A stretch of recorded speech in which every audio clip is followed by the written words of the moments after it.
Tes, tes, tes, tes, satu, dua.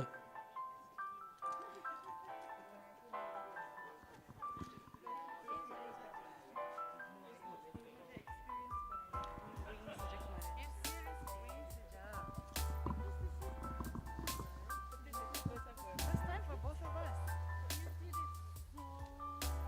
We zoned out. When she sat here, I was so grateful because I was looking at the slide. I'm like, yang mana sudah bertanya? Serious. Apa jawapan pun just pick up keywords and try to make sense of it.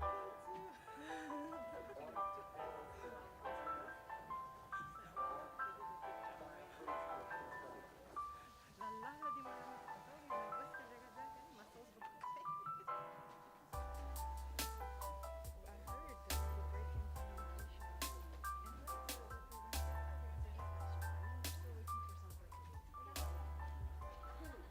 And then we're still waiting for some person. Ada kena message that, oh, I'm still making some amendments. Uh-huh.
Start with that one first. Sorry? Buka already. So to take their seat. Start with this one, ladies and gentlemen.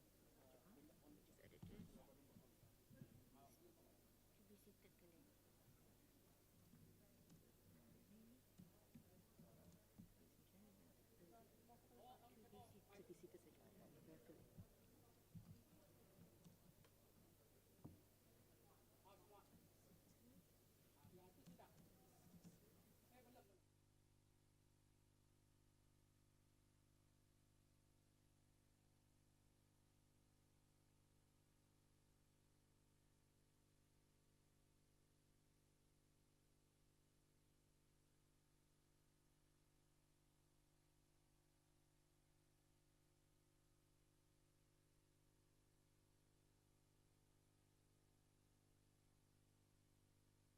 We seek your kind cooperation to be seated as the conference will begin soon. Thank you.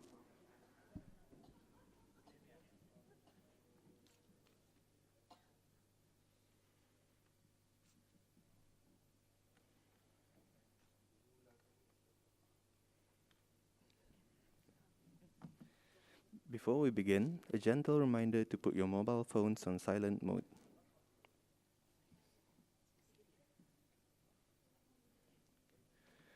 Now, may we please have your attention to view a safety briefing video.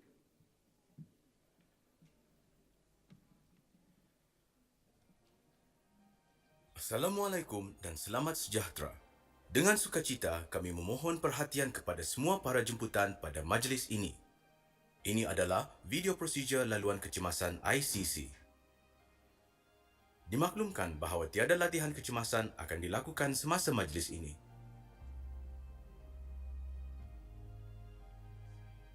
Bagi para jemputan di dalam Dewan Musyawarah, terdapat dua laluan kecemasan. Jika terjadinya kecemasan, sila beredar keluar menuju ke kawasan letak kereta C. Patuhi arahan pegawai keselamatan yang bertugas yang ditempatkan di setiap laluan kecemasan bagi membantu pergerakan keluar jika berlaku sebarang kecemasan. Bergerak dengan tenang, cepat dan selamat. Sekian disampaikan makluman prosedur laluan kecemasan bagi para jemputan di dalam Dewan Musyawarah ini.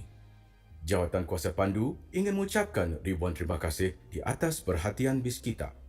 Wabillahi taufiq wal hidayah. Wassalamualaikum warahmatullahi wabarakatuh dan salam sejahtera. Bismillahirrahmanirrahim. Yang Mulia distinguished guests, ladies and gentlemen, welcome to the fourth day of the Brunei Mid-Year Conference and Exhibition, MYCE 2022 Digital Technology Week. Before we begin, we would like to invite Yang Mulia Awang Muhammad Farhan bin Haji Mahidi to bless today's event with the recital of Surah Al-Fatiha.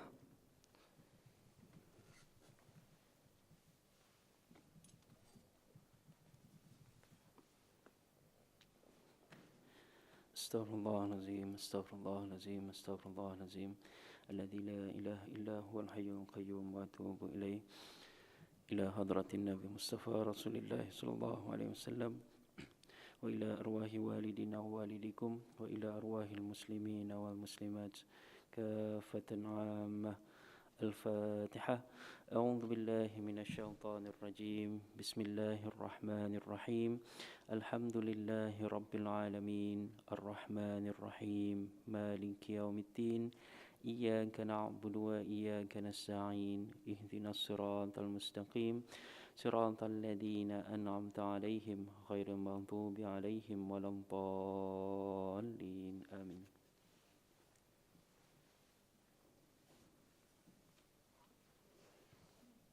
Amin, amin, amin, ya Rabbal Alamin. Just a gentle reminder, audience is able to participate in the conference by asking questions using Slido by scanning the QR code projected on the screen.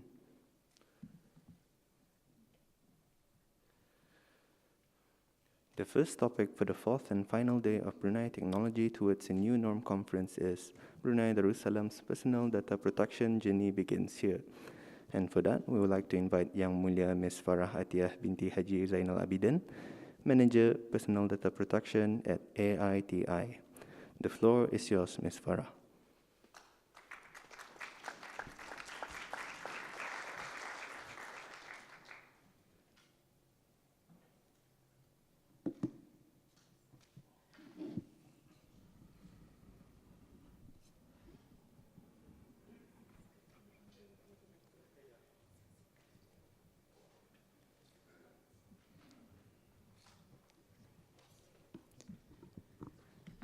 Assalamualaikum and good morning, everyone. Distinguished guests, ladies and gentlemen, thank you for attending this morning's session, whether physical or on the live broadcast. I'm Farah, and today I'll be bringing you through Brunei Darussalam's personal data protection journey. So these are the main topics that I will be going through today. So what is personal data? Personal data essentially means any kind of information or data that can identify an individual. And before I continue, I would first like to do a poll to see whether the audience here knows what personal data is. So as a consumer, what are the examples of personal data that you have shared to organizations? If we can pop up the poll.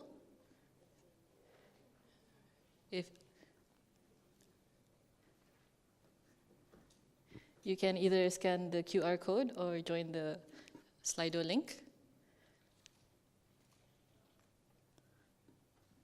Yep, date of birth, address. Yeah, this is all correct.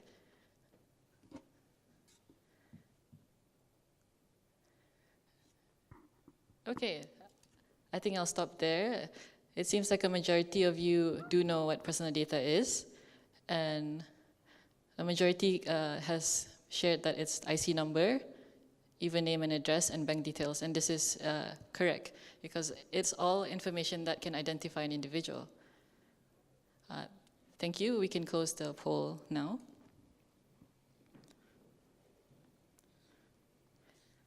So yes, some organizations do request personal data from consumers. And with this is to provide services to the consumers. But with technological advancements such as data analytics and artificial intelligence, organizations now give more intelligent ways to provide valuable services that can cater to consumers' preferences and provide consumers with better services and products. And so as more economic activities have increasingly shifted online, it is now even more important to ensure that consumers can be confident that organizations are able to manage and protect the personal data that is entrusted to them.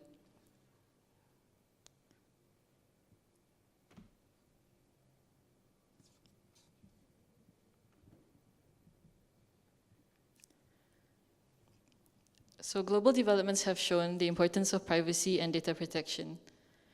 More notably so, the European Parliament has replaced the Data Protection Directive 1995 with the General Data Protection Regulation in 2016.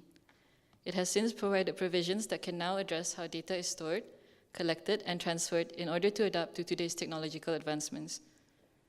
We can also see that neighboring countries such as Singapore, Malaysia, and Philippines all have already developed their personal data protection legislation, all which essentially aims to provide consumer confidence and foster higher trust relationships with and amongst organizations. So presently in Brunei, the processing of personal data in the private sector is largely unregulated. In recognizing this importance, MTIC has designated AITI as the data office to develop a new law on data protection. So AITI has since conducted public consultations with the stakeholders and drafted the personal data protection legislation with consideration from the feedback of stakeholders. So this upcoming law will provide for two main developments for key players.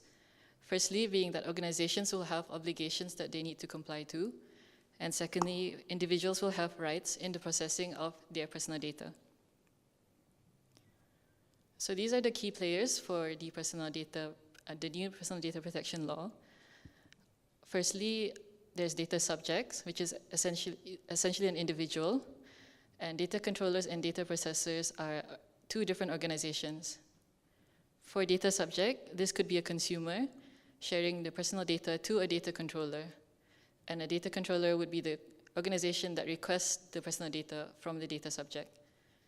Data processor would be the one that processes the personal data for the data controller, meaning that the data controller could be an organization that works together with this data processor to analyze, perhaps to analyze some personal data information from the data controller. So again, an illustrative example would be that the data subject is a consumer, the data controller is the main organization which holds the main database, and the data processor would be the one that processes the personal data shared by the data controller. So on a data perspective, organizations may go through 4 general steps in managing the personal data of the consumer. Firstly, the process flow of personal data would first begin with data collection. And data collection means that the data controller would collect the data from the data subject. And in managing the personal data, this would include why they collected it, which is the purpose, and how they collected it, which could be the methods of collecting the data from the consumer. Secondly, data storage. So this is the process of the management of personal data again. And this is where how they store it. So it could be through an internal database, or it could also be physically, where the hard copy records is stored in a secured room. Thirdly, data transfer. This could be the data in which the medium, so data transfer, it could be cross-border data. So for example, the data controller is transferring the data of the of the consumer to the data processor. So this could be transferred to organizations outside of Brunei to use their third-party services. And this could include the medium in which the organizations transferred this data with. Lastly, data retention and disposal. This is the process where data is retained and then disposed. So this could include assigning a limited period of time to retain the data, as well as the methods of disposing such data. And in such management of personal data, the upcoming legislation will set out 9 main obligations for organizations. These will ensure that organizations will obtain consent from consumers, notify consumers of the purpose of collection, ensure that organizations will take reasonable steps to take care of the personal data entrusted to them, ensure that the cross-border transfers are being done safely, and lastly, also importantly, ensure that they are accountable to the data that is entrusted to them. So referencing back to the key player slide, organizations could mean data controllers or data processors. And due to the nature of the process flow of data management, these two types of organizations would have different sets of obligations. Namely, data controllers would have 9 obligations, and data processors who processes in behalf of the data controller would only have 4 out of the 9 obligations. So it is important to note that all the 9 main obligations are applicable to the organization that directly requests for personal data from consumers and holds the main database. So again, data controllers would have 9 main obligations, and this chart is an illustrative example that shows where these 9 different obligations would relate throughout the whole 4 process flows of managing the data. So for example, accountability obligation, this actually cuts across the whole process flow of personal data, as this requires organizations to appoint a data protection officer and develop and implement data protection policies and practices, which would look at each process flow of management of data, and also ensures that the organization communicates this with the staff. Secondly, the accuracy obligation would also cut across the whole process of managing the personal data, as this requires organizations to make a reasonable effort to ensure that the personal data collected is accurate and complete. Thirdly, consent. So before the data collection process, organizations would also have to ensure that they have obtained individuals' consent, and these can be validly obtained, expressly given, or deemed to have been given. Fourthly, the notification obligation. This also happens during the data collection process, and organizations should also notify the individual of the purposes of collection, use, and disclosure of personal data. And the purpose limitation, which also happens during the data collection process, this also makes sure that organizations would only collect data for reasonable purposes and limit to only obtain data that is relevant for the purpose. And this would also be for data minimization. So data processors, on the other hand, would only have 4 obligations out of all the 9 obligations that the data controllers have. For the protection obligation, this cuts across the whole process flow, as the organization would have to make reasonable security arrangements to prevent unauthorized access. And in circumstances where there is a data breach, notification is required where the breach is likely to result in significant harm. So for data processors specifically, this would mean to notify the data controller organizations that they are processing on behalf of. And for data controllers, this would mean to notify the affected individuals. For transfer limitation, organizations would have to ensure that the cross-border transfers of personal data would be transferred safely to a country or territory that has equivalent data protection laws. And lastly, organizations must cease to retain personal data if it no longer serves the purpose for which it was collected, and will dispose such data after an assigned limited period of time. So that was the obligations for organizations. And now we look into data subjects, which are individuals or consumers that share their personal data to these organizations. So there are 3 data subject rights. Firstly, that individuals would have the right to withdraw their consent in respect of the collection, use, or disclosure of their personal data. Secondly, individuals would have the right to request organization for access to their personal data, as well as information about the ways their personal data is used. Thirdly, individuals would have the right to request the organizations to correct or omit an error in their personal data. And now I would like to take another poll from the audience to see if you understood or know what does the accountability obligation require organizations to do. So there are actually 2 right answers for this poll.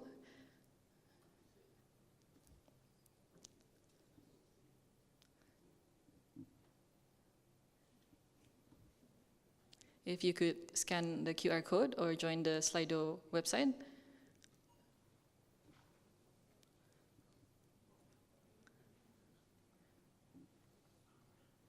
Great. Yep, so the majority of you got the answer correct. It is to implement personal data protection policies and to appoint a data protection officer. So this would encourage the culture of accountability within the organization. Thank you. We can close the poll now.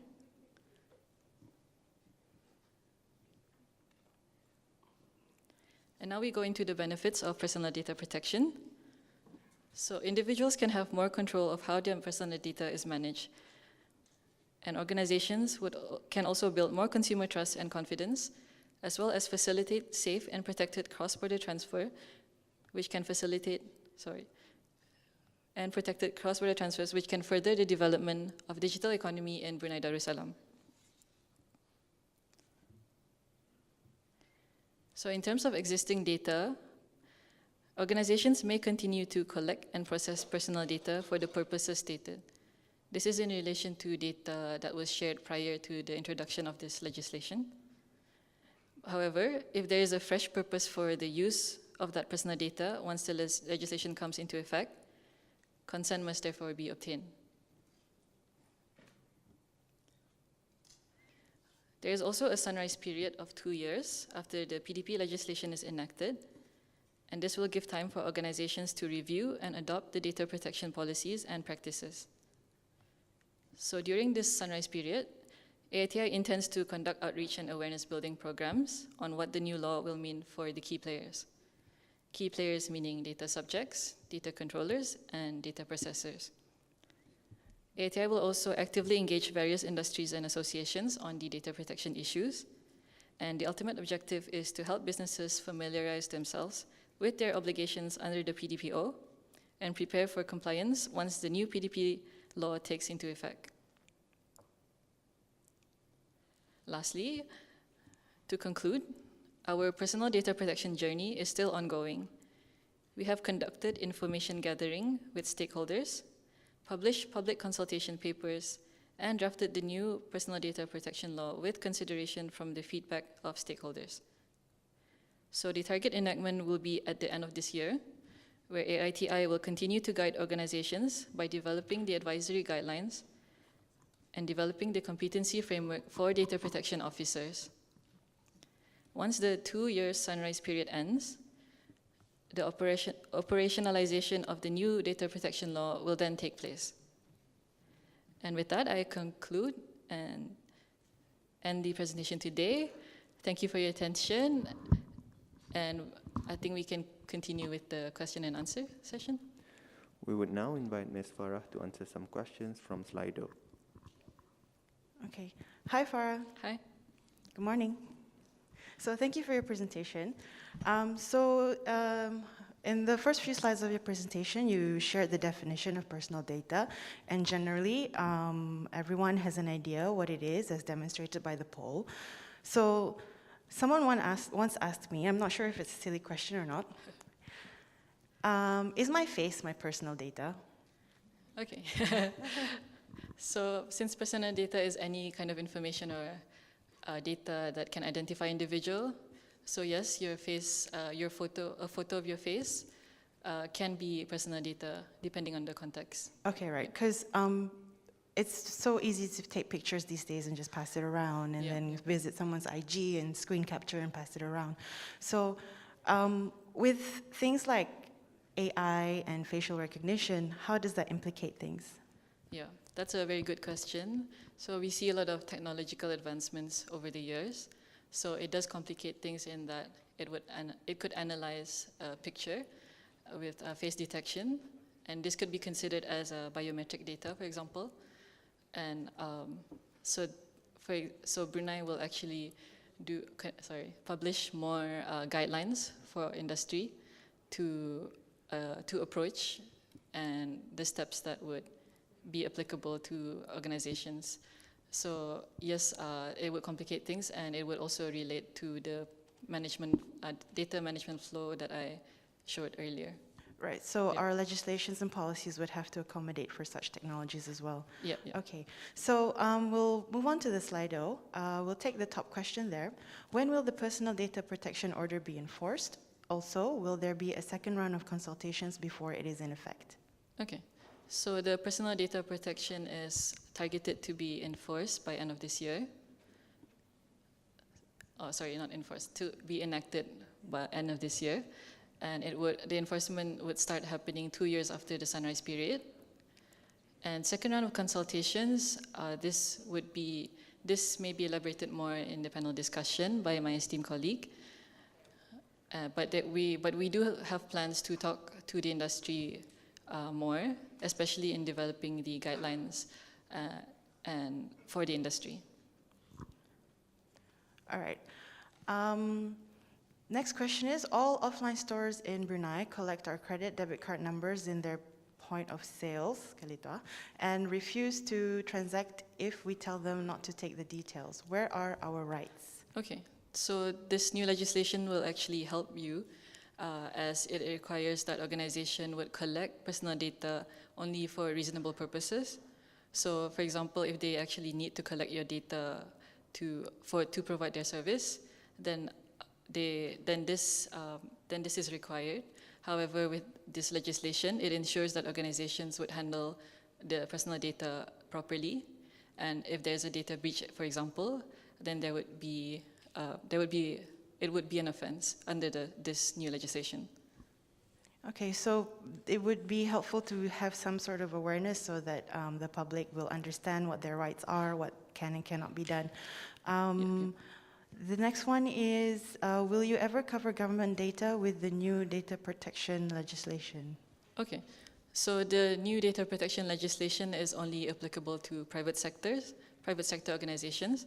However, for example, if a vendor works with the government, a private sector organization works with the government, this could be as a form of data processor where they process information shared by the government.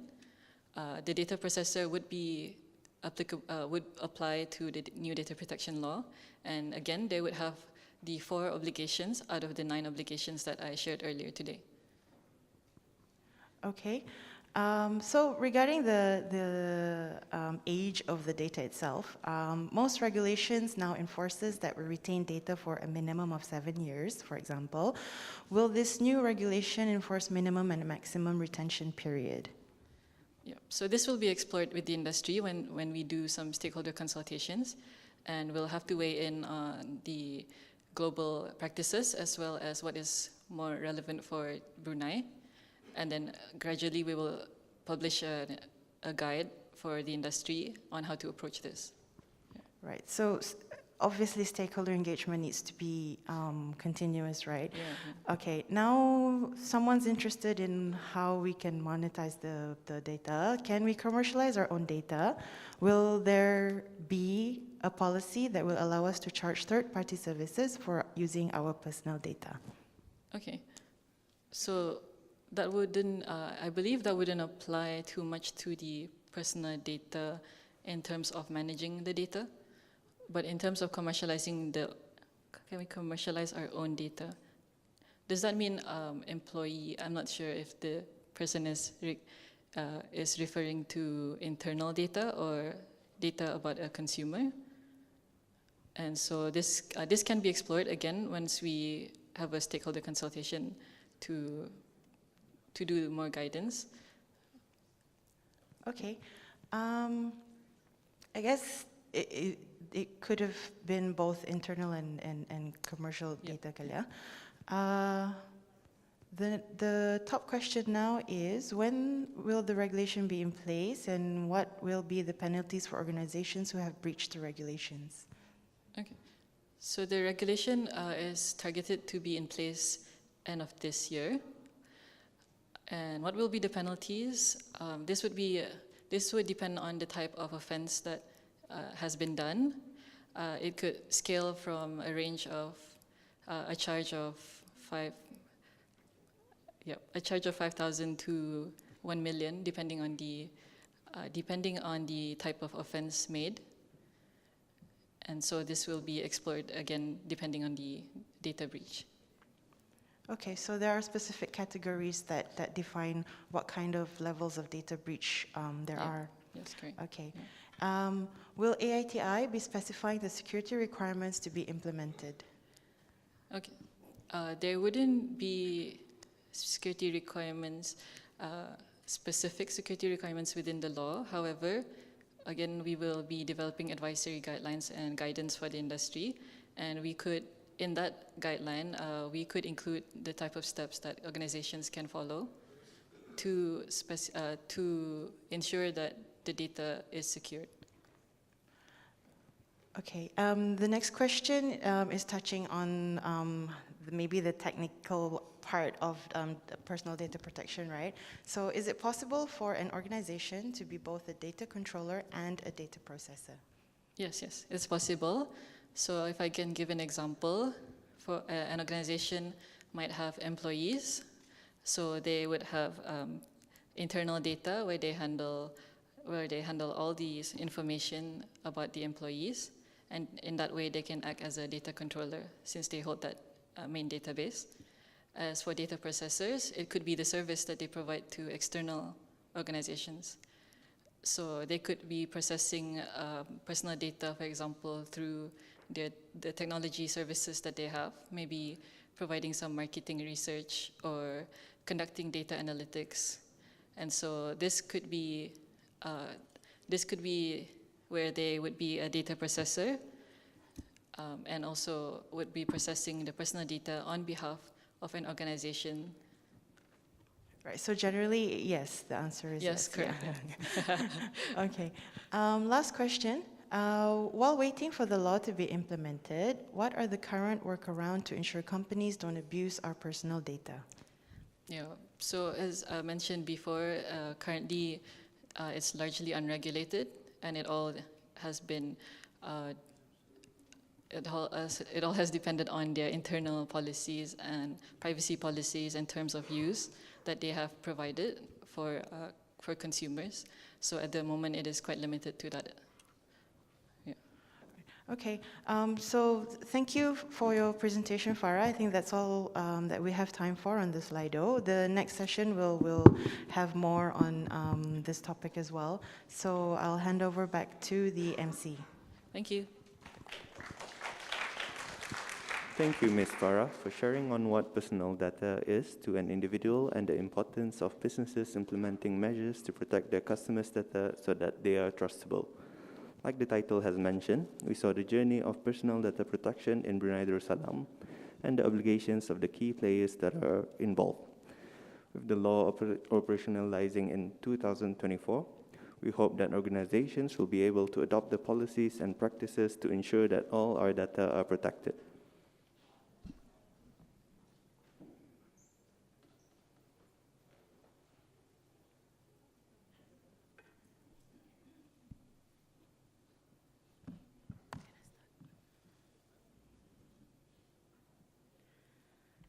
And now, continuing on with the PDP topic, we would like to welcome our moderator, Yang Mulia Ms. Tina Lim Kisbury, Assistant Chief Executive, Market Regulation Group at AITI, to discuss with her panelists on measures for data protection in the digital era. We would like to invite the following panelists to join Ms. Tina Kisbury virtually and on the stage. Yang Mulia Ms. Kah Swat Hong, Deputy Director of Policy and Tech, Personal Data Protection Commission, Republic of Singapore. Yang Mulia Muhammad Azad Zaki Haji Muhammad Tahir, Deputy Chief Information Security Officer, Cybersecurity Brunei. Yang Mulia Jasmine Wong Mei Yik, Senior Manager, Legal and Enforcement Unit at AITI.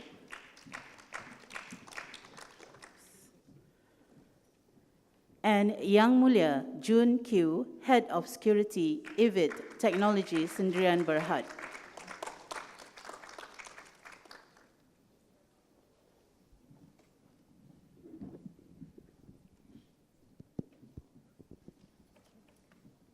Wow, it's a big crowd today. Good morning, everyone. Just want to check, everyone can hear me clearly? Thumbs up if you can. If you're not listening, also just put your thumbs up. Okay. Thank you so much, Farah. I know that is a lot of information to condense into a short presentation. For the audience, this might also be one of the first times you're hearing about personal data protection. We also know that in Brunei, this concept is relatively new. So for the businesses in the room, you might be thinking, what's next? What do I need to do? Don't worry, we have, like Farah mentioned, a sunrise period, we call it. Maybe just to clarify a little bit, some of the questions that were on our Slido were asking when the personal data protection order will be enforced. So we are looking to enact the order, hopefully end of this year. That is our moving target, not moving that much, right? But we will have the sunrise period of 2 years, and during these 2 years, this is when AITI will be working with businesses to educate, to clarify, and to work on skills and capacity building to implement these requirements. So not to worry, things are in plan. Jasmine will elaborate a bit about this, and yes, something for us all to work on moving forward. So thank you, my panel today. We will start with a regional view from the PDPC in Singapore. The PDPC is very well matured on its personal data protection journey. And then we will bring the discussion down into Brunei. Jasmine will be talking about our plans and our experience so far. Then after that, we'll turn to the technical aspects, where we have June from IVIT Singapore, and we have Zaki from Cybersecurity Brunei. Okay, so having said that, let me turn this over to the PDPC in Singapore first. So good morning, Swat Hong. Thank you for joining us on your Saturday morning. Oh, I think we're having a bit of... we can't hear you, Swat Hong. Just a minute, huh?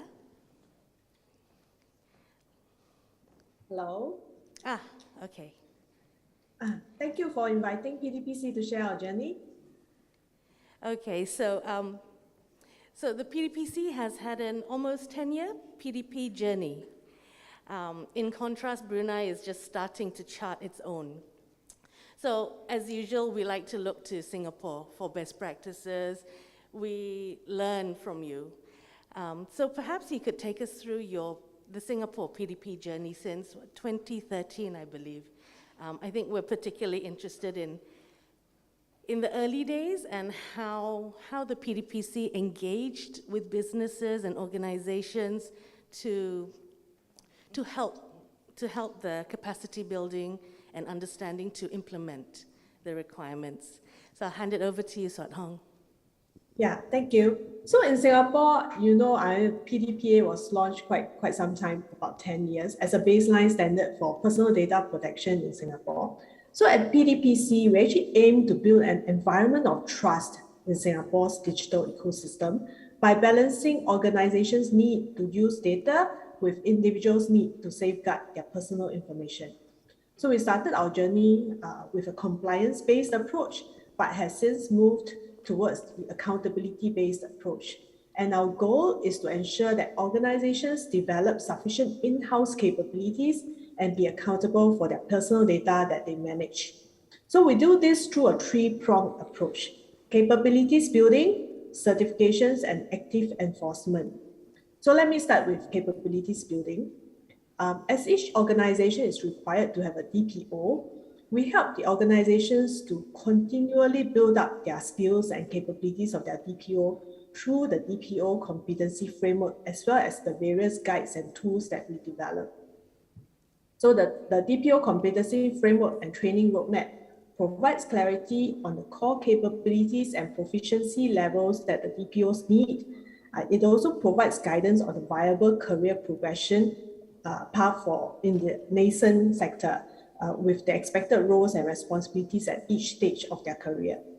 Then the resources and guides on our website, such as guides on developing a data protection management program, basic anonymization, and even data protection practices for ICT systems, etc., helps to translate the policies to practices by teaching DPOs how to develop data protection policies and also operationalize their data protection principles and obligations.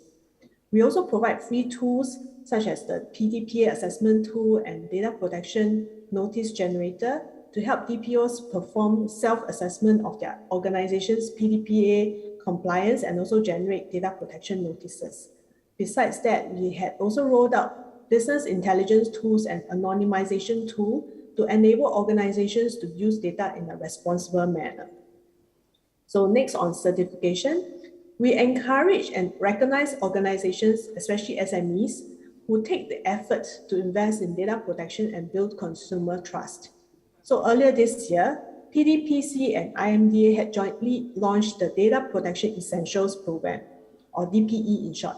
The program provides SMEs with baseline level of data protection and security solutions, such as encryption and backup solutions, to protect their customers' personal data and recover quickly in the event of data breaches arising from common cybersecurity incidents. And as SMEs collect and use personal data more intensively, they can tap on the one-stop professional services offered by service providers registered with IMDA to build up their basic data protection and security capabilities. While the DPE is not a certification, SMEs engaging these service providers would be recognized for their efforts and awarded the DPE logo. And in the event of a data breach under the PDPA, PDPC may consider the implementation of the DPE as a mitigating factor. For larger organizations that handle a lot of personal data, they can apply to be certified under our Data Protection Trust Mark, or DPTM. The DPTM is a domestic certification that serves as a badge of honor for organizations to demonstrate their sound and accountable data protection practices through a robust third-party assessment. Finally, for organizations that conduct cross-border transfer of data, especially in the APAC region, we have the APAC Cross-Border Privacy Rules, CBPR, and the Privacy Recognition for Processes, PRP certifications. Organizations that are receiving personal data from Singapore would be considered legally bound to provide comparable protection for the transferred data in the PDPA if they are CBPR or PRP certified. Then lastly, on enforcements, last year we launched our Active Enforcement Framework, which builds upon the principles of accountability in promoting positive behaviors by organizations when handling personal data and related incidents. So under the framework, in the event of a data incident, organizations with accountable practices may consider the option of an undertaking or expedited enforcement decisions instead of a full investigation under certain circumstances specified by the PDPC. So undertaking is applicable to organizations that have good accountability practices. Example, organizations that have certified with the DPTM. For this option, organizations will have to have detected a data breach early and have demonstrated that it has established processes to respond to the incident quickly and effectively. It can then submit to the PDPC an undertaking to voluntarily commit to implement its remediation plan and resolve the breach. Then for expedited enforcement, this decision may be given by the PDPC if an organization makes an upfront admission of liability for breaching relevant obligations under the PDPA. The voluntary admission will then be taken as a strong mitigating factor where financial penalties are involved. So in conclusion, these are three approaches work hand in hand to enable organizations to manage their data in an accountable way. Yeah, that's all from our side. Thank you very much, Wat Hong. I think the PDPC approach is very comprehensive.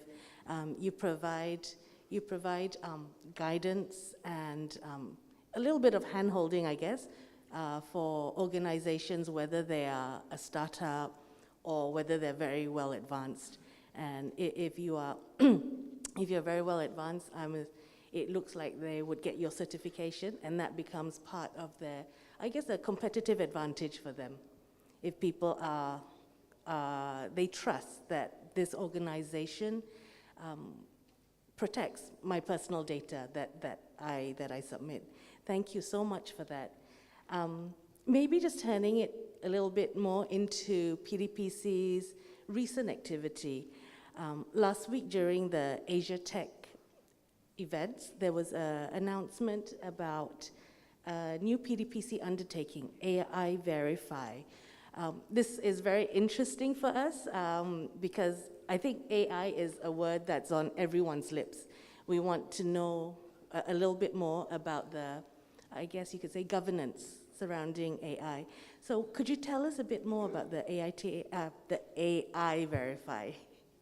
Yeah, so the AI Verify is the world's first AI governance testing framework and toolkit for companies that wish to demonstrate responsible AI in an objective and verifiable manner. So AI Verify is currently at a minimum viable product stage, and it helps organizations to self-assess 8 out of the 11 key AI ethic principles.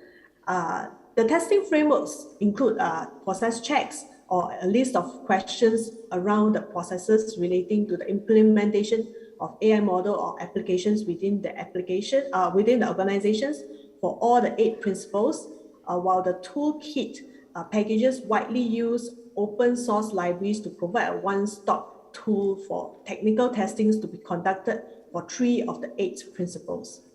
So currently we are inviting participants from industry to participate in the pilot phase of the MVP to help us shape the MVP.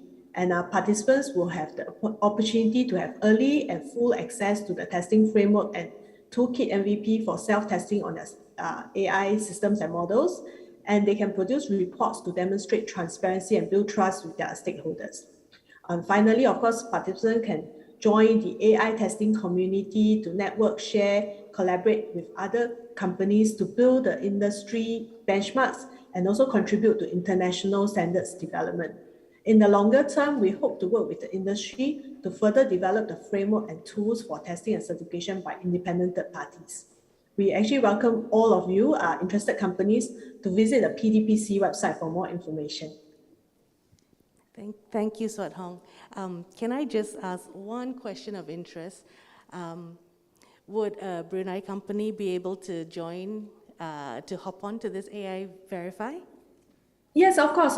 It's open to every industry that uses AI. Okay, all right. So just a little bit of a teaser for our local industry here. Anyone who's interested can have a look at the PDPC website and contact the PDPC from there. Thank you very much, Swat Hong. Can I just ask you one final question? Based on your experience and looking at Brunei's early journey into personal data protection, what one piece of advice would you give to, let's say, Brunei organizations who are looking to implement personal data protection requirements? Actually, in the course of my work and in my interactions with our industry, I think the industry appreciates constant consultation and discussion with regulators to allow the understanding of each other's perspectives. So I think that kind of interaction is very important to ensure that we as regulators balance the protection of citizens' personal data as well as enable innovation to continue to thrive in the industry. So as such, in my opinion, building a community of data protection practitioners will also be an important thing to do for any regulator. Thank you very much, Swat Hong. So in terms of the continued engagement, I think AITI's door is always open for the audience here today and anyone also listening online. We have our PDP information up on our website, and there's a contact email that you can use to actually contact the PDP team directly. Thank you, Swat Hong. So next, moving on, let's look into the Brunei's journey to address data protection. So Jasmine, you are a key member of the team developing Brunei's personal data protection order. Perhaps you could take us through some practical ways for organizations to comply with the PDPO. We won't have to go through the requirements of the PDPO again. Farah has summed it up very well for us.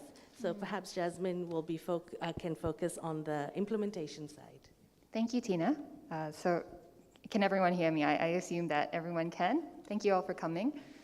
So Farah has taken us through the 9 obligations of data controllers. Data controllers are those, just to recap, who companies or organizations who determine the purposes of the collection, use, and disclosure of personal data. And data processors have 4 obligations under the PDPO. Now, at the outset, I think what organizations should look into is to appoint a data protection officer. Now, this can be someone who is within the organization, so you can expand the scope of someone within your organization, or you can appoint a new data protection officer to look into performing the functions the functions of a data protection officer. And this includes, for example, developing and reviewing policies and practices to protect personal data, and also ensuring that you train the rest of the employees on such policies and processes. I think the main aim is to create a culture of accountability within the organization. Apart from that, I think a data protection officer would also look into monitoring any data breaches pertaining to personal data and coordinating with the Data Protection Authority. And in this case, we've published in our response to the public consultation paper that AITI has been designated as the authority responsible for personal data protection. So a lot of it would be for top management to empower this data protection officer to do. And one of the ways in which organizations can ensure that they start complying to the PDPO is to adopt a data protection by design approach. Now, what this means is that you would put personal data protection or considerations of personal data protection at the forefront of any product development or development of any business practice, as opposed to it being an afterthought. So it's about a change in mindset to ensure that considerations of personal data protection are put at the forefront. I think it's also important for organizations to conduct impact assessments. So what this means is that organizations should identify, assess, and address any risks pertaining to personal data protection to ensure that the policies that they put in place are strong enough to protect personal data. So I know there's a lot for organizations to do, but like we mentioned, the PDPO doesn't prescribe that this new data protection officer should be someone, a new hire. So it can be, as I mentioned, an existing hire within the organization. As my colleague Farah mentioned, AITI as the authority is here to journey with organizations along the way. We understand that This requires a lot of stakeholder engagement, and this requires a lot of guidance on the part of AITI. And so our doors are always opened. As Tina mentioned, we have a contact on our website. You can contact us if you would like more one-on-one sessions. We're more than happy to take you through it. Thank you, Jasmine. So in essence, I think the first thing an organization should do is take stock of what personal data, not just any data, not business data, business intelligence and all that, but we're talking about personal data that it holds. I know that personally, I've gone for facials, and they give me this long registration form. Yeah. It asks for my they need my name, obviously. They need my phone number. Email also, maybe I'd still say okay. Do they need to know my marital status? Do they need to know how many children I have? They might need to know my emergency contact. I think that's fair enough in case, touch wood, anything happens. Yeah.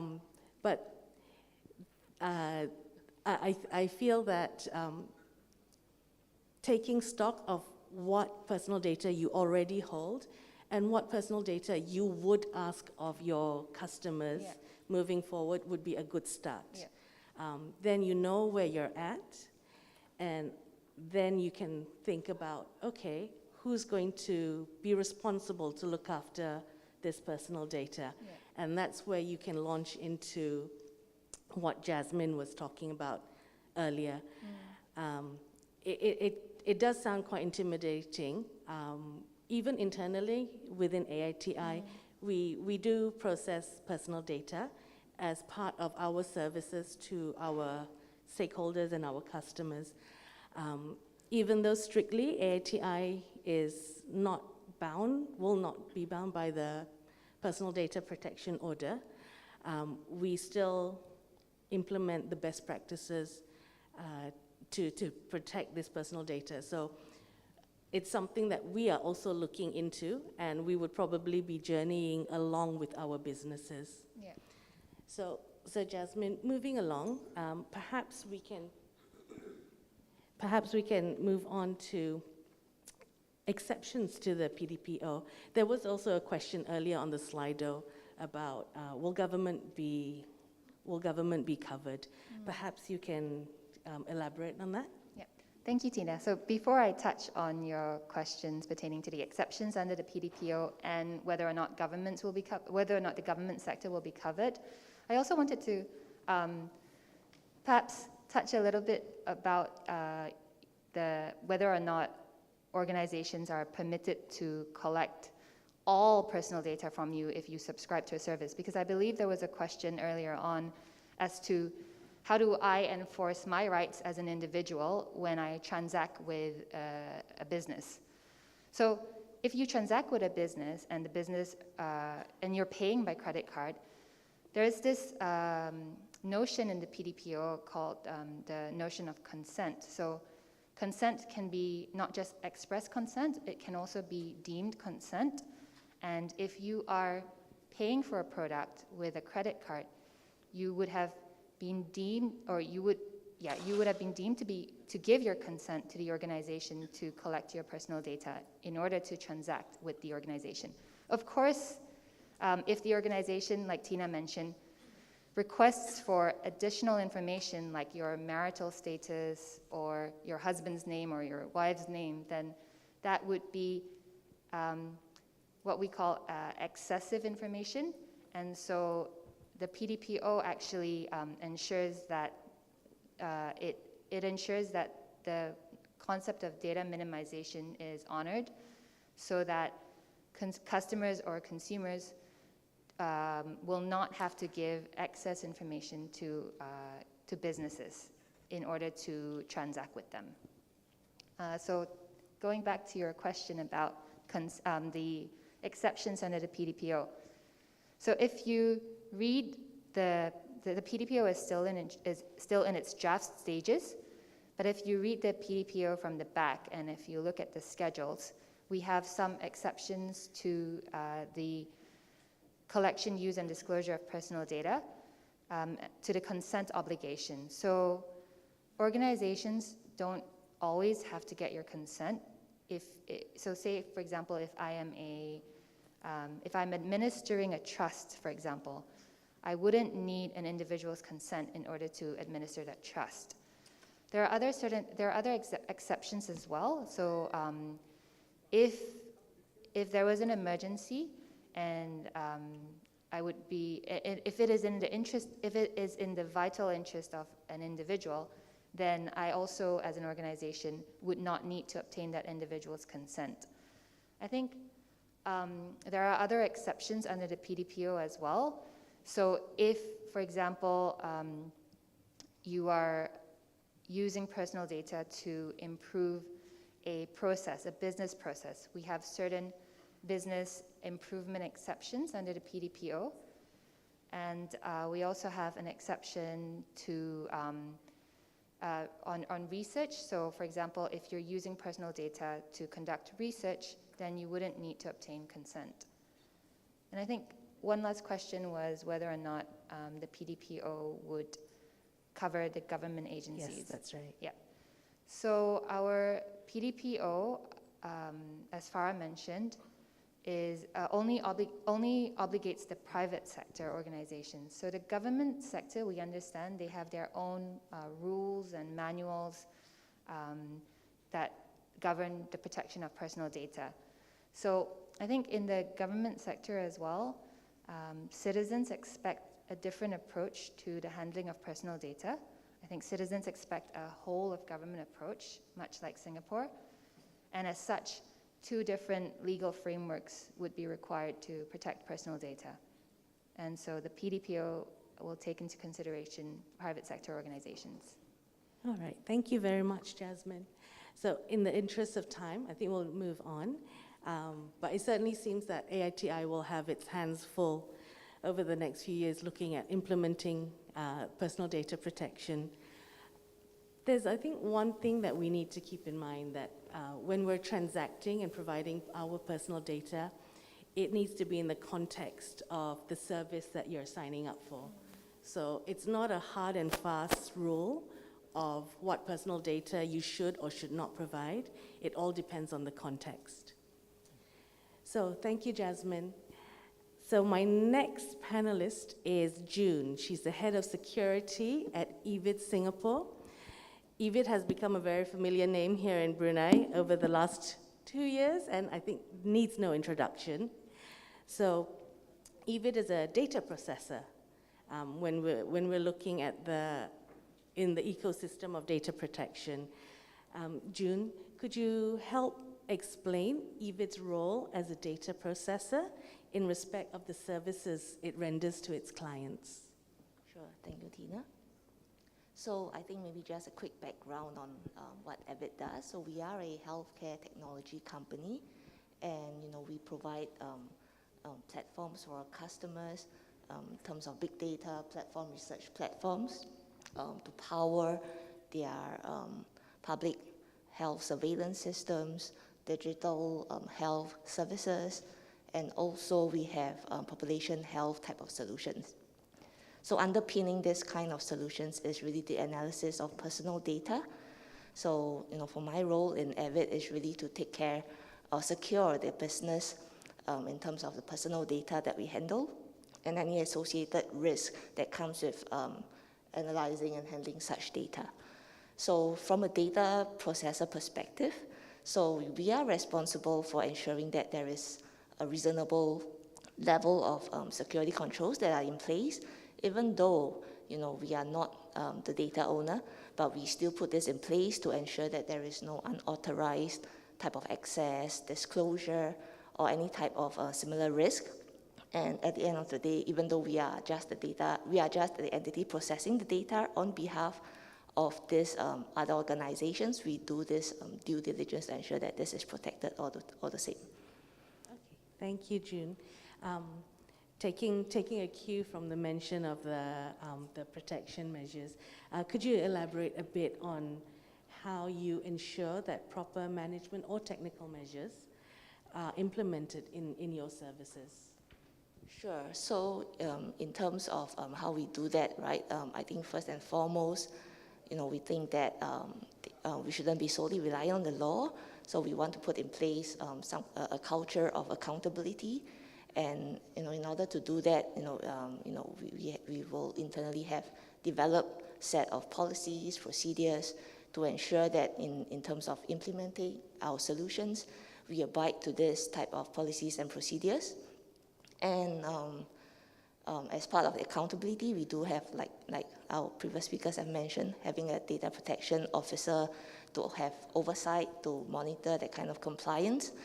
And although Avid Singapore does not directly process personal data for Singapore clients, we do have a set of guiding principles to help us ensure data protection. So, for instance, let me give some examples.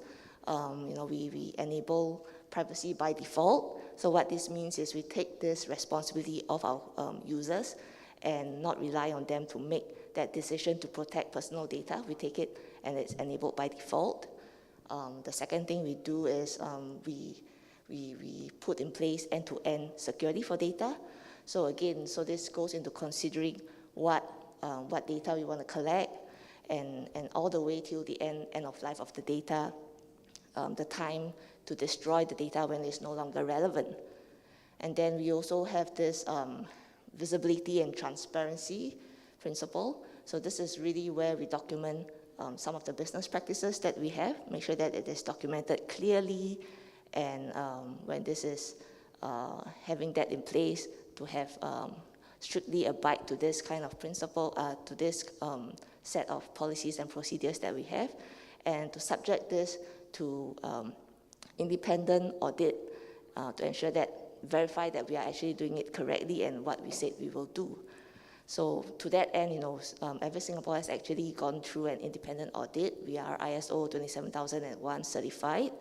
And what this really means is Avid, as an organization, we are aligned with global practices in terms of information security, and that is in place in our entity and environment. Okay, thank you very much, June. Just one last short question. Perhaps you could tell us a little bit about privacy controls, which you have implemented in your solutions. Sure. So just a couple of highlights probably. So, we mentioned we have very stringent data privacy controls and best practices within our environment end-to-end from the data processing life cycle perspective.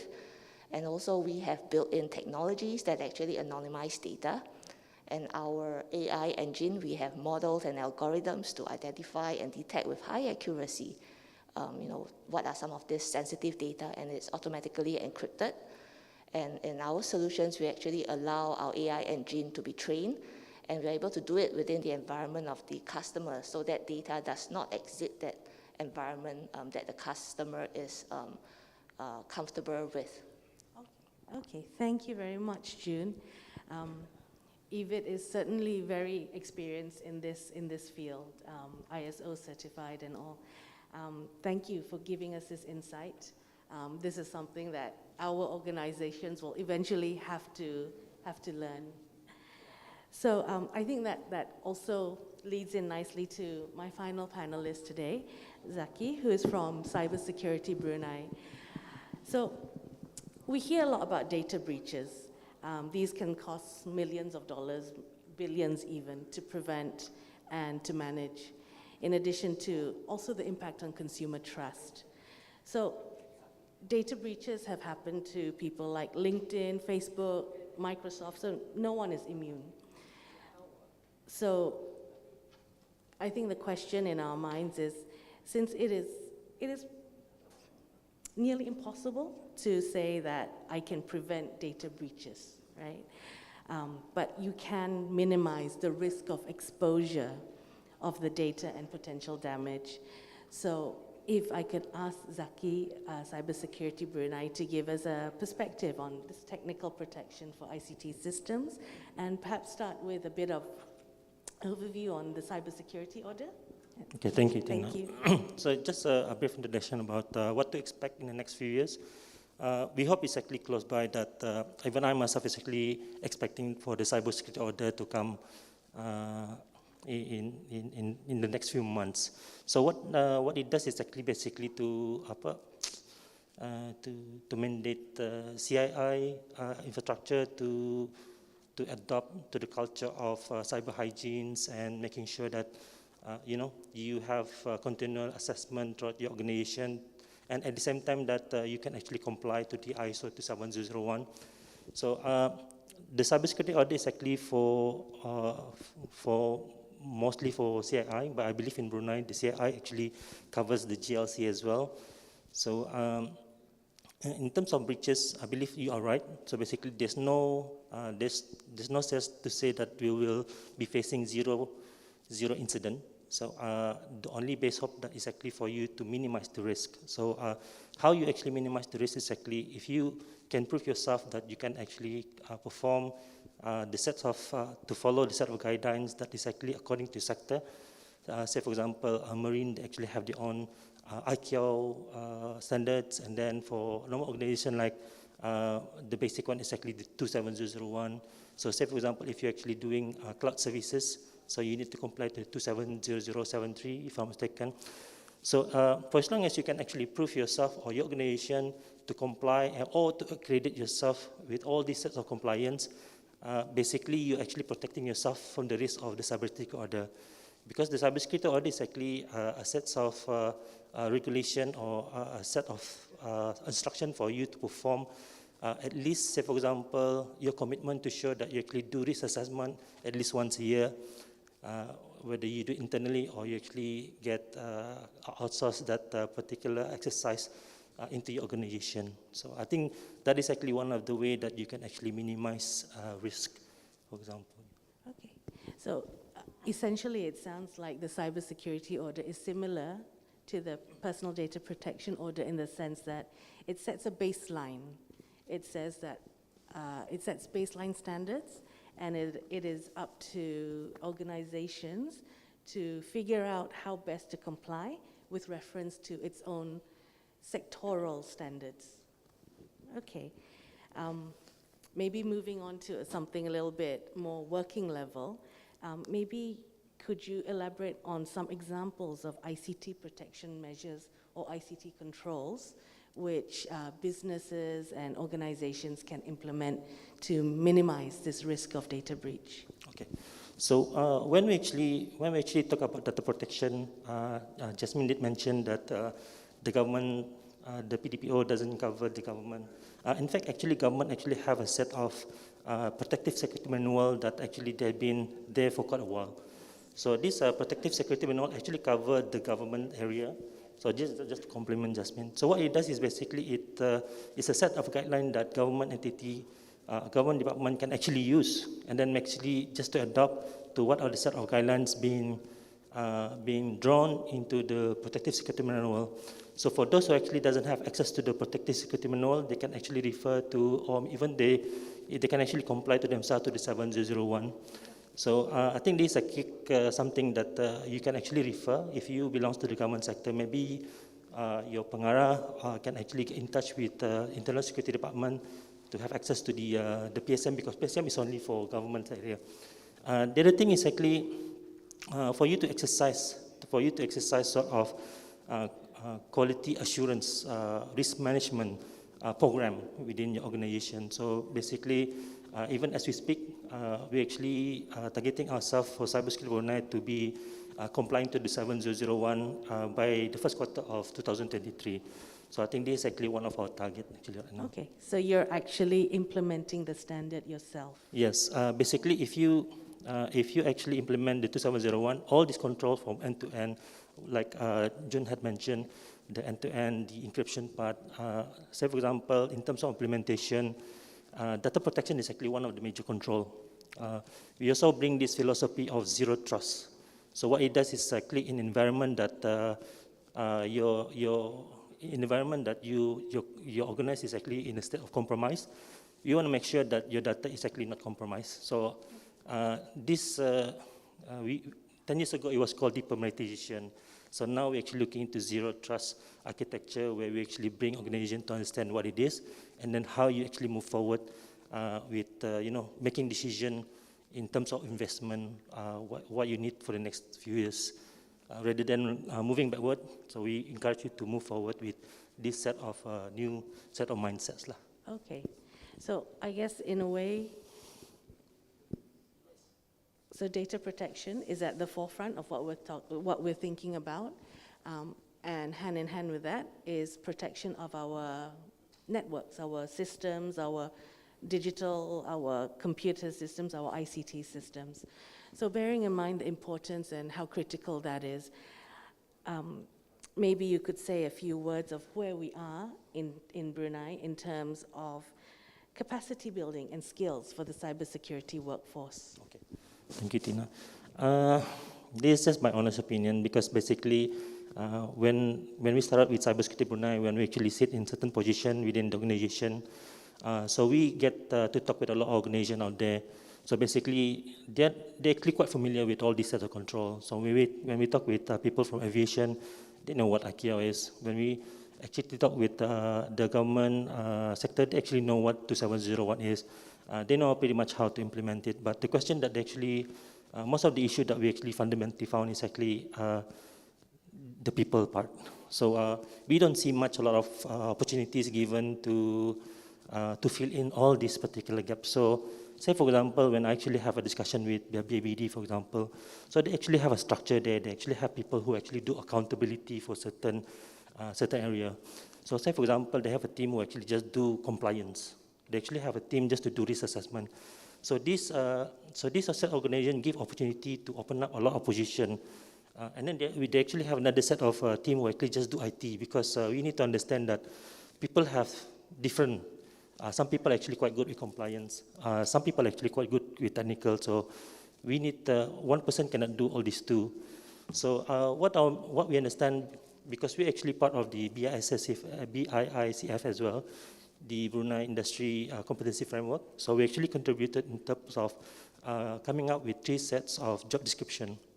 So what it does is actually it tells you that with your credential, with your qualification, what can you do? So we see that is actually at some point that our contribution to general public, especially for the young member who are actually looking for a job. But we also would like to encourage HR, those who actually, to open up all these opportunities to, all these actually people who actually work for this, waiting for those who are actually still unemployed lah. So, and then we can actually grow them within the next 2 to 3 years. So I still see the lack of, in my opinion, we see a lot of people who are actually really good in technical. But it's enough that I would like to encourage, while I'm in the position, is actually for you to come up with a set of group to look into compliance and, try to accredit yourself with 2701 at least.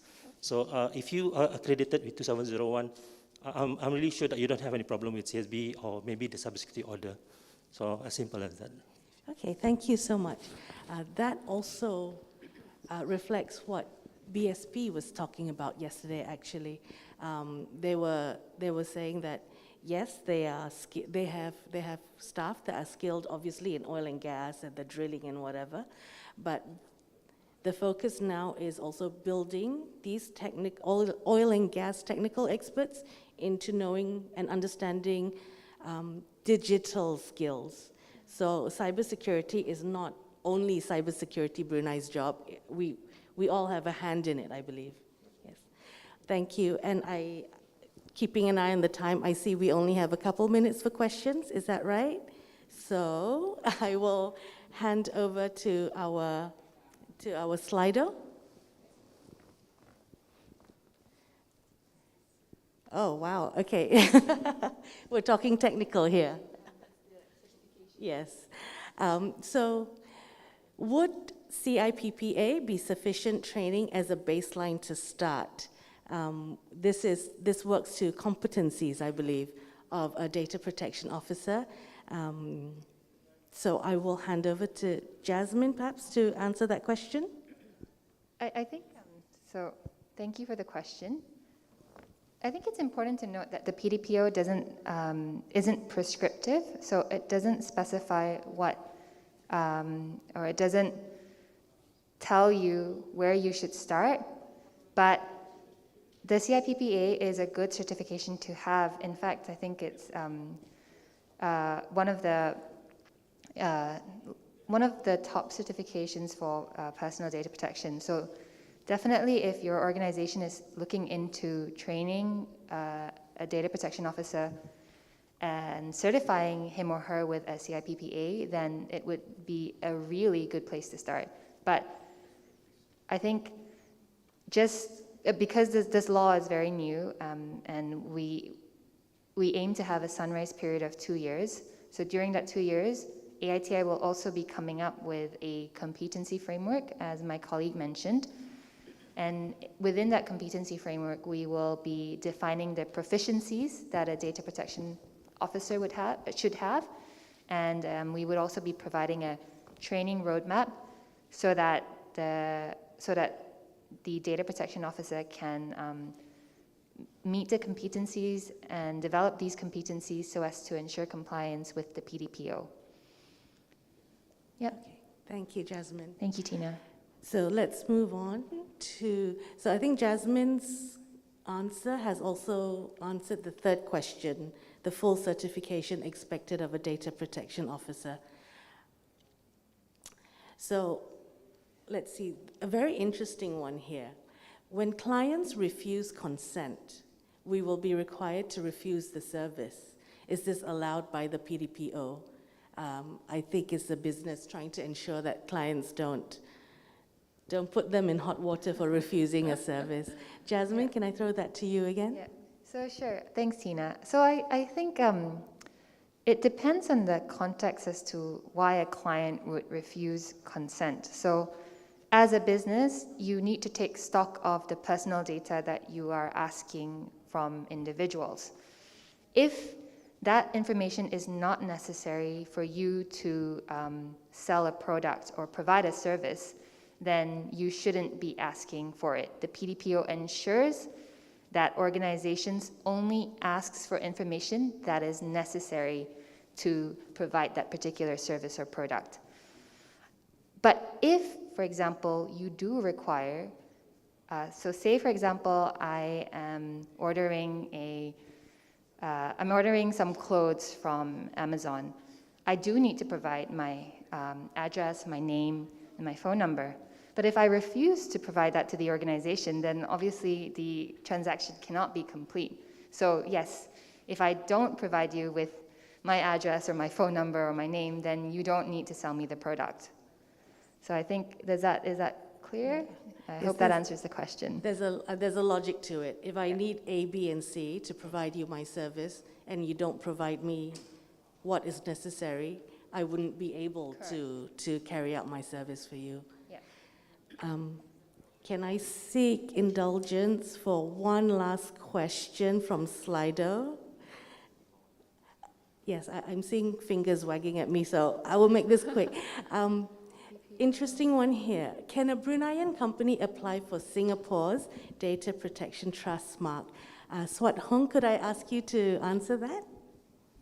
Yeah, okay. So Singapore's Data Protection Trust Mark is actually a domestic certification because it was developed based on the PDPA, although it incorporates also best practices from international benchmarks and other jurisdictions' data protection laws.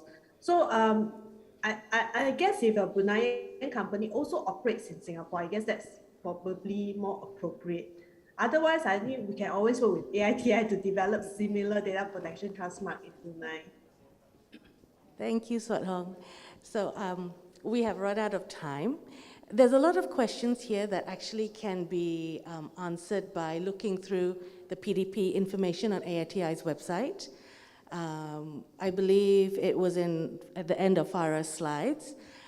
If the question that you want an answer to is not answered by the information on our website, please feel free to reach out to our PDP email, and we can schedule time to sit down with you if you really need. Thank you, everyone. I think what this morning's session has reinforced is that ensuring personal data is protected works to increase the trust between individuals and those who collect and use our personal data. And personal data protection is not only one person's responsibility, we all have a hand in it. Thank you, everyone. Thank you for your time.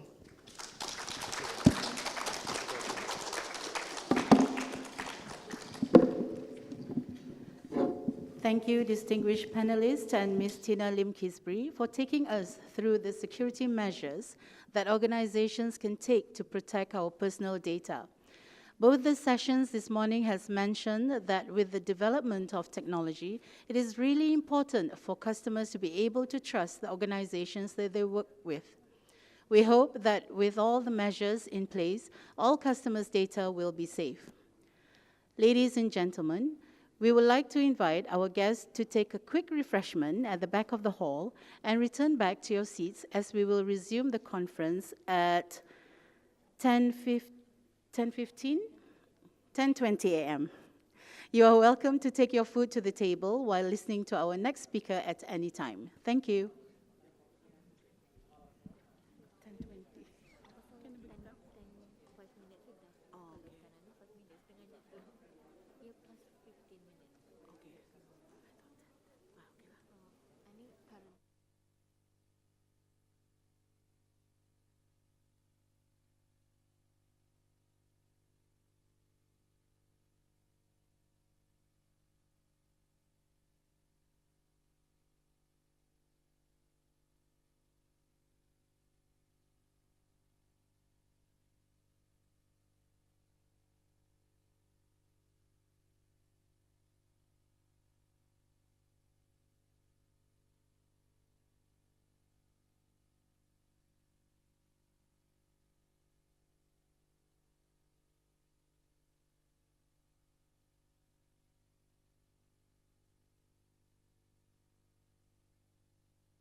UBD, and this is Dr. Young at UBD. So Dr. Young and I work together quite extensively to study the film industry.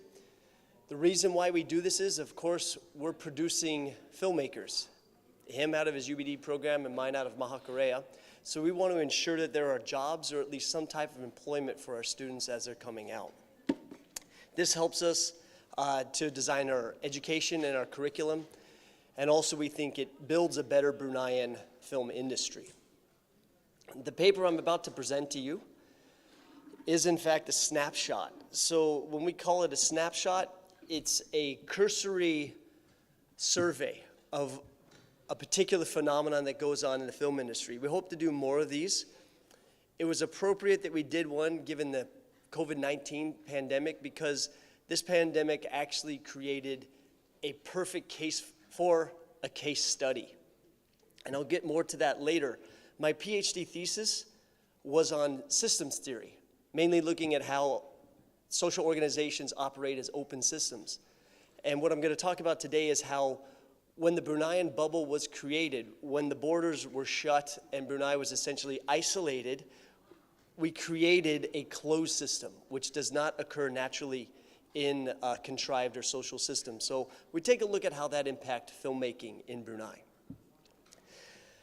Just looking over the abstract, I'll read the first few lines to give you a better basis.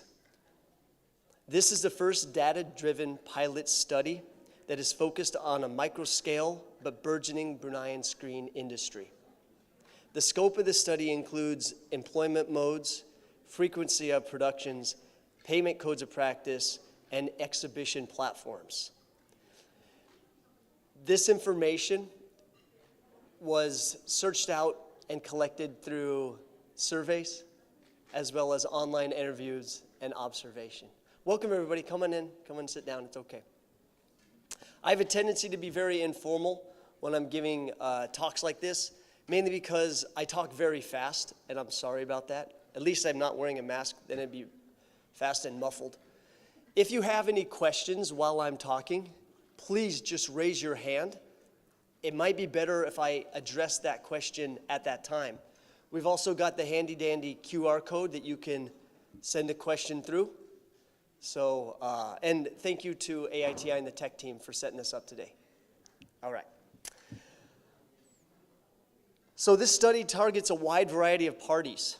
We were looking at industry professionals, such as production houses and managers. We were looking at senior producers. We were looking at freelancers. And we're also looking at a new demographic of filmmaker that is quite unique to Brunei. I call them the giglancer. The giglancer, you might know a few. Giglancers have jobs, generally in government. They make good salary, and on the side, they make films. So they own their equipment, and they could pretty much work in the same capacity as a production house. I will talk later about how these giglancers are detrimental to our film industry.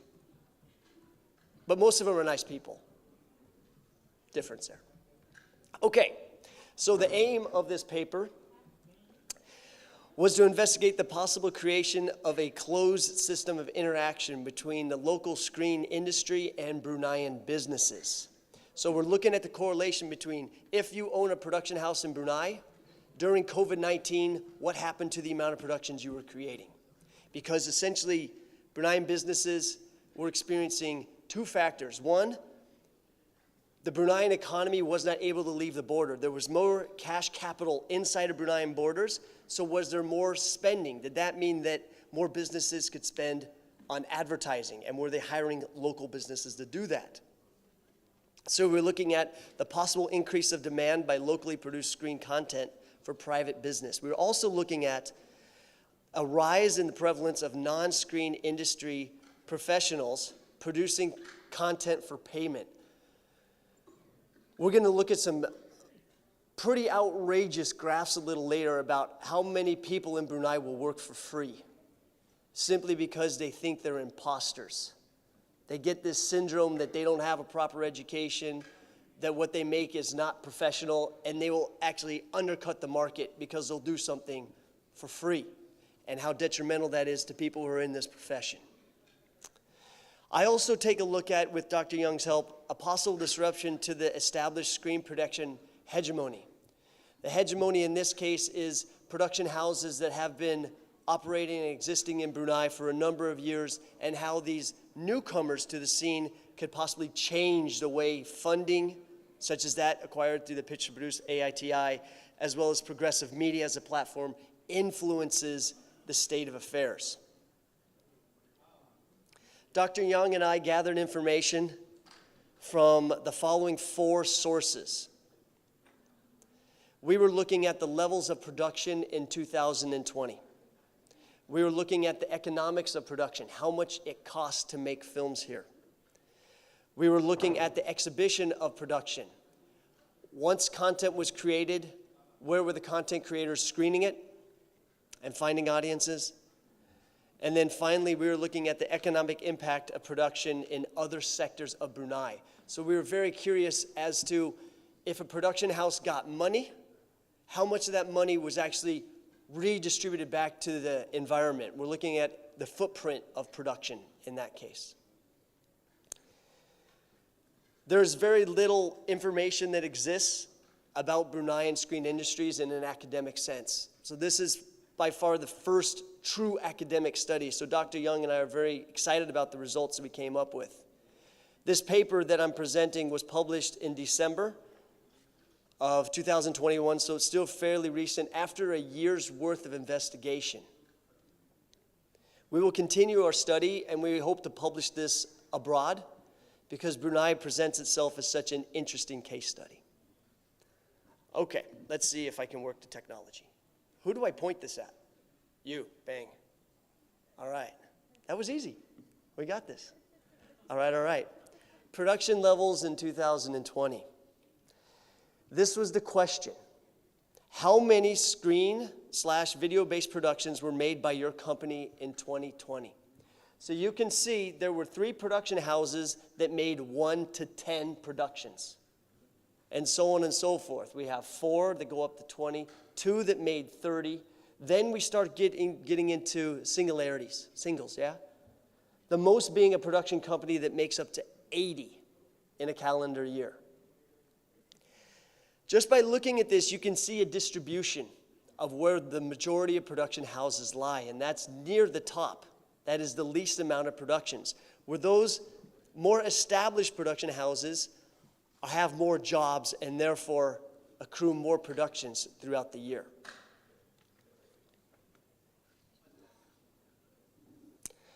I break this group down further, and these groups I will refer to later.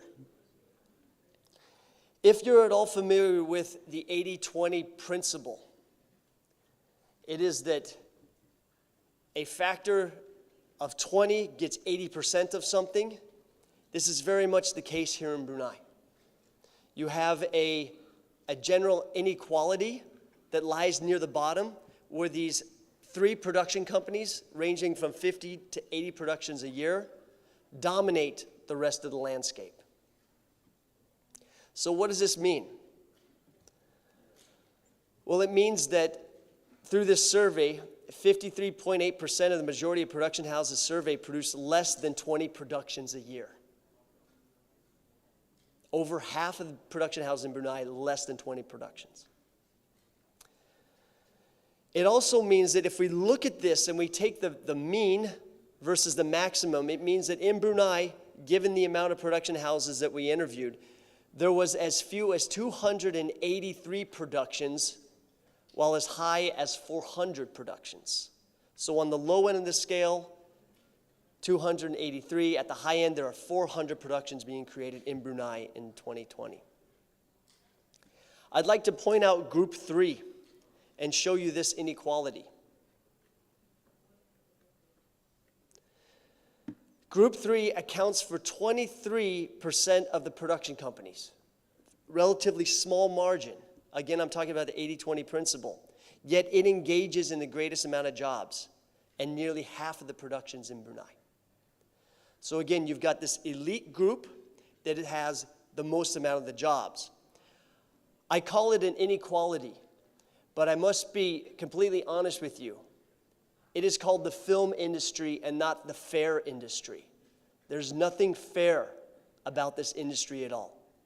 It is completely based on good ideas, finding your audience, and making them happy. So fair versus the film. The second question I asked is, how did the number of screen-based video productions by your company differ in 2020 versus the previous year? Nearly 70% of the production companies experienced an increase due to COVID. Now, I must preface here, this is before August. So this study was done, in fact, it wrapped up in June. So this is before the next wave came in and mandatory masking. So we don't have the data what happened when Brunei completely shut down and there was isolation. We can hypothesize this is completely the opposite.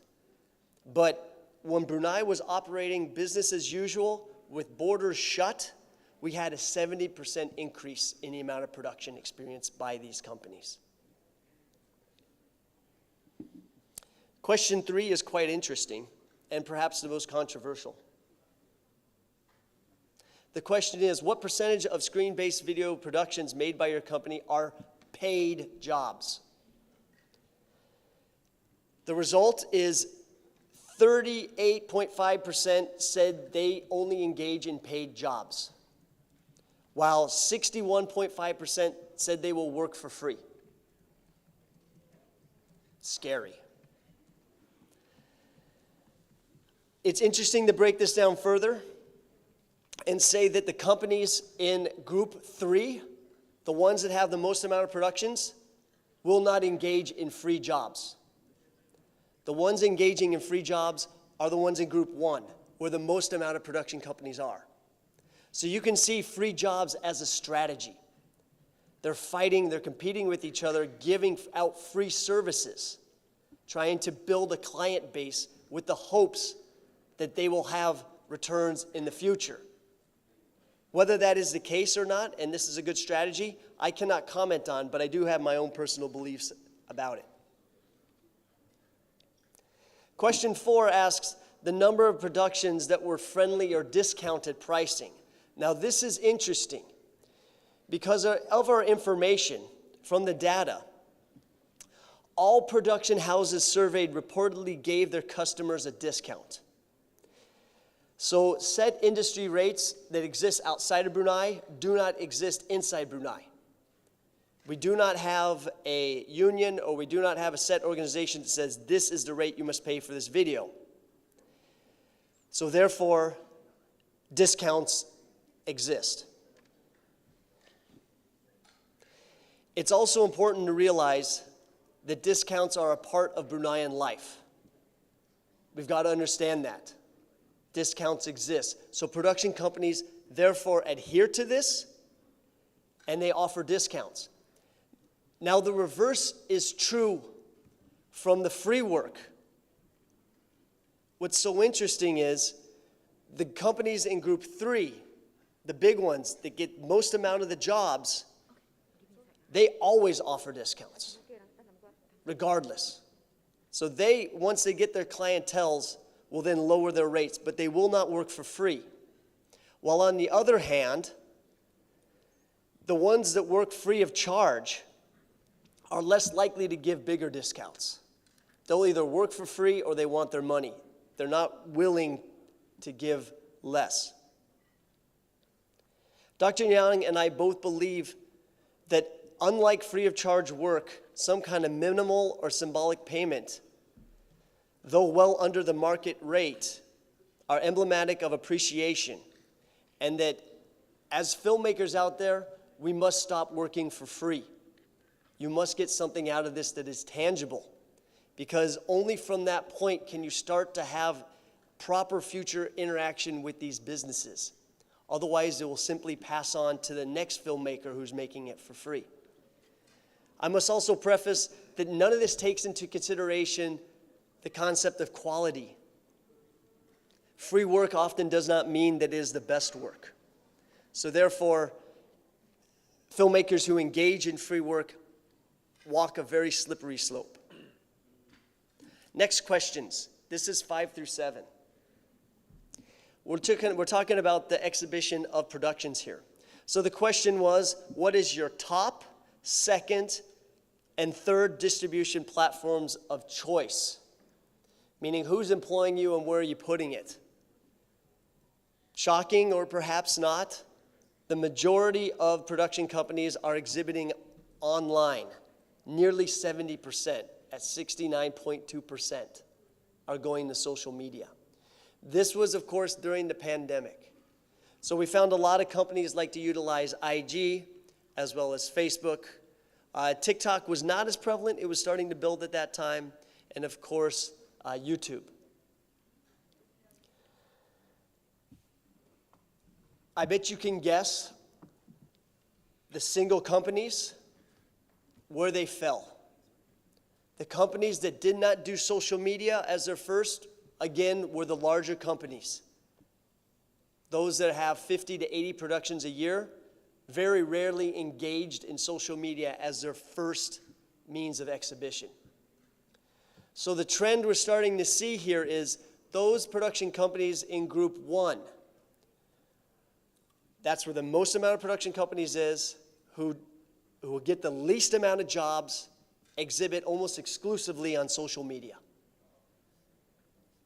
Those production companies that must be paid, that will offer discounts, that get up to 80% of the jobs, are not dealing with social media as their first exhibition platform. They're dealing with domestic OTT, such as RTV Go, Progressive, Oops. They're dealing with government, such as promotional videos or PSAs, private viewership, or they're working with the cinema. Moving on to the next slide, we start to see a bit more diversification. Now we start to see RTB become very relevant in terms of an exhibition platform. And it starts to spread itself, as you see, horizontally. We have television leading the way, followed by a three-way tie between cinema, social media, and domestic OTT.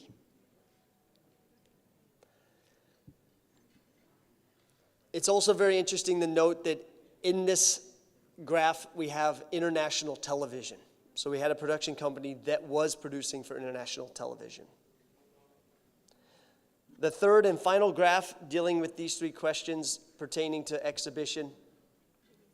The third most popular exhibition platform you're engaging in, and this was private viewership, corporate or wedding videos.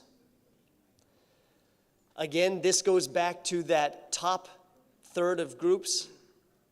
Those that are making up to 20 films, they're either publishing on social media or they're making wedding videos. That's where they lie. That's their clientele.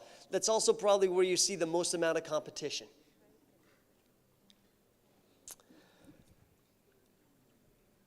Moving on.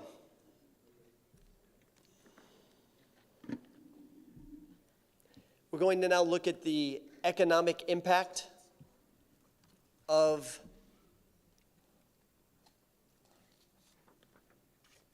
spend. Okay, so the question here is, what percentage of your typical screen-based productions budget was spent on other businesses? Let's say you're a production company, you got $10,000. How much of that $10,000 went directly back into the Bruneian community? Through other businesses, through services, through fees, perhaps to your actors, and so on and so forth. As you can see from this graph, in group 1, 35% of what they accrued, what they were given, was spent back into the community. Group 2, 50%. Of a $10,000 budget, $5,000 went back to operating costs that directly impacted the community. And for the group 3, these are the big, that was 36%. So there's a trend there that we can examine in terms of the business models.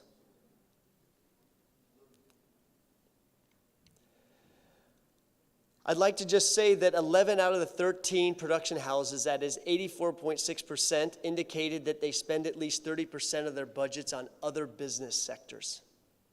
Similarly, 8 out of the 13, that is 61.5% of the production companies, spend at least 40% of their budget on other local business sectors, while 5 out of 13 spend 38.5%. I'll say those numbers one more time. You've got at least 30% of budgets coming in to these production companies being spent on Bruneian local businesses. That could be food and beverage, that could be hospitality, that could be transportation, that could be those also in the creative industries. And from that one, some of them are spending as much as 40%. I'm now going to point out another question, and this is for employment. I see we have quite a few students out there. So what are your chances of getting employed by companies? The question is as follows. How many staff members or crew members does your company typically employ on a production? The results are as follows. All the companies that we interviewed hired at least 3 people. So they had 3 people on permanent staff. With 8 of the 13, or 61.5%, identifying that they hire at least 7 or more people per production. So what we're seeing here is typically a production company will have 3 key people that they keep on staff on a salary. But when they get a production in, they hire an additional 5 to help with the production. These are freelancers. All right? Continuing on and looking at that, we can say that production companies that engage in less productions, so those that the productions fell down, employed an average of 6 people still.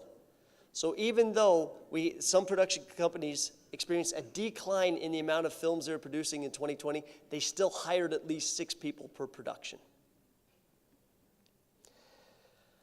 Companies from Group 3 employed 10 or more people per production. So this again is the companies that are producing 80% of the content are hiring 10 plus crew per production. It is possible that these productions need larger crews because their shoots are larger. The productions are larger. They need more people, the technology, the lighting, actors, transportation. It just requires more people, more hands. The average employment for a production company that dealt primarily with social media, so those companies that are just producing to social media, was 7.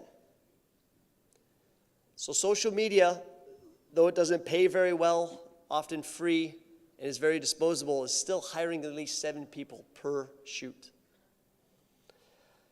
For those of you interested in the cinema, the production companies that shot for cinema employed typically more than 10 people.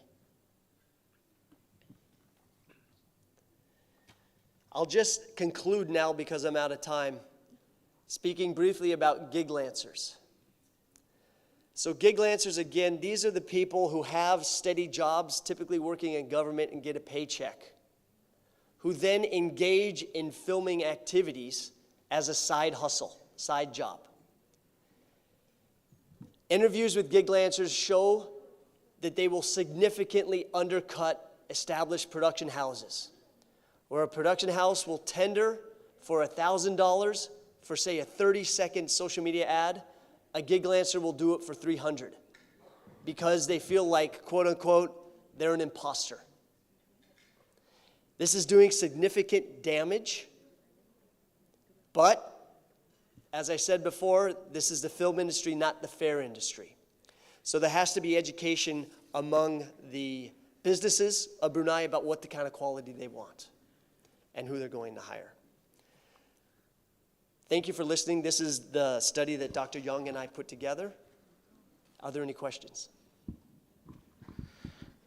Thank you, Mr. Alex. Han here from AITI. I just want to keep the ball rolling in terms of having a conversation. When you show those stats, to me, I see money. I see opportunities. what seems to be the hurdle here in terms of hopping onto the film industries and started making content? Because if you see across Bruneians, we are not shy in terms of making contents on YouTubes, TikToks in this case, or Facebooking. So mind sharing your experience or what you see within the film industry in Brunei? Why aren't we monetized from content creation? Great question. So I'm going to refer to a very interesting interview I had with a number of production houses. The number one hurdle they face is payment. And this is delayed payment. So they will get a job, they will shoot the job, but then they're not paid for a number of months afterwards. In which case, they then go into debt and they cannot buy new equipment, they cannot hire new people, full-time staff. They're barely surviving because they don't know when the next influx of money is going to come in. So that was the number one hurdle that these smaller production companies faced, and larger, to be said to that there's no organized code of payment saying you must be paid within a calendar month or 30 days. There's always the issue of can you monetize on YouTube? That's something I'm not going to touch because I haven't necessarily studied it. It is possible people can, and I know there are Bruneians that do, make money with accounts that are established overseas on YouTube. I think AITI is doing a good job with the Pitch to Produce initiative, at least getting people started. It is my personal belief that making films is expensive, and currently there's not enough money to make a proper production. There's enough money for a proof of concept, but really we have to start putting money in to get money out. You're absolutely right. This is a money-making industry. It's based on it. The final issue I'd like to talk about is audience. So we're creating lots of content, but we don't know its penetration. The production companies work in circles. So a single production company may have a group of fans or viewers that never truly reach out to other production company circles. So it's a bunch of these smaller circles. We don't have one big viewership circle. So there needs to be more audience development, and perhaps again with the AITI Pitch to Produce, with the content going on to progressive media, with high aspirations and hopes by these filmmakers to get into the cinema, we can start developing Bruneian audiences who will then pay to see the content, and then we can start getting money in from them. All right. That sounds good. Now let's go back to gig lenses. To me, this is we're in the era of gig economy. So what's stopping gaining audience from global? No, because there's only so much population within the country. Why can't our content be filmed outside Brunei in this case? There's so many platforms that are available right now. In the internet genre, everything seems to be borderless. So what are the advice that you can... I can see a lot of students here today, and I believe that they may be wanting to hop onto the film industries and making their own contents, which they may already be making their own contents. So how can we help to gain confidence for them to go out, broadcast globally in this case? Yeah, another really good question and a slightly controversial point here is the quality. So I can safely say, having watched and been the head judge for the Brunei Content Festival, there is good content. Is it international standard? I'll say no, it's not. Brunei still does not have the international broadcast quality as Korea, which we will be competing against if we go internationally, with the United States, of course, even Malaysia, Philippines, Singapore. They all have networks and at least established qualities. Gig lancers hurt that quality, okay? But we also have to understand that shooting for social media and the internet is completely different than shooting for television and shooting for cinema.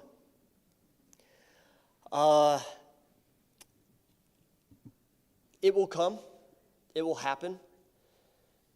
It just takes a bit of pride and people saying, I want to have a beautiful image, I believe. Education helps. Yeah, I mean, with the students out there, you cannot be satisfied with just making films. It's no longer special. If you put something on YouTube, you're like everybody else. So how are you going to rise above that? You're going to be unique. You're going to show your subject in a particularly engaging way. You're going to be different. You cannot be copycats. It's not going to sell. Your footage cannot look like everyone else's footage. No one's going to watch it. This is not the fair industry. I have to keep repeating that because simply making it doesn't mean you're going to make it. It doesn't mean anyone's going to watch it. All right, let's hear that from the audience right now. We got a few questions up there on Slido. So where do you see film industry heading in Brunei? I'm completely biased because of the film school. I think it's going up. All right? All right. Yeah. Now, why do I think that? I see in the 4 years I've been here, I see a jump in quality. Again, I don't think it's international standard, but I see a jump. I see creativity. The people that are involved in the AITI Picture Produce, these are people who generally would not get a chance to make films, so they come from outside the industry. They're bringing fresh ideas in. We need to work with the cinemas, perhaps, to get the films in, but as a filmmaker, you have to give them a film they can make money from. We can't rely on handouts, and we got to make competitive content. I can't answer Anonymous's question, is Brunei region included in the monetization of YouTube? I know it's not. There are ways you can, but when you go to YouTube and you click Brunei, it says you are not eligible for monetization. That's not bad, though, because it also means you can use copyrighted music with very little restrictions, because then the money goes to the artist. You don't get any money, but if you're crafty and savvy, you can sell advertising during your shows. So there is other ways to monetize. You just have to think. If you could continue the studies until after the second wave, how different would the numbers be? Yeah, great question, Anonymous. I think we would see the exact opposite. Because we did not have a code of practice that was necessarily released, I know RTB had one, but the world was really grappling how we shoot. To make movies, you've got to be around people. Internet films don't work. Shooting a film off of Zoom is as boring as being in a Zoom meeting. No one's going to watch it. So we have to be out and filming and shooting and so on like that. But, thank goodness, things are lessening. We'll see an increase, hopefully, now. Correct me if I'm wrong, isn't Oops based on YouTube? Yes, it is. So why is it classified under local OTT and not some social media? What sets it apart? That's a really good question. Now, the reason why it was classified as a local OTT is because it was propagated through a website. You could, of course, go onto YouTube and search through Oops, but Oops itself runs all the traffic through its established website. There are advantages to doing that. And the producer, Munji Atira, right there, do you want to share your trade secrets? No, she says. I'll just say there are advantages to running your YouTube through your own website. Just think about it, okay? Instead of just throwing it up on YouTube. So that's how we classified it as OTT, because we thought they were sheltering it or petitioning it away from regular YouTube. Can you share the difference between the duration of content being produced by the different groups? Awesome question. No, I cannot. I don't have those data.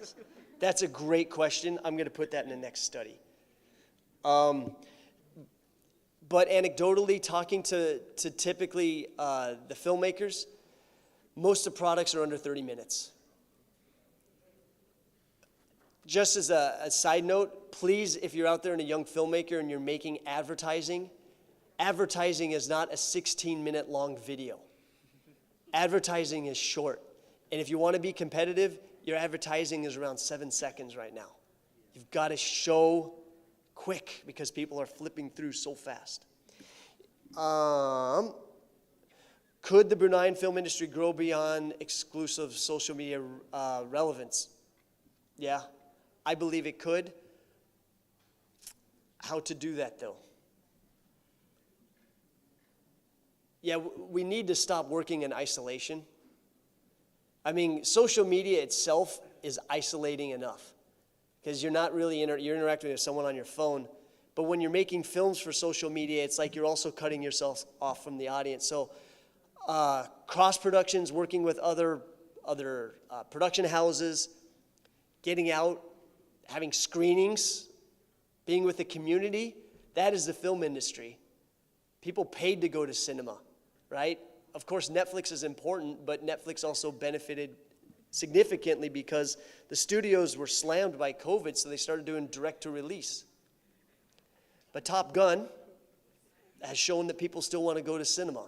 If you've got a film that should be played in the cinema. It's hard to watch Top Gun on this and be thrilled. You've got to see it on a big screen with surround sound. That is the immersive experience people want. Since you mentioned number of employment, does the numbers consider the qualification quality? No, we did not look at that. Another good question. We simply asked that we simply asked the numbers of people being hired.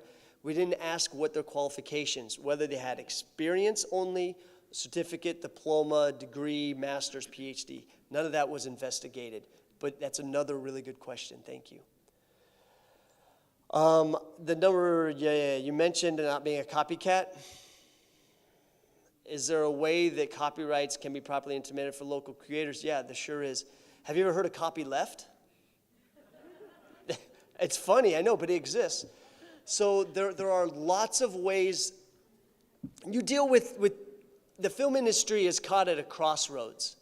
You've got business and you've got art, you've got technology and you've got culture. Each pulling in a different direction. Where you fall on that spectrum as a filmmaker is entirely up to you. You might want to work for free because you love to create. It's your art and you can work without impunity. No one's going to tell you what to do. Then again, you might love money because this is what you're doing for a business. Therefore, you're more restricted into what you can make. Can you go back to that last question? Sorry about that.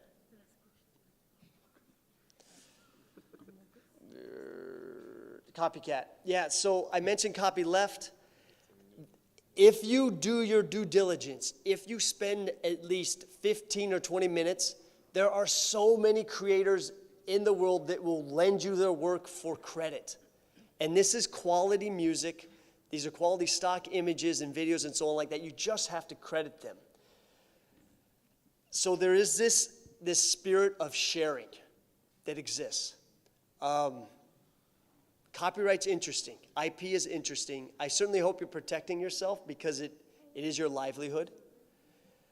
I don't want to digress too far into that. So if there's no other questions or if there are more questions, I'd be happy to advance. Okay. Thank you, Dr. Fisher, for introducing us a new term today, Gig Lancer. The statistics shared was interesting to note, and remember that this is the film industry and not the fair industry. Okay. Thank you. Thank you for attending, and thanks for the questions.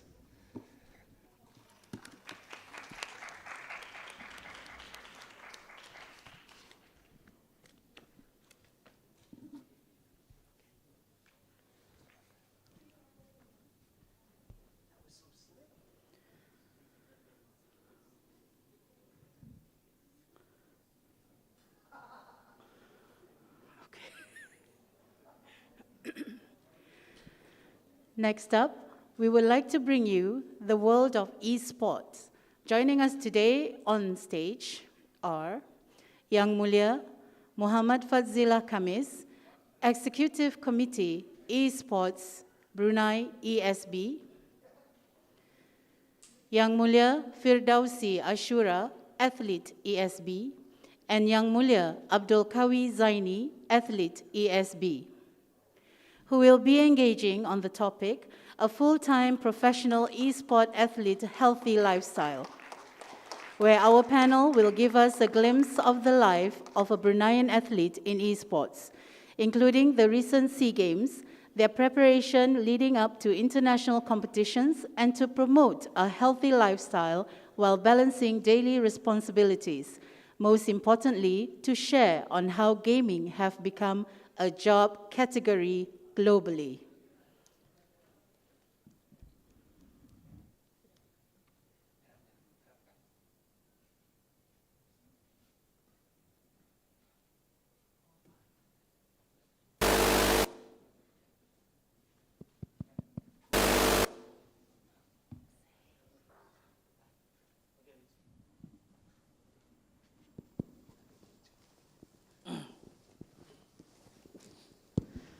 Assalamualaikum warahmatullahi wabarakatuh.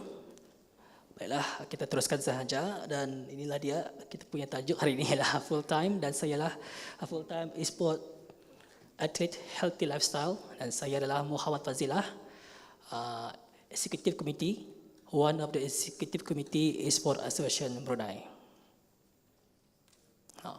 Okay.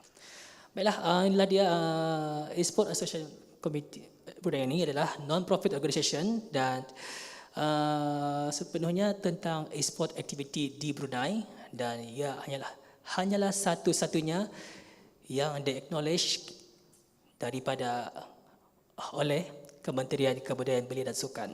Dan kita ketahui bahawa e-sport sebenarnya bukan sahaja di Brunei telah berkembang tetapi di luar negara lebih berkembang luas lagi dan semakin majulah. Dan ESP dalam usahanya untuk membangunkan perkara ini lebih kepada opportunities sebenarnya dan platform untuk lokal Bruneian untuk mengikuti e-sport dan juga mengalami exposure supaya mereka juga dapat mengikuti this competition lah. Okay, our mission our ESB lah local, kami akan menaikkan lagi e-sport community dengan mengadakan banyak tournament e-sport dan juga untuk mencari atlet-atlet yang capable untuk berlawan dengan di negara luar bukan sahaja di secara lokal. Dan our vision ialah produce competitive athletes untuk jadi wakil negara bertanding di luar. Okey, inilah antaranya lah perkembangan Brunei e-sport scene dan itulah dia secara bertahun-tahun di mana prize poolnya semakin meningkat yang pernah diadakan di Brunei daripada 15,000 hinggalah sekarang kali ini berjumlah RM27,500 di mana ada beberapa game e-sport yang dipertandingkan, contohnya PUBG M, Valorant dan juga Mobile Legend Bang Bang. Dan players pun juga meningkat kalau dilihat sana di mana estimation di ujung sekali di mana 2,500 participant daripada Brunei. Dan juga kali ini kami membukakan pada Borneo juga. Dan itu juga adalah antara nama-namanya eventnya Tech Expo pada yang lama sudah sebenarnya tetapi recently yang baru ini ialah Emperor Clash Series Season 1. Okey, inilah di antara kebaikan e-sport di mana boleh membuild positive community dan juga peluang pekerjaan serta healthier activity at home. Daripada melakukan sesuatu tanpa ada pulangan kembali macam mana, at least kalau mereka ikut competition, mereka juga boleh mendapatkan hadiah yang boleh mereka dapatlah hadiah reward daripada competition dan juga boleh jadikan dibayar untuk sebagai income lah. Yes, betul. Dan itulah dia antara possible job opportunities bukan sahaja kepada atlet tetapi berpeluang pekerjaan seperti production, marshal, technical, caster dan sebagainya. Okey, inilah yang telah ESB capai sepanjang beberapa tahun yang lepas. Antaranya ialah mengikuti dan juga menjadi member, mendapatkan connection dengan National Federation di luar negara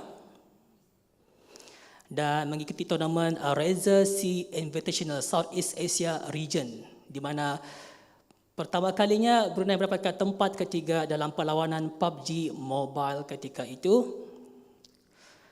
Dan ini pula dia tournament yang pernah diadakan di Brunei, iaitu DST Carnival secara offline sebelum lagi ada COVID di Brunei. Dan prize poolnya masa itu ialah RM17,000.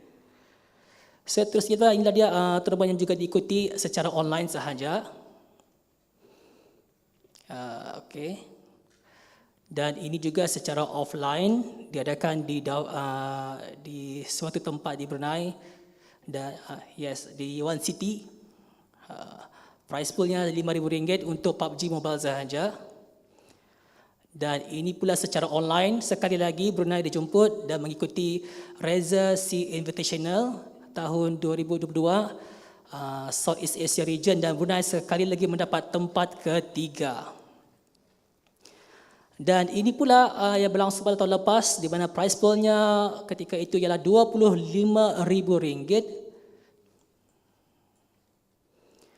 Dan inilah yang berlangsung pada tahun ini, yang masih lagi dijalankan, di mana kami bawa partisipan daripada Sabah, Sarawak dan juga Kalimantan. Dan kali ini prize poolnya RM27,500 dan gamenya pula ada 3, PUBG Mobile, Mobile Legend dan juga Valorant. Dan inilah dia buat pertama kalinya di SEA Games, 31st SEA Games di Hanoi, PUBG Mobile dipilih sebagai salah satu e-sport di dalam SEA Games. Jadi kami pun menghantar wakil Brunei untuk ikut serta SEA Games ini disebabkan pencapaian-pencapaian mereka seperti tadi, iaitu mereka telah mendapatkan kemenangan di Reza Invitational dan beberapa turnamen international. Dan mereka mengikuti 2 kategori ketika itu, iaitu team event dan juga solo event. Dan ini pula dia antara perkara yang kami telah capai, iaitu diterima menjadi member Global Esport Federation, International Esport Federation. Dan ini pula dia antara rancangan yang akan for future plans. Kami akan lagi memperbaiki lagi our national league, kemudian standardized tournament rules dan peraturan tertentu untuk game yang tertentu. Kemudian juga kami akan mendevelop sistem untuk mereport segala every perlawanan, bukan sahaja mereka mengikuti, tetapi kami juga ada memberikan report tentang apa yang telah mereka lakukan dan apa yang the result. Dan inilah dia, kami juga akan awareness tentang e-sport kepada middle school dan sekolah-sekolah menengah tentang kebaikan e-sport ini juga. Dan setentunya sekali kami ingin mengikuti World Championship kerana hadiahnya lebih besar. Dan inilah dia wakil daripada Brunei yang pernah mengikuti di SEA Games. Saya perkenalkan Abdul Qawi bin Zaini sebelah kanan, dan juga di tengah ini pula Muhammad Firdausi Ashura. Baiklah, kita akan pergi beberapa soalan saya akan tanyakan tentang daripada mereka, dan mereka akan cuba jawab soalan tersebut.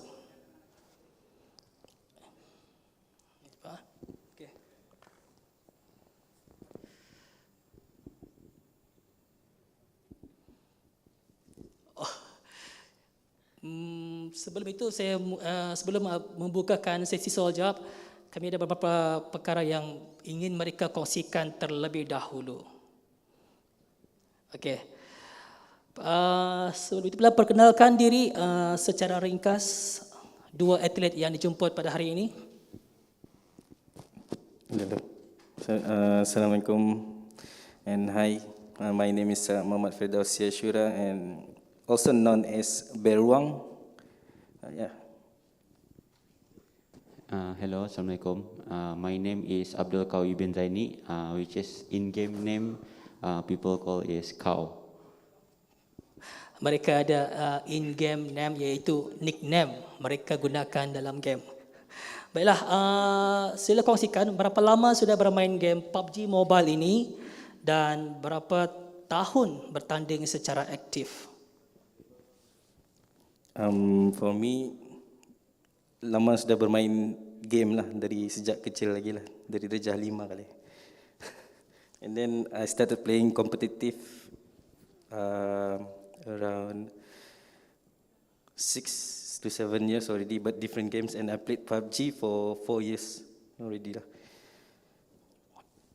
Dan saya juga saya bermain dalam game ini dalam 2 tahun 6 bulan lah dikirakan.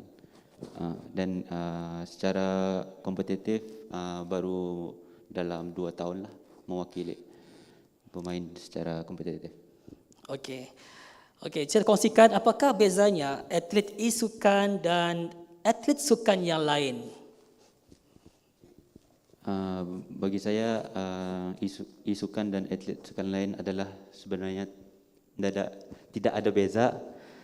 Pasal apa? Ianya menggunakan mental dan fizikal yang kuat. Bezanya saja sukan lain like macam mana-mana sport menggunakan tenaga dan juga inilah aktiviti fizikal kan. And then bagi kami yang e-sport duduk di rumah main game. Okey, jadinya yang lebih ngalih ialah cuma perlu banyak tidur lah saja. Baiklah, apakah cabaran yang pernah dihadapi sepanjang menjadi atlet e-sukan ini? Cabaran yang paling cabar ialah diri sendirilah, and then pressure sebab kami di 31st SEA Games kami membawa nama Brunei, and then pressure tu terlampau tinggilah, and then mengalahkan mentaliti kami sendiri. So diri sendirilah cabaran itu is tani punya diri sendiri. Okay, cabaran untuk semasa SEA Games ianya satu tanggungjawab yang besar pasal kami membawa nama baik Brunei Darussalam. Kerana kali pertama juga kami mewakili secara offline.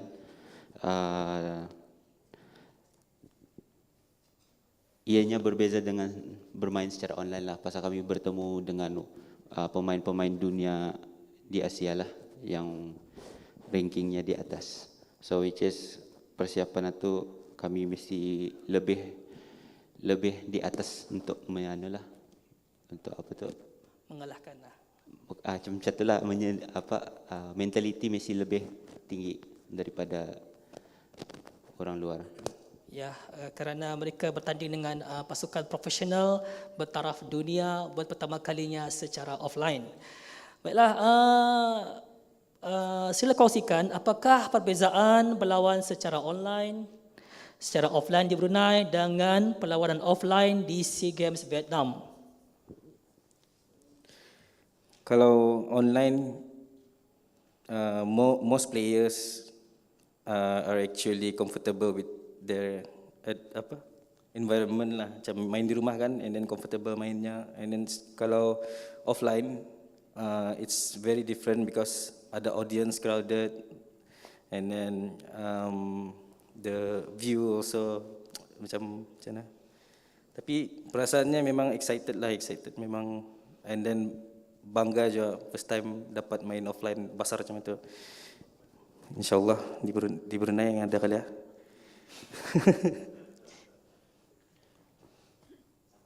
Sama, okey.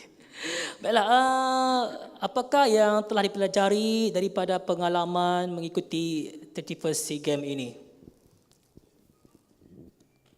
Okay, semasa SEA Games berlangsung di Hanoi, sebelum ini pengalamannya adalah mengatasi keadaan yang tegang, which is to handle the pressure semasa perlawanan, kerana ianya baru pernah pertama kali diadakan, dan mindset is important juga. Pasal apa? Ianya boleh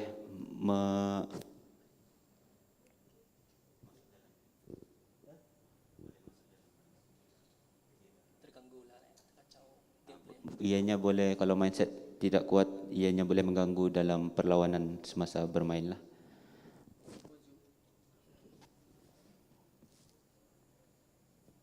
And satu juga, kami dapat belajarlah yang kalau ke luar negeri itu mesti jaga kesihatan supaya tidak demam. Pasal most of kami ada 4 orang atlet yang food poisoning lah di sana semasa perlawanan. So kami masih juga perlu fokus untuk perlawanan kerana tidak ada delay di sana.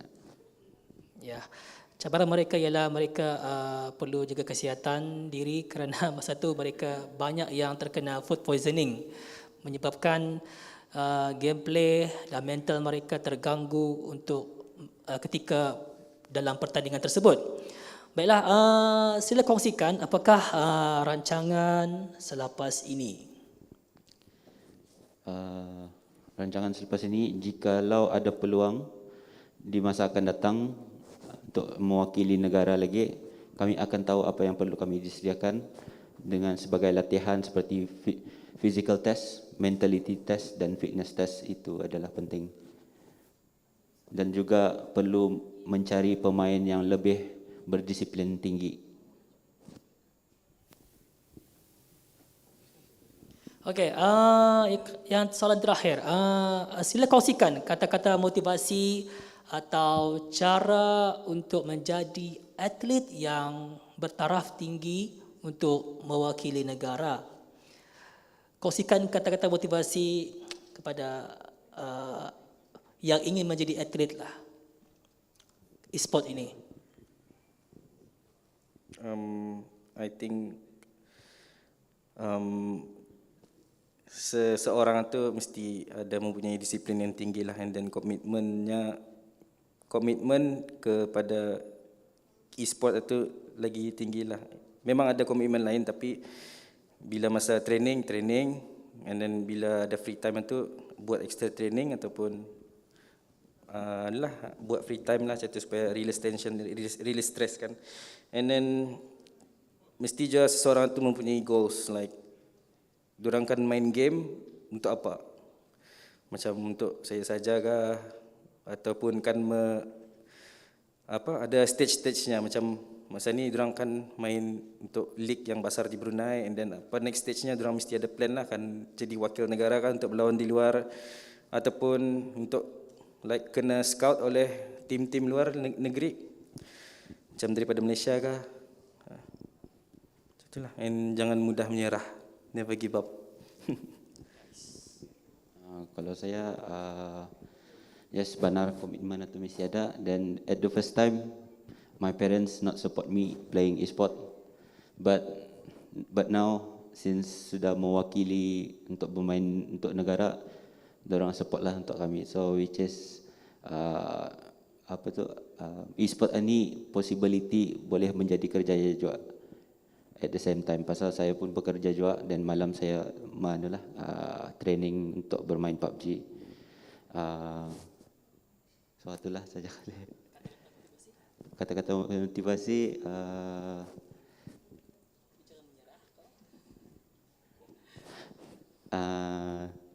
Jangan Brunei yakin. Brunei yakin. Okeylah, baiklah, terima kasih kepada Abdul Qawi dan juga Firdaus.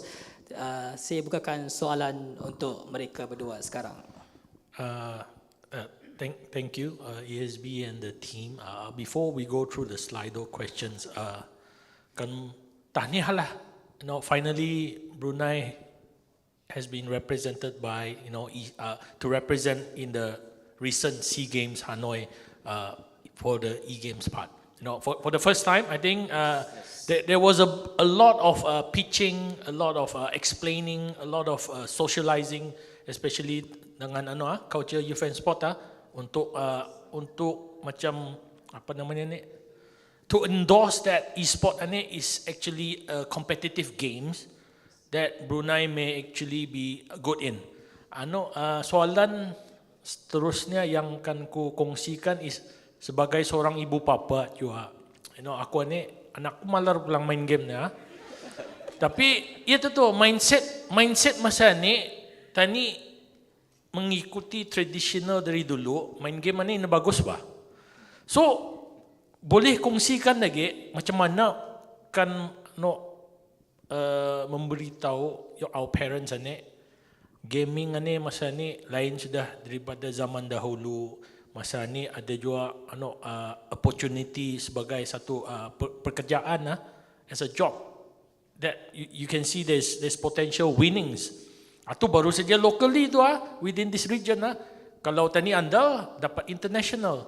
So share lah sama orang-orang Brunei ni. What have you guys done to inform your parents that it's actually a job now? Minta endorsement lah dari parents that abah support dia macam tu. From my experience awal-awal memang selalu kena marah lah main game. Dari Damit dari Darjah 5 macam tu. Asal balik sekolah main game, lepas tu berjalan ke cyber main game lagi. So memang awal-awal orang cakap, parents cakap macam, anda ke mana, anda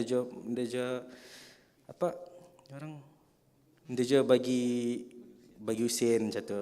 And then masa ni since aku main kompetitif di PUBG Mobile, and start tu aku macam first time aku start main tournament di Miri, and then nombor 1. Lepas tu macam slowly macam manalah makin kena support oleh my parents, and then aku pun pernah kena ambil oleh tim Malaysia. Just aku tinggal di Malaysia lah sebulan saja. Tapi lepas tu macam dah sanggup.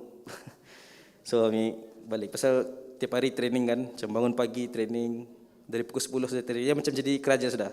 Dari pukul 10 training, makan tengah hari, patang training lagi. And then malam sebelum training makan lagi. Malam sebelum training makan. And then lepas tu every day macam tu. Di hotel saja balik-balik macam tu.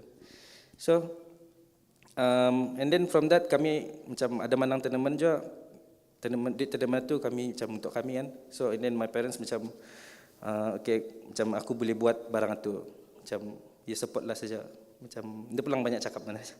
Macam kalau menang, tapi start masa since I macam ikut berlawan dari international yang macam lawan tim C lah, tim Southeast Asia kan. And then start tu my parents melihat je PUBG Mobile ni. Dia pun tahu map-mapnya apa. Macam kenapa kamu kalahnya macam tu? Macam kenapa kamu mati awal macam tu? Ada tu di grup berbunyi. So alhamdulillah ya support lah my parents. So I think memang slowly macam parents yang slowly support lah. Bilang macam jangan pelan disuruh main game 24 hours kan, macam ada berhenti. At least buatlah macam homework kah. Kalau main game boleh je, tapi buat dulu homework lah. Lepas tu main tah. Maybe lah.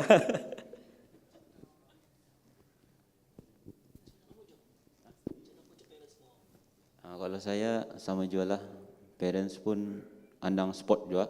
So which is my dad sebagai coach volleyball. So ia memang akan support aku pulang apa yang sport yang aku main. So kecuali my mom kali lah, jangan tu main gamenya. Normal lah tu, normal bagi. Tapi kami masih stubborn lah, macam mau masih main tu. Then which is aku start bermain e-sport ni pasal Bear juga, Abib, pasal ia yang membawa aku dalam scene PUBG ni. So which is jadi first time aku enjoy lah bermain juga game ni. Dan lama-lama aku terfikir kalau aku bermain dah buat apa-apa, then why not aku cuba kompetitif. So semasa tu Abib ni membawa aku ikut menyediakan tim untuk mewakili tournament-tournament yang di Brunei. So alhamdulillah ada je lah menang top 3. So masa ni DC, since masuk C, family ku support lah, all my family, cousins, friends, semua support. That's all. Okay, nampaknya ada beberapa soalan sana, tapi macam lebih kepada ESB dan bukan kepada atlet. Okeylah, tapi bolehlah jawab mungkin soalan yang terakhir dahulu. Can you make a living from being an e-sport athlete? Soalan ini bawah sekali. Inda pulang inda stable lah. I mean macam pendapatan itu inda stable kan. Kalau macam banyak tournament di Brunei, and then selalu menang, alhamdulillah banyaklah juga pendapatan. Tapi so far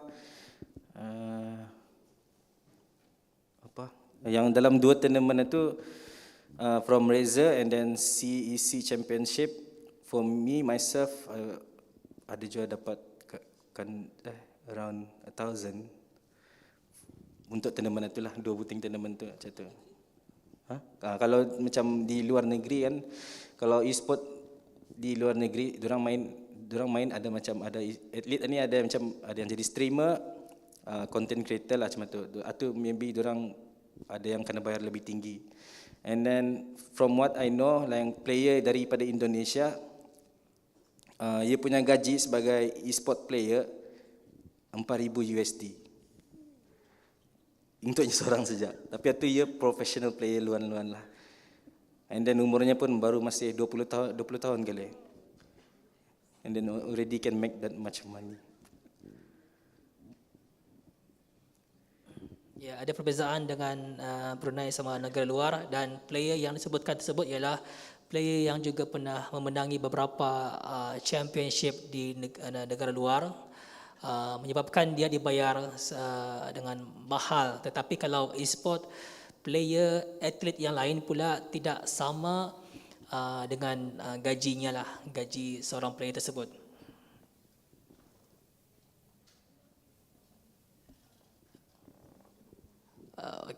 Tentang how would a Bruneian e-sport athlete transfer the winning into the Brunei bank account without being marked suspicious, saya tidak dapat menjawab kerana itu urusan atasan lagi. Dan do you have a workout routine? Training to be a pro gamer, bawah sekali. Workout routine, maksudnya exercise lah tu kali ya.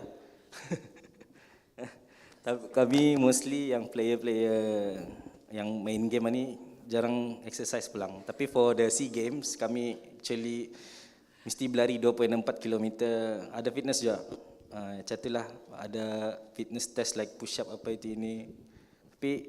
Tapi I think it's a good thing lah. Macam kami yang jarang berlari apa itu ini, untuk kami kan main SEA Games itu kami mesti berlari, ada exercise apa. So it's good for our brain also lah, mentality.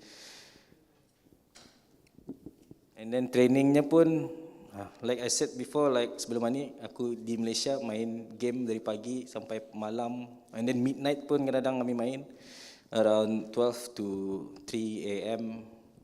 So dah banyak tidur sebenarnya. And macam itulah. Tapi kalau di Brunei ni macam for those yang macam indah bukan like ada kerja, ada sekolah, I think trainingnya bisa di malam lah saja, atau patang lah kalau ada free time, ataupun trainingnya berlawan sama tim-tim di Brunei ataupun tim-tim luar negeri macam tu. Okeylah, ada soalan sana, ramai orang bertanya kenapa MLBB Team India kena antara SEA Games.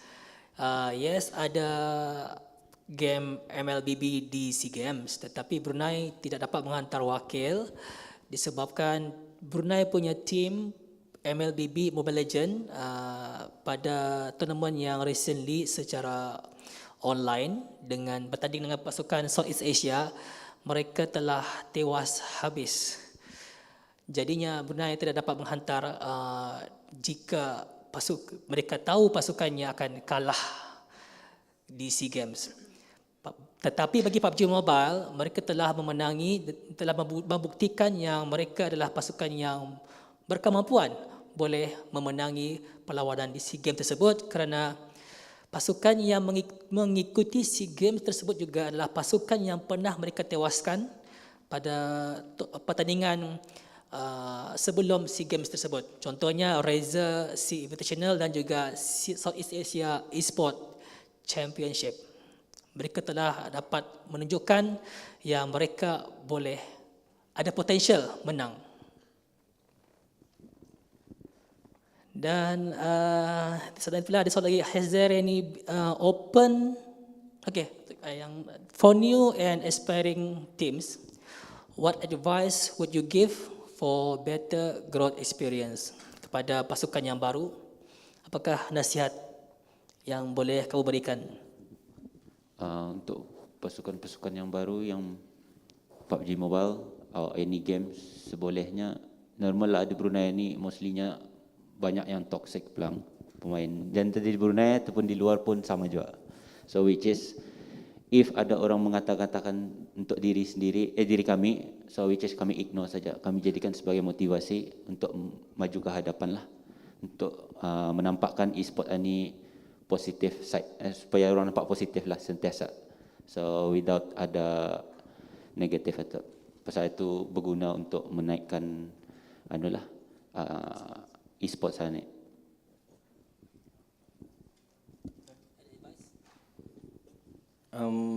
I think the best advice is find a good team for you lah.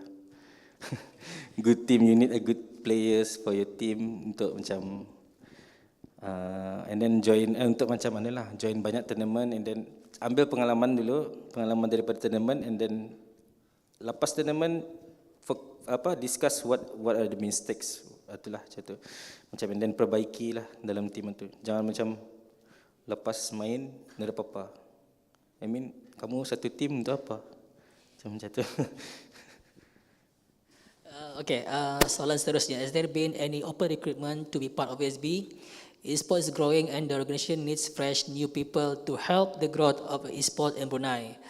Jawapannya, I think is yes, right? Ya, masih dibukakan. Konteks saja ASB untuk join to be part of ASB. Memang dialur-alurkan sebenarnya. Okay, dan soalan seterusnya, does ESB keep track of records of esports team in the country? Team di country, yes, based on competition sahaja. Competition yang kami endorse ataupun yang kami host, kami ada keep some of the records lah. And soalan di bawah sekali, for Valorant athletes, have they compete outside Brunei so far? I think yes, secara online. Yes, secara online mereka juga ada mengikuti. Kalau ya, saya pun pernah melihat, saya lupa apa nama turnamentnya, tetapi mereka pun telah ditewaskan.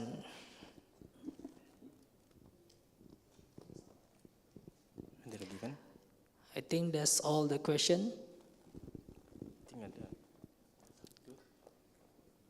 Ada lagi? Okay. Bagaimanakah cara untuk atlet e-sport untuk berlatih agar memperbaiki mainan dan kerjasama dalam persediaan untuk SEA Games? Apakah cara atlet berlatih memperbaiki mainan dan kerjasama? I think memperbaiki mainan itu, I think bolehlah, boleh macam, tapi PUBG Mobile ni bukan based on your skills saja sebenarnya.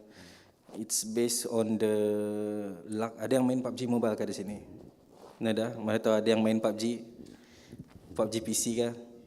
And then kan dalam game itu each ada dalam 4 minit lah macam tu. Ada zone, like blue zone, the circles, it will be closing until the last circle lah. And then siapa luck di dalam zone itu memang dia boleh macam survive until the top 3, I think, menang ke macam tu. Tapi itulah saja. And then juga disiplin. Strategi disiplin itu macam disiplin, individual disiplin lah. Kadang ada yang main-main kan, macam masih baibun, macam bukan ambil serius dalam permainan lah macam tu. And then strategi pun penting je lah. Strategi usually dari A to Z, macam cara rotation and then macam mana lagi, checkpoint and then positioning, coordination team masing-masing, player masing-masing, and then banyaknya menggunakan otak lah. Kadang-kadang macam dari pengalamanku, selepas tournament sakit kepala ni ngalih. Macam every tournament lah macam tu. Pasal banyak fikirkan, and aku in-game leader, like macam tukang fikir ke mana masuk, apa yang perlu dibuat, bila timingnya itu ini, banyak lah. And then semua tu mesti dibelajar lah. And then map juga mesti hafal tempatnya di mana yang bagus. So, itulah. I think macam next untuk ada kalau sekiranya ada 30 second SEA Games di Cambodia for PUBG Mobile, I think maybe kami akan cuba yang lebih baik lah untuk. And juga tambahan, connection and communication is important juga dalam apa saja game lah, pasal we play as a team. So dalam team itu player, pemain-pemain itu haruslah mendengar kata-kata in-game leader. So which is apa saja advice, we listen. Kena marah pun, kena maki pun, we still listen. I've been there. Habib pernah meraih aku juga. So I just listen. Apa yang baik aku ambil, apa yang buruk aku tidak ambil. So itulah yang membuktikan yang mengurangkan mistakes itulah payah. Simple paling damit mistake pun boleh jadi hancur semua. Hancur plan lah itu ini.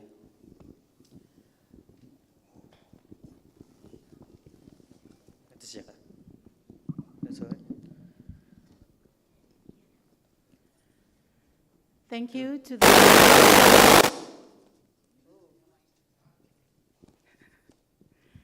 Thank you to the distinguished panelists on sharing their experiences as e-sport athletes. We take this opportunity to thank you for representing Brunei Darussalam at the SEA Games. You have put our flag out there to let people know that Brunei Darussalam also have budding e-sport athletes. With this sharing session, we hope that people will have a better understanding that esports is not just gaming, but is actually a sport that can create new job opportunities.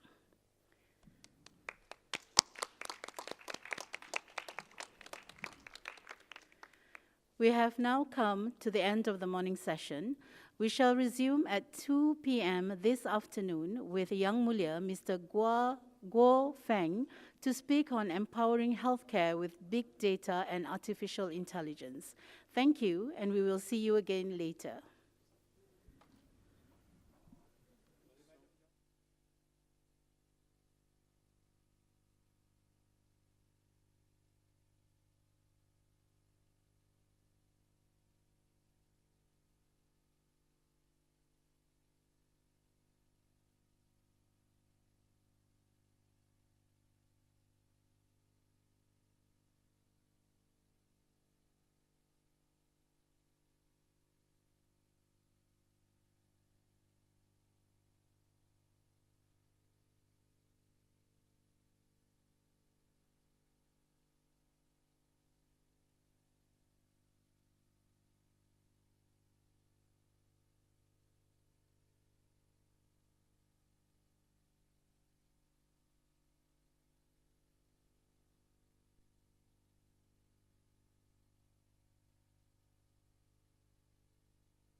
Test, test. You can try to click. And then this one is the laser. Okay.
increasingly be an issue for many countries.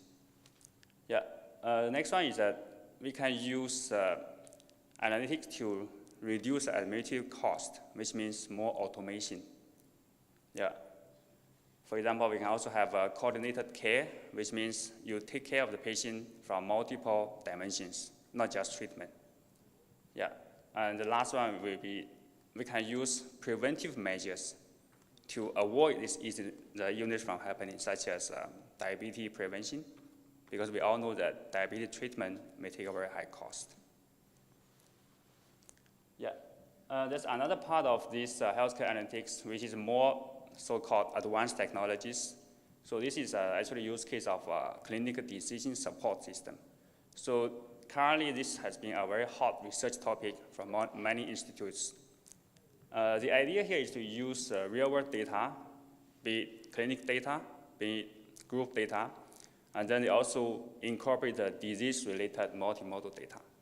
Then they are trying to use very advanced technology such as machine learning or deep learning in order to kind of try to predict the certain diagnosis prediction or treatment suggestion, even prognosis prediction and risk prediction.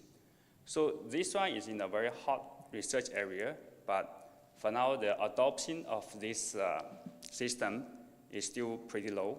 Yeah, and I think that both industry and the research area are working hard to improve its adoption. Okay, so now we're talking about the healthcare analytics adoption model, right? So we all know that in order to do a proper healthcare analytics, it cannot happen just overnight. So this is an adoption model which categorizes into 10. So if you see at the bottom, right, so level 0, which means a fragmented point solution, which is currently most of the cases. Later, you have to do the enterprise data frame system and then try to do a standardization of your current data. So the entire part here below, the tree part, will be data management. So data management is a foundation of all the analytics functions. So I repeat, this tree level is the most important for all the analytics solutions. Okay? So after we have this foundation ready, for now the 2 level up will be just a simple BI function. BI function which means it could be internal reporting and could be external reporting. Then on top of that, there will be more use cases such as waste reduction, which is more like population health management and suggestive analytics. And all the way to the top, let's see, personalized medicine and prescriptive analytics. Yeah. So it is a long journey, but the most important part is the bottom 3. Okay, so as I mentioned, that data management is the most important of all the analytics. So the core part will be the big data platform, a platform which you are able to do the data ingestion and keep the data into proper format. Yeah, so I can go into the further details here. So you can see from this technology architecture for the typical healthcare analytics system, you can see that at the bottom of this framework, you will see there is an architecture standard system, data security, data compliance, and authentication system. So the below part is to make sure your data is secure and then is compliant to all the rules and laws. Okay? On top of that, you will have the data ingestion. So this will be the part that where our big data may come from. So you can see from here, we may have hospital information system, HIS, PACS, LIS, EMR, and everything, and out of historical data. So those are the ones which we say is an additional data set on top of medical data, right? Then after we have getting all the data in, the next thing we do will be data standards and then schema matching. So this is also very important in this data domain is because if your data coming from multiple systems, right, you may have your own format. You may have your own terminologies. So this data standard is kind of unifying all the data into the same format. They all speak with the same language. Yeah. So then on top of that, you have data processing and modeling. So this will be typically the backbone of healthcare analytics solutions. We have the data processing, which means that it could be knowledge-based data processing. This is especially important in medical domain, because medical, we have a lot of existing medical knowledges. So this knowledge-based data processing will making our data more sense-making.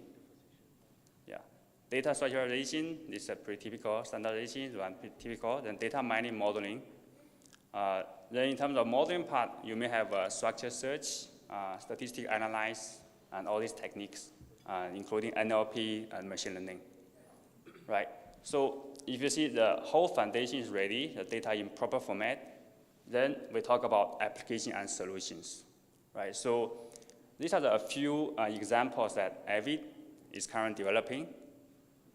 We have medical research, we have clinic diagnosis and treatment, epidemic response, public health supervision and monitoring, population health management.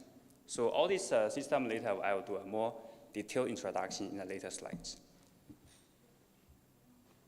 Okay, so again, we talk about data integration and processing. So this is into more details, how the data is injected to the system and why it is so difficult, but yet still very important, right? So we all know that the healthcare raw data, typically you have issue of number one, scattered and disconnected. It may be because of the case, there are many clinics and many hospitals. Their data was originally not in the same place, right? Second part is a poor quality with errors and also duplicate information and inconsistent. So this is the issue that we have encountered in the medical domain quite a lot.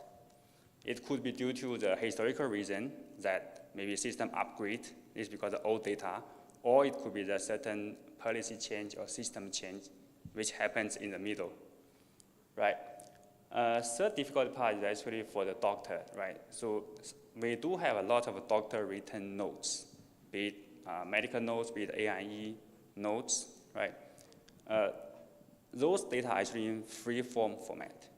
So we all know that free-form format is also called unstructured data.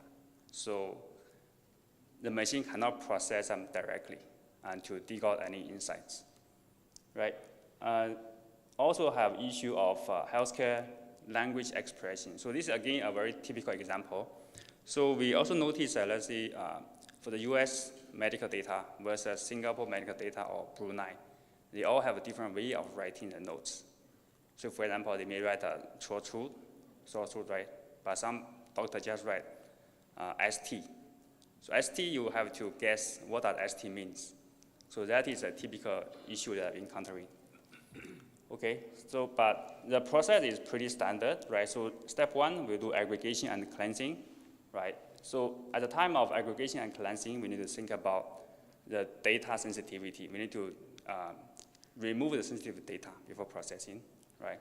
De-identification is again from personal data protection perspective, right? Structuralization, this is to really converting the record into a structured and standardized format, right? Then we have a quality control. So quality control is another very important part in the entire solution here, because one part could be your source system data. It may change along the way, right? It could be incident. It could be some system when decommissioned, right? You may have data gap, right? You may also have some issues such as the user themselves may enter data wrongly. So all this one, we have a system behind to really make sure the data going to the system is high quality and is usable, right? Okay, then last one is the high quality structured data, right? So last one is something that we are also working on. So which means that apart from the data quality, we also want to make sure our data is following the international standard. Okay, so here is just continuation of just now the thing I described, which is very common and very typical issue in the medical data. So this is called the medical text processing, AKA structuralization, right? Currently, we have two ways of processing medical data, right? One way is like rule-based. So we do have a number of medical colleagues who is helping us to derive the rules to extract the information from the free text. At the same time, we're also exploring from machine learning-based NLP. Because for the rule-based, right, again, the rule-based can quickly settle the issue very fast, but it does not have very good scalability, right? So there's also current approach is to use machine learning to predict the structured information. Yeah. Okay, the next one is the normalization, right? So this is a thing just now we talk about, let's say different places, they have a different way of describing, be it illness, be it drugs, and any other terms, right? So this is the way that we are kind of converting. If you see the thing on the right side, this is the original terms, right? So in the middle, we are slowly transforming into a more standard approach. Then we may have the merging certain concepts into a international standard terms, right? So it's called normalization. Okay, so just now we talked about all these underlying data platform, data ingestion, data processing, data quality, which means all data are ready to use, right? So then we talk about analytics and AI. So why I'm saying so is that, again, analytics and AI has to sit on top of good quality data. Okay, so the typical approach for the analytics that we have the most basic part, which is a descriptive analytics. So this is something like it's just telling you what has happened in the history for this person or maybe for a certain disease. So this is a relatively simple approach. We typically use data aggregation, data mailing, or even dashboard. Yeah, so we do have a few use cases in terms of descriptive analytics. So for example, we want to explore the effects of COVID-19 vaccination effects in Brunei, right? So this way we are going to put data out to find out which vaccination is more effective, adding different considerations and do a compare, right? We may also use this approach to investigate the trend and patterns for the medicine prescription from online doctor consultation.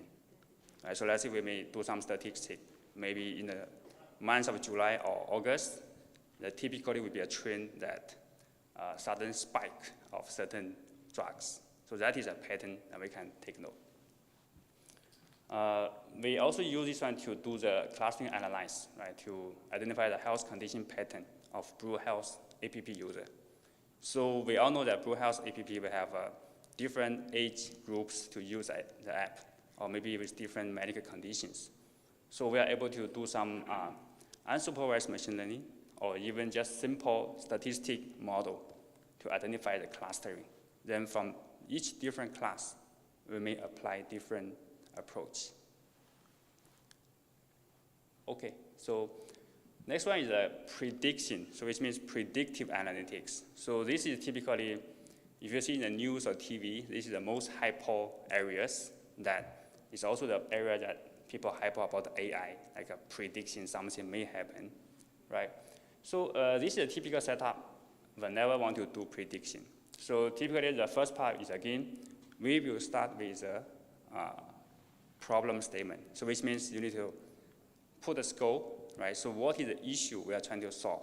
And whether this issue, it can be mapped to the predictive models, right? So if that is confirmed, again, step 2 will be data processing, right? Data cleansing, feature engineering. So this is the part that medical domain knowledge take a big part.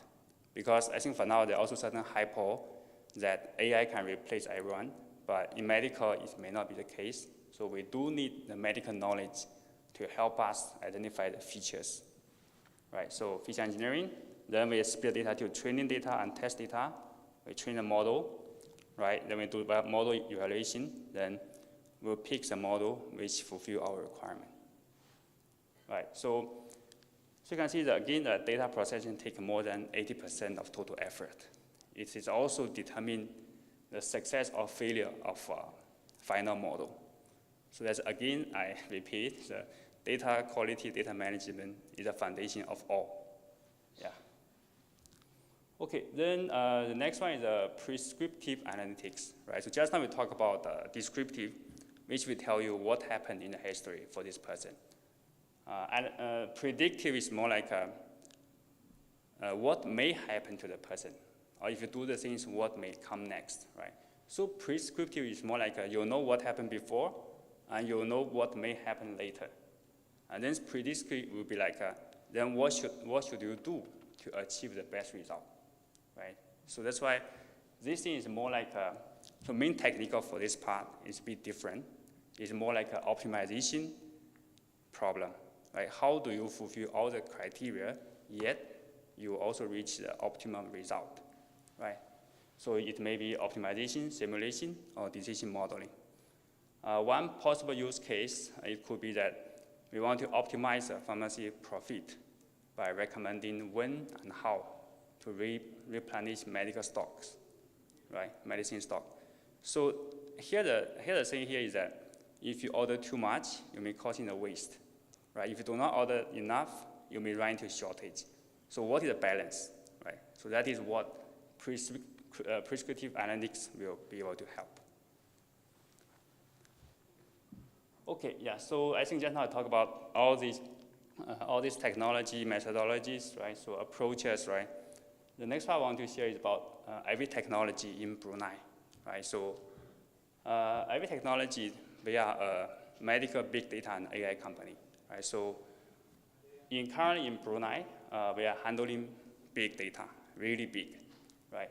So we are taking a huge volume of data from 7 data sources, right? Including BlueHIMSS, CODB, Flight, ETP, right?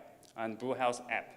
So actually this BlueHealth app is a very popular app that we are easily can have 1 billion transaction records at the back end, right? And we also handle different type of static files, right? It could be JSON, CSV, etc.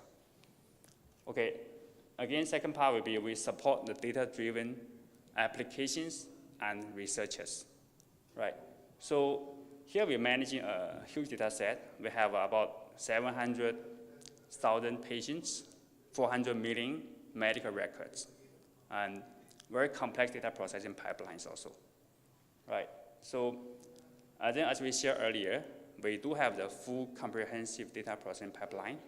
Then that's why our underlying big data platform will be able to support the applications such as Health Code, right, research platform, and the BlueHealth digital health platform, etc. Yeah. At the same time, we are also been actively exploring state-of-the-art AI and machine learning models to make better health solutions. So one case could be that we were studying some of the research paper in order to determine for certain patients when they were admitted to the AIE, right? So after how many days we should be sending them to a hospital, or how we should put them under different treatment. Because AIE is a place that all the patients may go there. We need to do a classification. So that is something the team is trying, yeah. The last one is that we actually take data service as our commitment to Brunei, right? So for this part, we have a dedicated data team, as just now suggested, right? We have data engineers, data scientists, data QA, and our medical specialist, yeah. So one more part is that more than 60% of our data team are stationed in Brunei. So this also aligns with our company's commitment with Brunei government to train up the local Brunei people to help the local government to set up this data capability for the future purpose, yeah. Okay, yeah, so now I'll talk about some of the cases, okay. Yeah, so I think the number one is that this is the app that the BlueHealth app, right? So we developed together with the Ministry of Health. So this app now is kind of a super app, right? So at the beginning of this phase, we actually created a BlueHealth Help, which was meaning to use at the beginning just as a contact tracing, as well as a health assessment platform, right? Just to provide the residents with the COVID-19 development and policy measures, right? But then along the way, as you mentioned, we are collecting more and more data, and also we have a new requirement coming, or new ideas that we work with our partners, right? So now the platform is already become including additional function, right, such as online medical appointment, right, doctor consultation, and secure access to individual health record, right. So we are also currently developing the AI-enabled function, right. So more towards for the population health management. So that's just not what I'm saying, that we are now also helping the government to converting from a medical care into a health care, right? So we do this platform for the help to a future healthcare system in Brunei, including nudges, right? So nudges is like we may remind the user, right? Maybe it's time to exercise, maybe it's time to sleep early, maybe, yeah. And the challenge and rewards and diabetes management module also. Okay, so there's one more part that AVID is also collaborating with clinicians from MOH for diabetes with other international alliance for the high-impact clinic trial, right, in diabetes mellitus with the use of AVID digital solutions. So this one I will also mention later in my later slides. So the below is the screenshot of the Blue Health app screen, right? You can see that it contains population health management, and below is telehealth. So telehealth here, you are able to book the appointment with a doctor, right? And then then you can have the doctor with a telehealth consultation. Then you don't need to go to the doctor physically. It will save some time and money, maybe. Yeah. Okay, the second part is another thing to share that for the population health we're building, another solution is called medication procurement optimization, right? So this is a system we built actually will help to track the so-called drugs prescription and drug issue, right? So this dashboard can reflect what is the current stock and what is the next coming level of the drug. And also at the back end, we are also building a AI machine learning model, which is that we are studying the historical drugs consumption and prescription data, and we're trying to predict, right? So maybe for next month, how likely the drug demand will be, right? So for now, it's in a trial run, but I think our goal is that in the long term, we are trying to use this prediction to kind of achieving lower waste and also enough stock for the use. Yeah, so this again link back to my first slide, reducing cost. Yeah. Okay, the second part here I want to share that its use case is that our AVID research platform, right? So, okay, so AVID research platform is actually a one-stop solution to manage all the research requirement, right? Because underlying this research platform is our data processing platform, where we have all the data inside and in proper format, right? So let's say here, this solution is having research data from multiple systems, yeah, including EMR and Blue Health and raw data. And then at the same time, it also provides some functions such as data browsing, right? Data processing, validation, dashboard, patient search, right? So why this one is important is that the traditional way of the principal investigator, the way they do research is more like pretty manual, right? Pretty tedious, right? This is because again, the data is not in proper format or data is not available. So with our research platform here, we kind of settle all the hassle for the doctors, right? It's a one-stop solution for all, right? And at the same time, not just we put in the data there, we also enabled a few disease profiles, right? So in our research platform, we're supporting the general queries researchers. We also support the disease-specific researchers, right? Okay, so, and also researchers on this platform, they may also be able to collaborate with each other, right? So let's say maybe one doctor already doing some research on diabetes, another doctor, he also want to do the same thing. Then he may be able to find out, oh, someone had done that before, I can collaborate with him, then we can do it together. So no need to start from scratch, Yeah. Okay, so that is typically the function: data management, study analysis, patient follow-up and monitoring, research collaboration. Yeah, it's our research platform. Okay, yeah, so this is just one example that IVIT currently have just done, right? So this is an activity that IVIT Technology, together with NUS, Duke NUS from Singapore, together with Ministry of Health in Brunei, also with UBD, right? So the four partners, they come together using the research platform to figure out a way that how to use technology-assisted, right, adaptive recruiting strategy. Okay, so this is a way that we want to find out some, sample patients in order to do a COVID-19 vaccination antibody utilization, right? So the problem statement here, I think, may not be very clear to everyone, but typically they say that the traditional approach, again, will be very time-consuming. That is pretty manual, and you have to send many batches of researchers to really contact everyone. So in our research platform here, we are able to select with a condition directly from our platform. Then straight away we know this way of filtering is making sense, and we have enough samples, right? So this one will save the thing that you happily design for a few days, and eventually you cannot get enough people. So that's why here you can save a lot of efforts in terms of recruiting the candidates. Yeah. Okay, so just now that is the research part. We also have the public health surveillance, right? So public surveillance here is actually where IVIT started in Brunei. Sorry.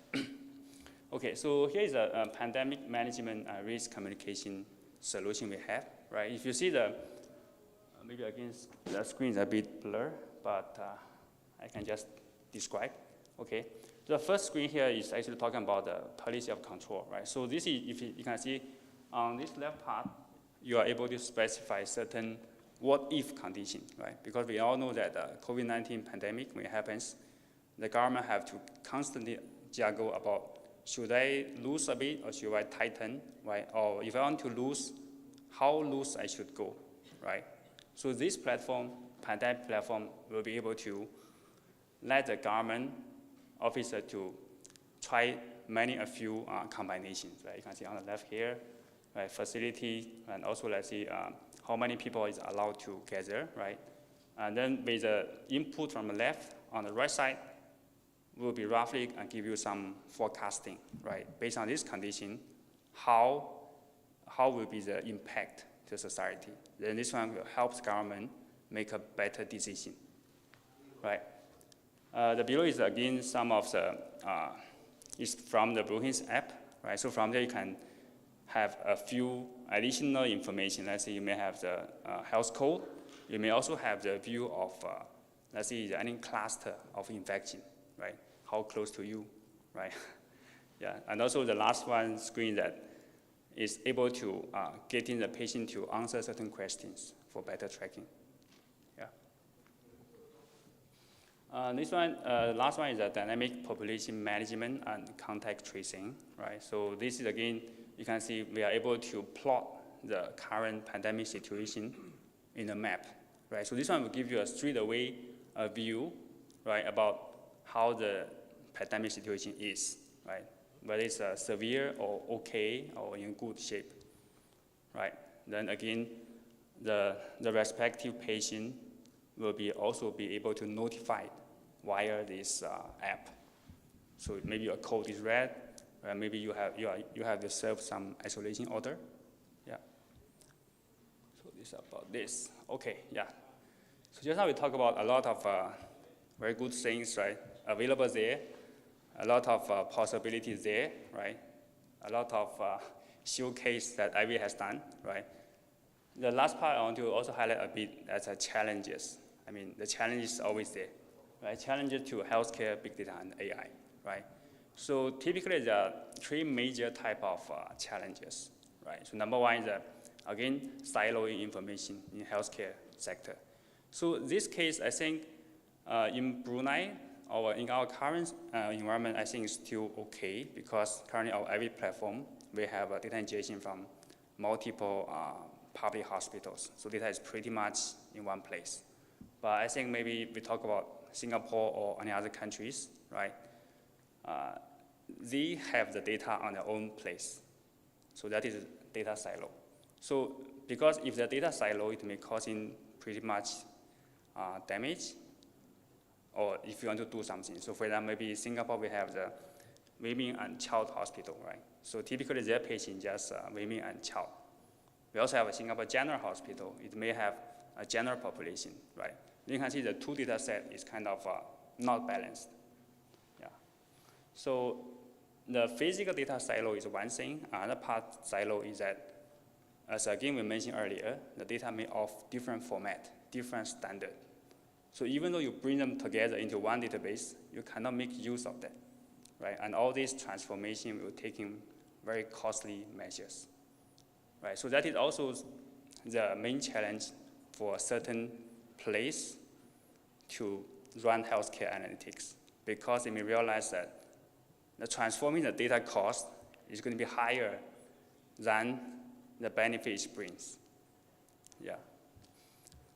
Okay, so the way to settle this one is typically the many approach, right? I just pick up two, right? So number one is that could be consolidated data management system, right? With data governance best practice. So data governance is again another big topic. We talk about many best practices. Maybe data standardization is one thing, right? Data governance, data ownership is all inside there. One more part is to more for like organizational and cultural change, right? We need to advise the different partners to really have a more collaborative environment rather than you think that data is my asset, right? The second part is actually, I think in the morning we also have a panel discussing regarding patient privacy and government regulations. So actually this patient privacy regulation, for now we will not see that is a challenge, right? But it's just like just making the data analytics solution to be more costly, because you have to now consider many practice to follow, right? But I think this one is for long-term wise, this necessary step there. So the suggestion is that in all the healthcare data platforms, we should have privacy, security, and confidentiality framework in place in all the platforms, right? Okay, there's another approach here is again using technology to solve this issue, right? So for now, there is active research in terms of privacy preserving computation, right? As well as federated machine learning, right? So when we talk about the privacy preserving computation, you can understand in such a way that your data is not readable by human, but it's readable by machine, right? You can understand in such a way. Federated machine learning is more like your data stay with you, okay? You don't need to move your data to a centralized place, but there are multiple parties can join together and train the machine learning model. Yeah, so that is called federated machine learning. So this, I think both our way could help to settle this challenge here. Yeah. I think the last one is also the most, the most headache part for healthcare. Is actually for the slow adoption of AI in healthcare, right? So I think we all know that maybe IBM Watson, right? It is very world top AI company in healthcare, but actually it did not manage to really succeed eventually, right? So that one is again, it depends on what kind of business scenario you are trying to solve, right? I think IBM Watson, they're looking at the so-called decision or treatment suggestion, right? So those things are actually a very complex decision to make. Even for the experienced doctors, they have the consent. And also, when Watson giving a different suggestion from doctor, there is maybe some reluctancy to accept, right? So that's why here the solution that we should target at the right business scenarios, right? So rather than decision maker, we are looking at AI as an assistant, right? So maybe I give one example could be let's say we may use computer vision, right, to help counting the blood cell, right? Because the blood cell, we can use machine learning to identify this cell is a red blood, that cell is a white blood, right? Mark them, the machine can calculate and do the counting very easily. Yeah, so this one is something I call assisting, not decision making, right? So one more part is actually, we should also leverage on, again, technologies, right? So which means we make something AI to be explainable, right? Because many of the things that, I think many of the concern from the professional and doctors, they think that the AI is a black box, right? They don't know why they make decisions. Of course, they don't trust the AI. But the interesting part here is that for now, all the model is getting more and more complex, which means the deep learning and even more complex, and a few billion parameters are there. They can push the accuracy to a very high level, but it's not explainable. So that's why if you compare healthcare domain versus finance domain, you may notice that finance domain is more likely to use deep learning. But healthcare, they want to be able to explain. So that's why for AI in healthcare, typically they use a traditional method, maybe statistic, maybe decision tree, those easy mathematical models there. But then those models is again cannot push to the accuracy to very high level. Yeah, so I think maybe for the new technology such as explainable AI could be able to help on this part. And then this area is also still in a very hot research phase now. Yeah, we hope that it can solve this issue in the future. Yeah. Okay, so I think that pretty much all the content I want to deliver. Yeah. So now we have the Q&A session. Yeah. We would now invite Mr. Guo Feng to answer some questions from Slido. Okay, hi Mr. Guo Feng, I'll run through the questions with you. So I think we just about have time for two questions. Yeah, 2 questions. Let's take the first one. During the application of AI tech in healthcare industry, what are the main challenges you have encountered and how to solve them? Yeah, okay. Yeah, so this is a very good question. So as I mentioned earlier, right, so currently for the AI tech, right, in the healthcare, one main challenge here is really like is for data, right? So data access, data quality, right? So that is from a data level, because for now, I think most of the, roadblock to apply AI in healthcare is blocked at the data access level. Yeah, so I think that's the number one challenge. Number two is that, again, as I shared earlier, currently in the medical professionals, they do not have very high faith in the AI technology because they think they cannot see, they cannot explain. So that is also something that is challenging. And also, for certain AI machine model, they can't even reach to a certain accuracy level, which makes them making sense, right? Yeah. So that is, I think, pretty much the challenge I can see. Yeah. Let's take this one here. What are the differences to develop big data and AI technology in Brunei compared to countries like Singapore, and how to better leverage the advantages of Brunei? Yeah, okay. I think this is a very interesting question. Yes, actually, for the part, surprisingly, I think it's a good surprise also. Yeah, I think Brunei currently we have all the data already aggregated. Yeah, so I think from a few major hospitals, the data is already in one place in pretty good format and shape, right? So compared with Singapore, right? As I said earlier, for Singapore, currently Singapore has been implementing the PDPA law pretty early, and they play a very high importance of the role of data. So for now, I think it's pretty conservative that each hospital is holding their own data. So again, they are facing the data silo issue, but hopefully they will settle later. But at this stage here, I think from Brunei, we do have the advantage because our data is already in one place. Yeah. Okay, thank you, Mr. Guo Feng. Unfortunately, we have reached the end of your session. Thank you for your presentation, and I will pass it over to the MC now. Thank you. Thank you very much.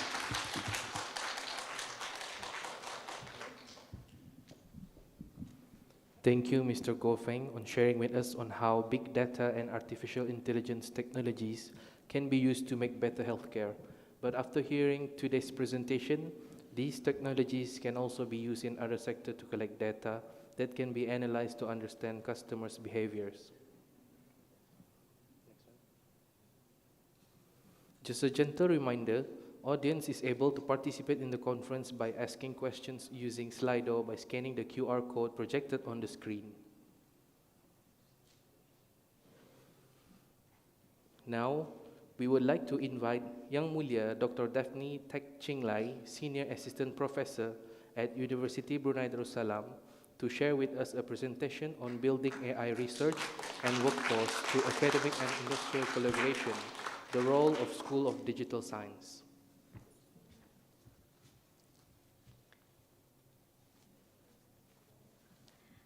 Good afternoon, everybody. I'm Daphne. I'm from the School of Digital Science at University Brunei Darussalam. So here I am to share what we do at UBD to promote AI research and to build our task force for nation building. Next slide. So this is the overview of my talk, so I'll break it into two, which is first to talk about curriculum building for our AI task force, and the second to talk about AI research. So for the School of Digital Science, we were previously under the Faculty of Science. We only offered one program, which is Bachelor of Science, major in Computer Science. But starting in August 2020, we have now branched out as a school of our own. It's okay. Oh,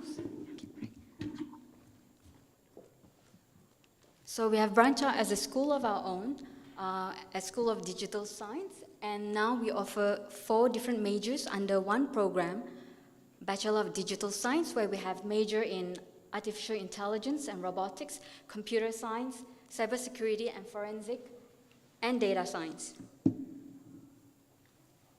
So the idea behind this curriculum design is really not only to have technical expertise, where our students will have this specialization in these 4 areas, but also we would want to have industrial relevance.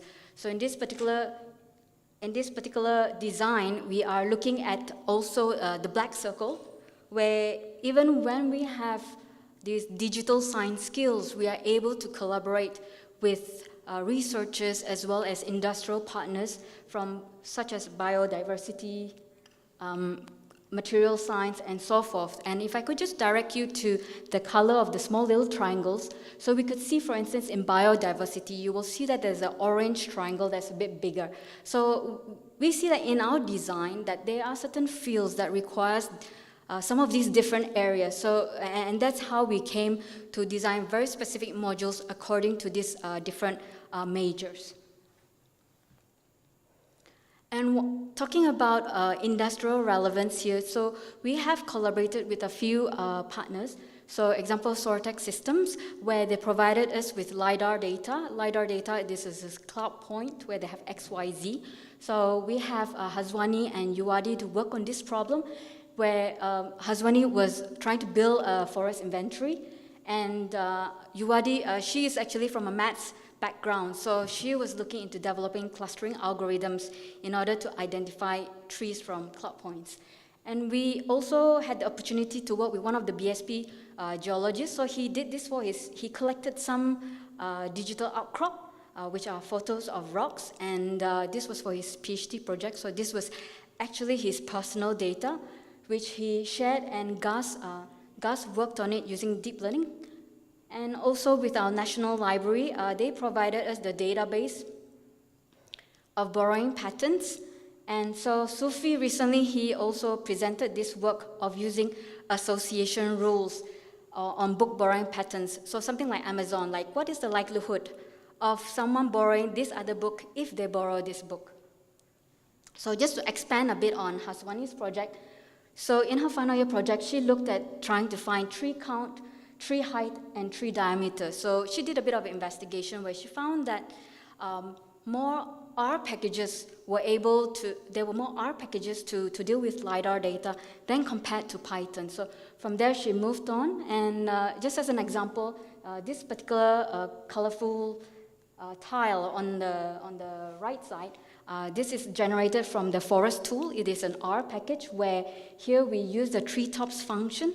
So within this treetop function, it has a few features. It was able to not only segment the tree crown, but it was also able to identify the heights and so forth. So it's able to identify and from there automate the process of tree count.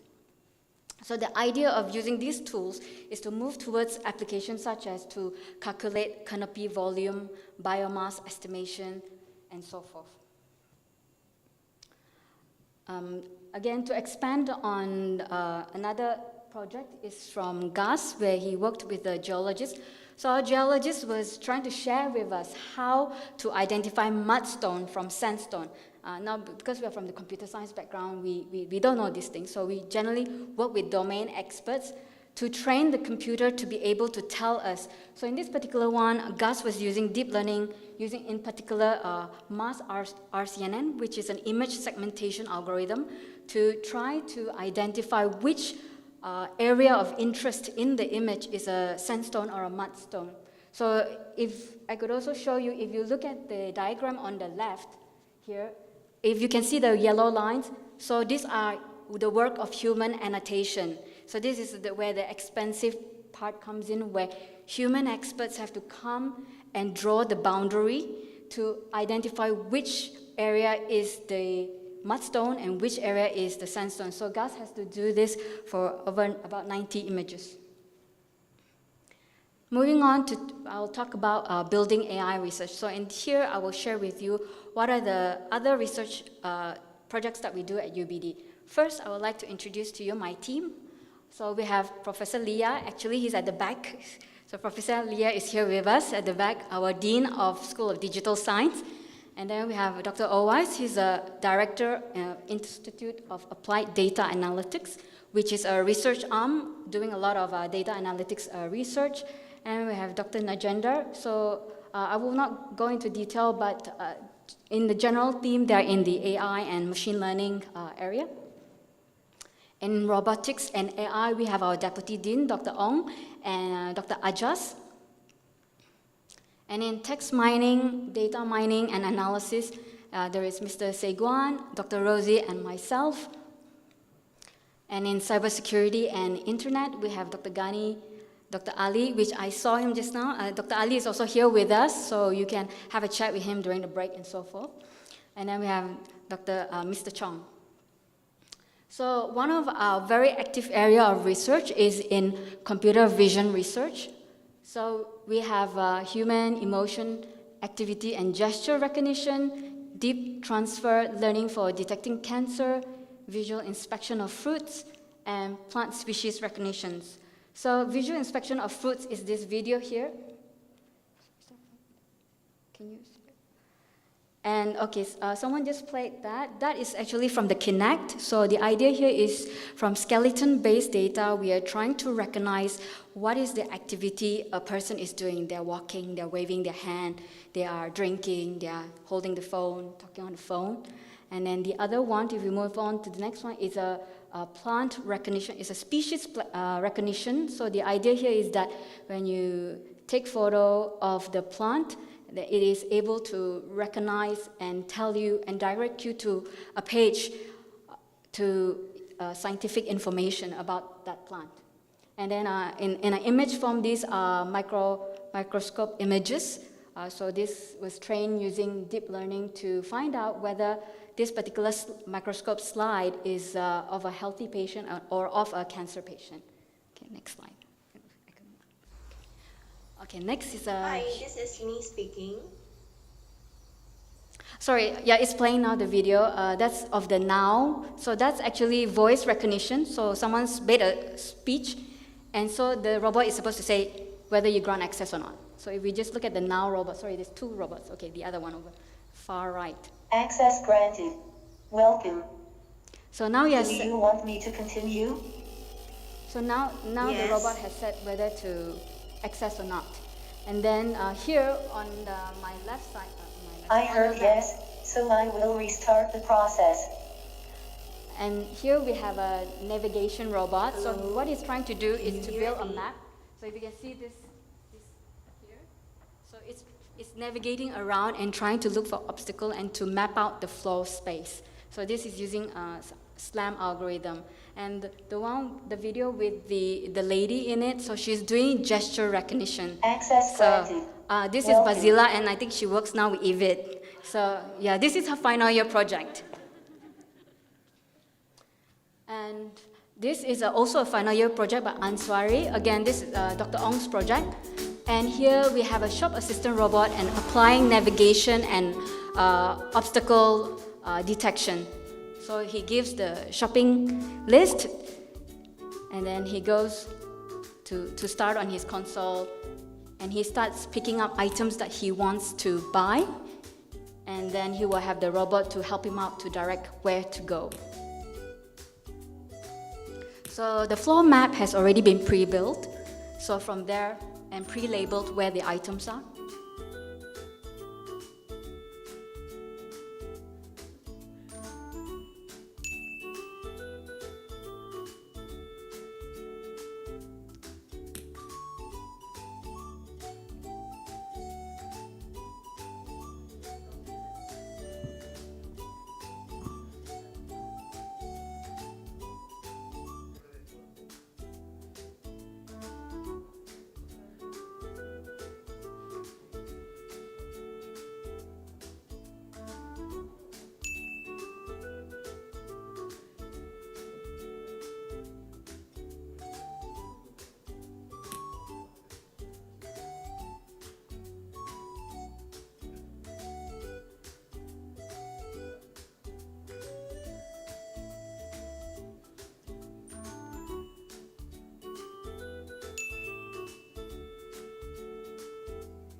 So he's just acting it out. It's not this, they don't really have a scan function yet. The main point was about,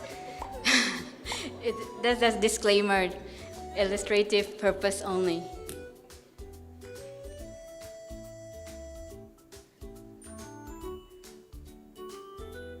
So it doesn't have a payment system just yet as well. It's just mainly focused on the navigation of the robot.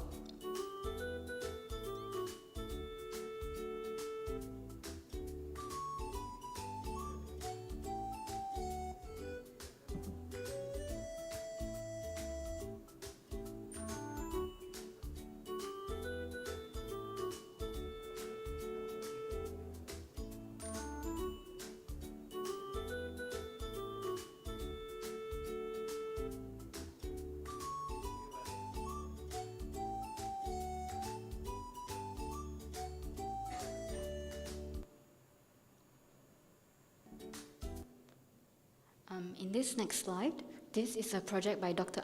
Ajas. So here they are using episodic memory, which is an area of AI. I found an intersecting element between plans. I am merging the plans. So episodic memory means that it remembers the task, and so it's able to make calculations on this is similar to what I've experienced before, and therefore I should generate a certain action. So if we look at this particular video, it can recognize the state of the world at the moment, where the parts are. And so it will, based on what it remembers, and it recognizes that it matches the state. So as previously, is sort of satisfying preconditions. When that precondition has been satisfied, then it would fire a certain action, and then it would go and pick up the parts and complete its task. I I sense a failure sending body state to episodic memory. I found an intersecting element between plans. I am merging the plans.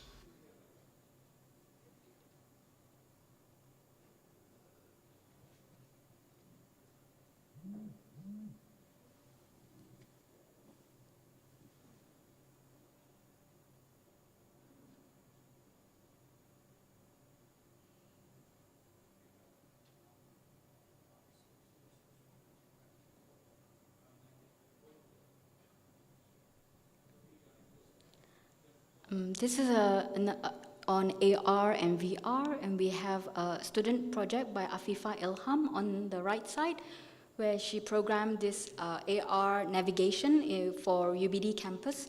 So to find the respective offices, you know, when you have a large organization, you don't know which department is located where, so you could have an AR navigation for this.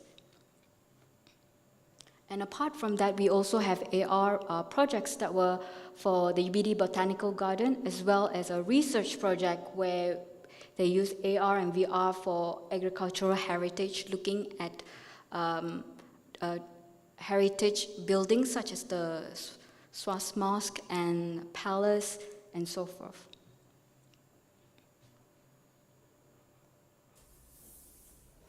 In Internet of Things, we have projects such as the water quality monitoring system, which is the picture in the middle. And we have a file-based IoT system for data storage and security. Here, what we're interested in is that when the IoT only records data, so that data has to be stored, or it has to be transmitted somewhere to be stored. So in this particular project, I think they were exploring using Dropbox in order to send that data over the cloud and store it into Dropbox. And the Internet of Vehicle Communication, we have our expert here with us, Ali. So this is Ali's project, where he looked at something called moisture computing, which is relating to edge computing, which is about efficient communication between, in this case, between vehicles.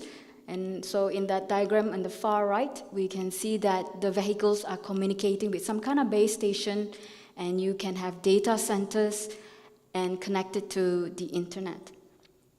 And also, one of the things that Dr. Ali worked on was also in pairing protocols. So it means to say that when we look at IoT, we talk about communication between devices. So, and looking much at a lower level at the modes, the system of communication here through the use of protocol.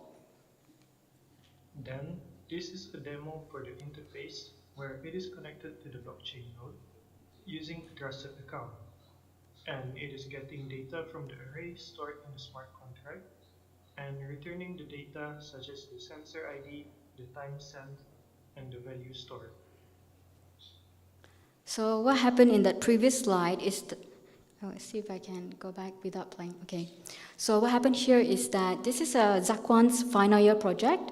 And so what they have done here is build a private blockchain network. And this is sort of emulated in those 4 terminals there. There are nodes. And so he has built a client, which is this right window there with a React.js interface. So in that particular client, he is trying to demonstrate that he is trying to retrieve a contract that is stored in the ledger. So if he entered a particular number, and it will tell you which sensor that is and what was the data measured by the sensor. So this, in the other nodes, those are all the encryption that is happening. And so he's trying to demonstrate that you, at the client side, it is able to retrieve that contract and retrieve that data. But in the blockchain, it is encrypted, and which is what the device authentication and data privacy comes in, is that in a lot of IoT communication, the communication is somewhat open, so you can have attackers, and so that's the idea that Zakwan is going for here. Other projects, other very active area projects in School of Digital Science is in the area of machine learning and natural language processing. So we have worked with our geologists in thermal maturity and TOC prediction. This is regarding oil well characterization. So they have a probe that goes into the well and then they start to collect a bunch of data. And so what we want to do is that can we predict the yield of carbon without having a laboratory, without having lab tests to get certain parameters.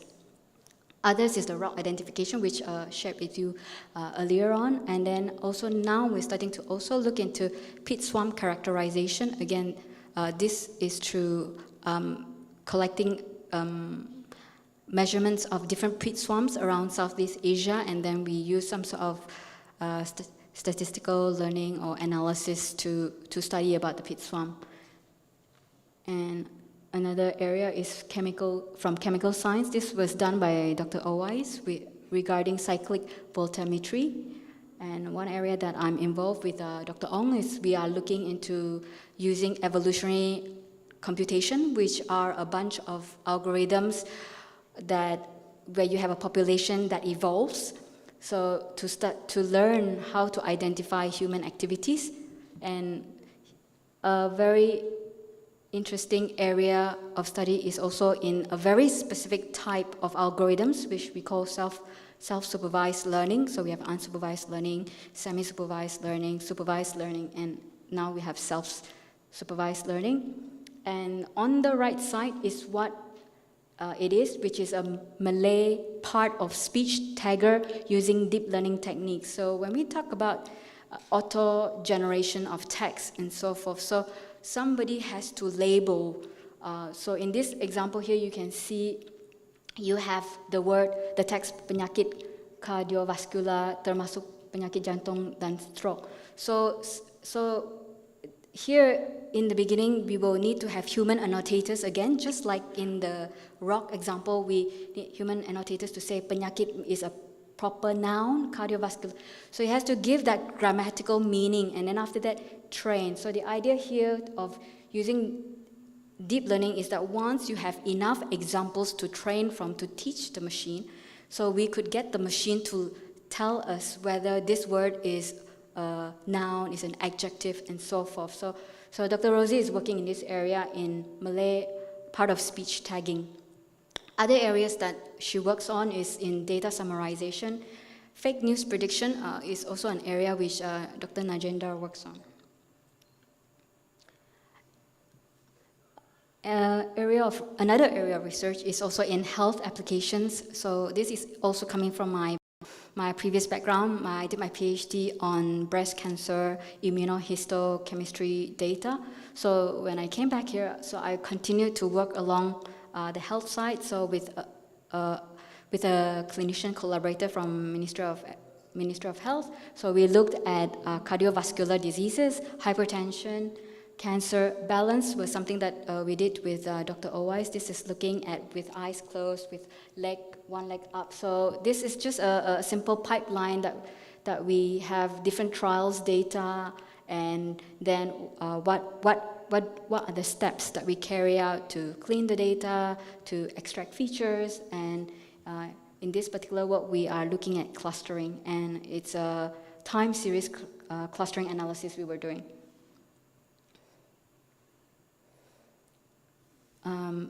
This is another area of research, which is bio-inspired computing and engineering.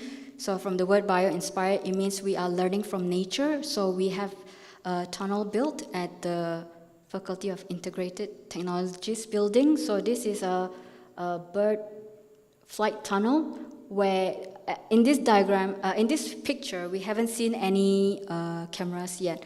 So perhaps as we speak, Dr. Rolf is there. So this is actually Professor Rolf's project.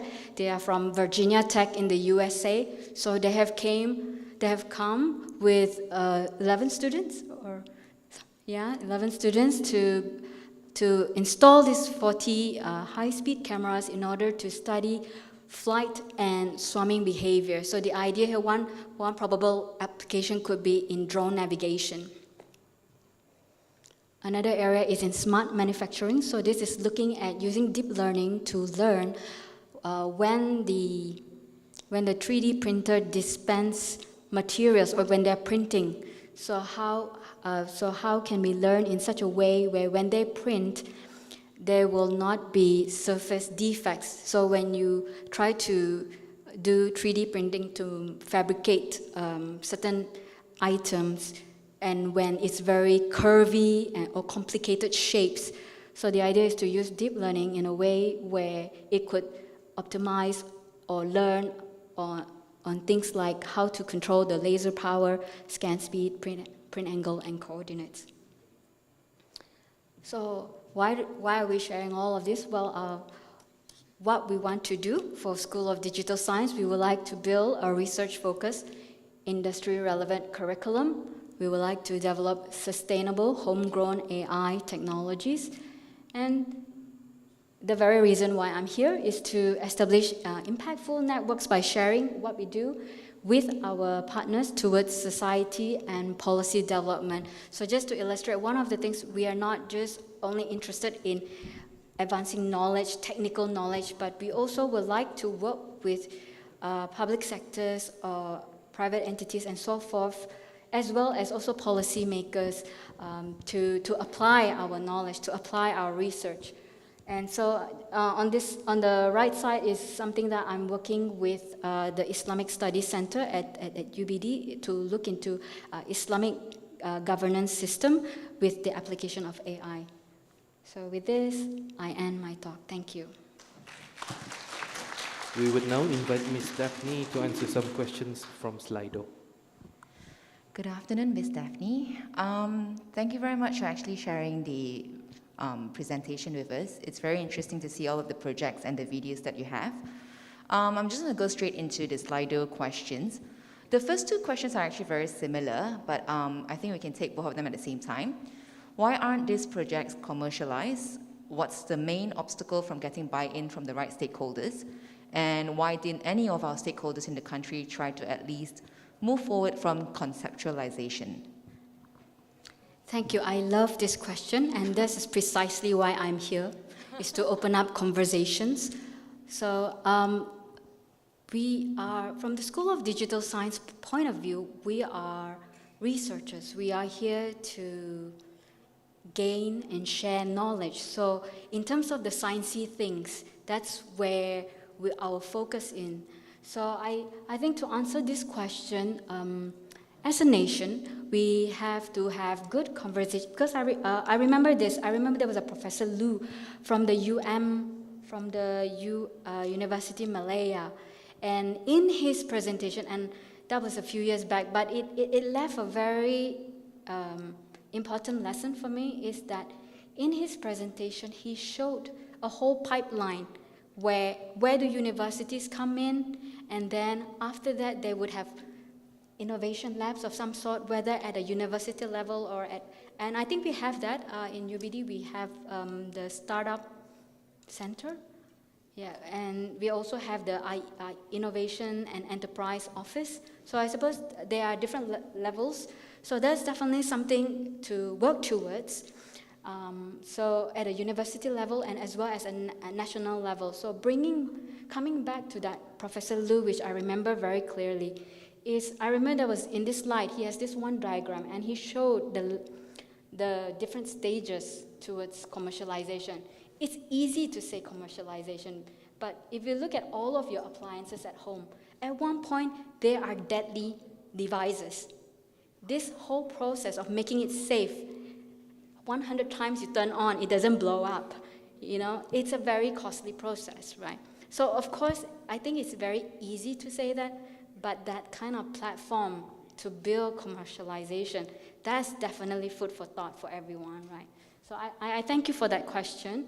So I guess that's all I can share, is that trailing memory of that professor's slide where he have different stages, and they have research is just the very beginning, just a prototype, and then there was the next level where you can start to move towards more solid prototyping and then slowly move towards commercialization and IP, exports and all. So, and I remember another professor, Professor Peter Ying, who was previously with us with UBD, and I remember he was saying how as a young, was an engineer or scientist, he was working at Philips, and they blew so many light bulbs in order to keep testing and testing that the reliability itself. So there's a lot of testing going on in order to make every device turned on right now very safe for us every single time. So if we talk about commercializing, I think, so what would be all these platform for us to move towards that? Thank you. So this is the academia basically reaching out to stakeholders who are actually interested to get these concepts conceptualized. So that actually moves on to the next question, which is also quite similar and also does relate somehow. You've seen a lot of these projects going on. Do you actually know if any of them has actually been commercialized or actually moved on to the next phase to actually become something instead of just paper? I cannot think of project in the School of Digital Science. I may need my digital science colleagues to help me out. But I know that in UBD there have been projects that were from research and moving towards or in the progress towards that direction. I think that was a year ago or something like that on the herbal research, from the herbal research group. And I think there was also some work on paint, something about anti-rust paint or some paint, but not from the School of Digital Science. I cannot think of any, yeah.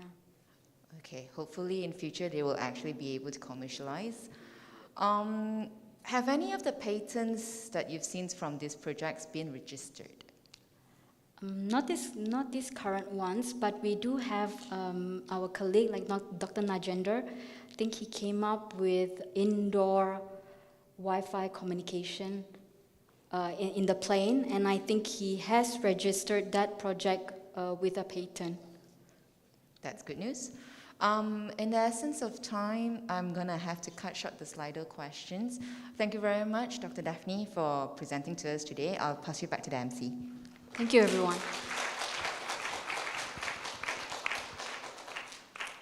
Thank you, Ms. Daphne, for your insightful sharing session on the research work that can be carried out by UBD with the public and shareholders. It is overwhelming to see that there are potential talents in UBD on topics such as artificial intelligence and robotics, augmented virtual reality, Internet of Things, and many more future technologies. We hope that with this sharing session, it would open more conversation for more collaborations. Before we go to the next topic, we would like to invite our everyone to take a quick refreshment at the back of this hall and return back to your seats as we will resume the conference at 3:30. You are welcome to take your food to the table while listening to our next speaker at any time.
That's it. That's all. Seriously, Rahman. Not that much of a record.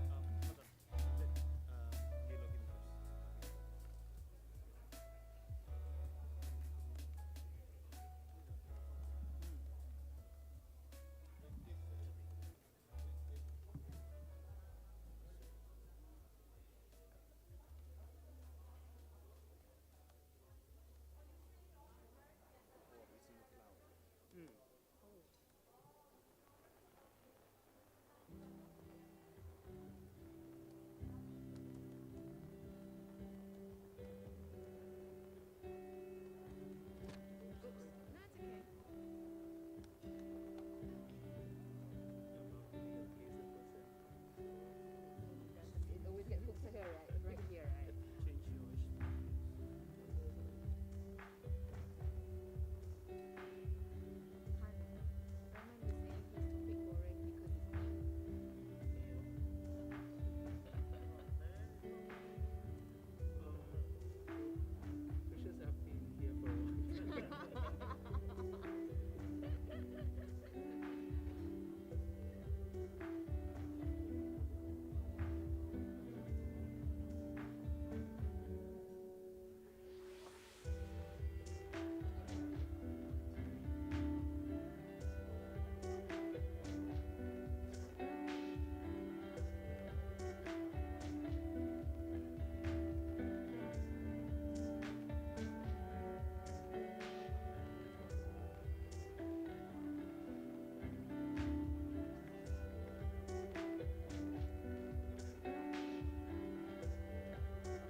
Take it on.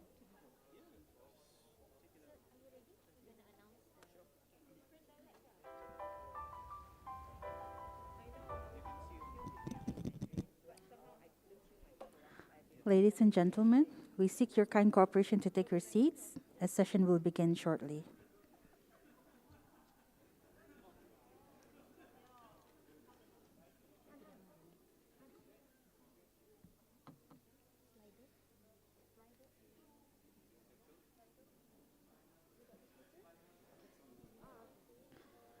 Just a gentle reminder, audience is able to participate in the conference by asking questions using Slido by scanning the QR code projected on the screen.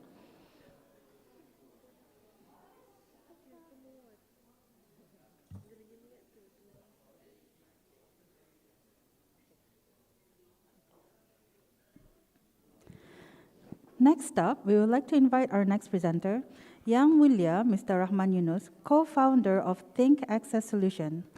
On the next topic, data analytics for a smarter aqua farm.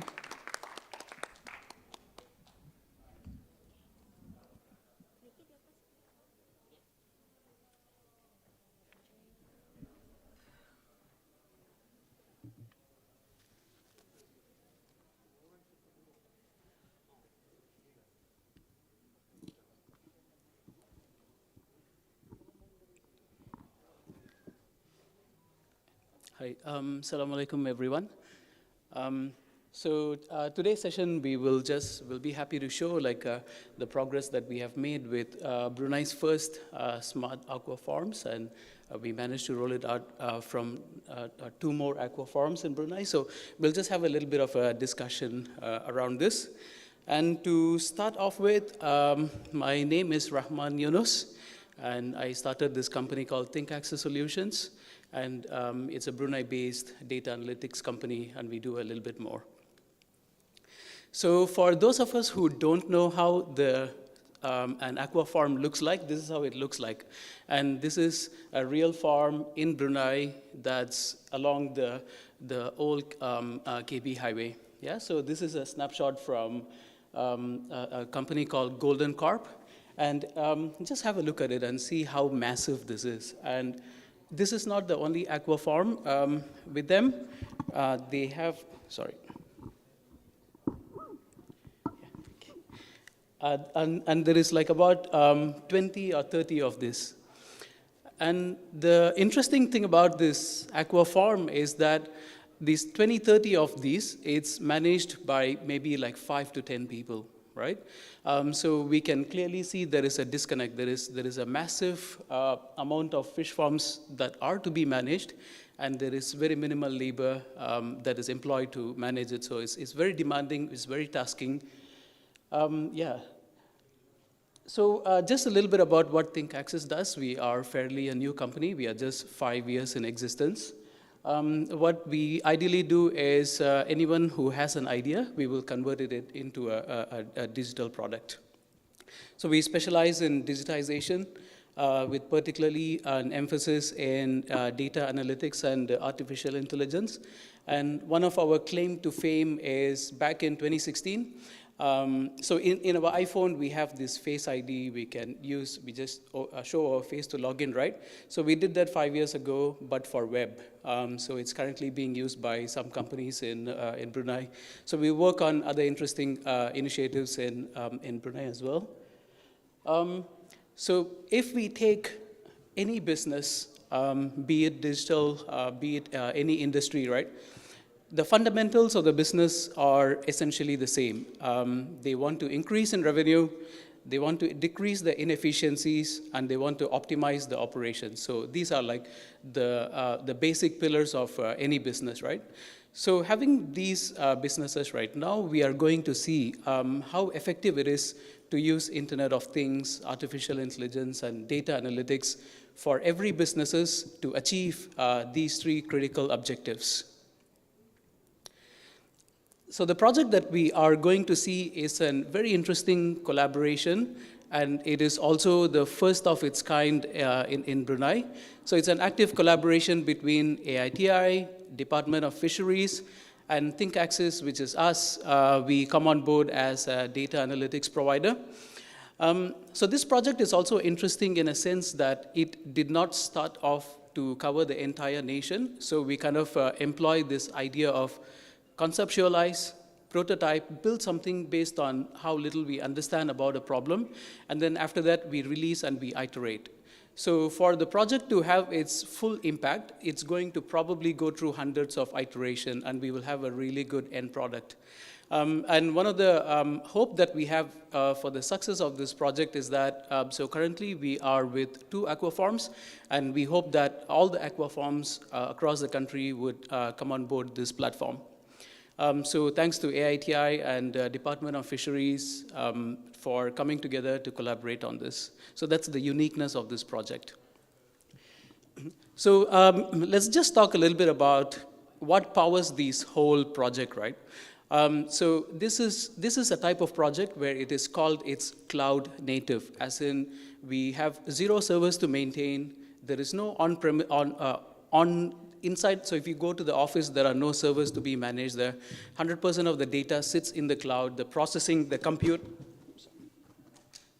That's my water bottle. So everything happens on the cloud, right? So how it essentially happens is, on the very left-hand side, there are 3 stages that we are going to look at. First stage would be ingest, and second stage would be to analyze, and the third stage would be to deliver.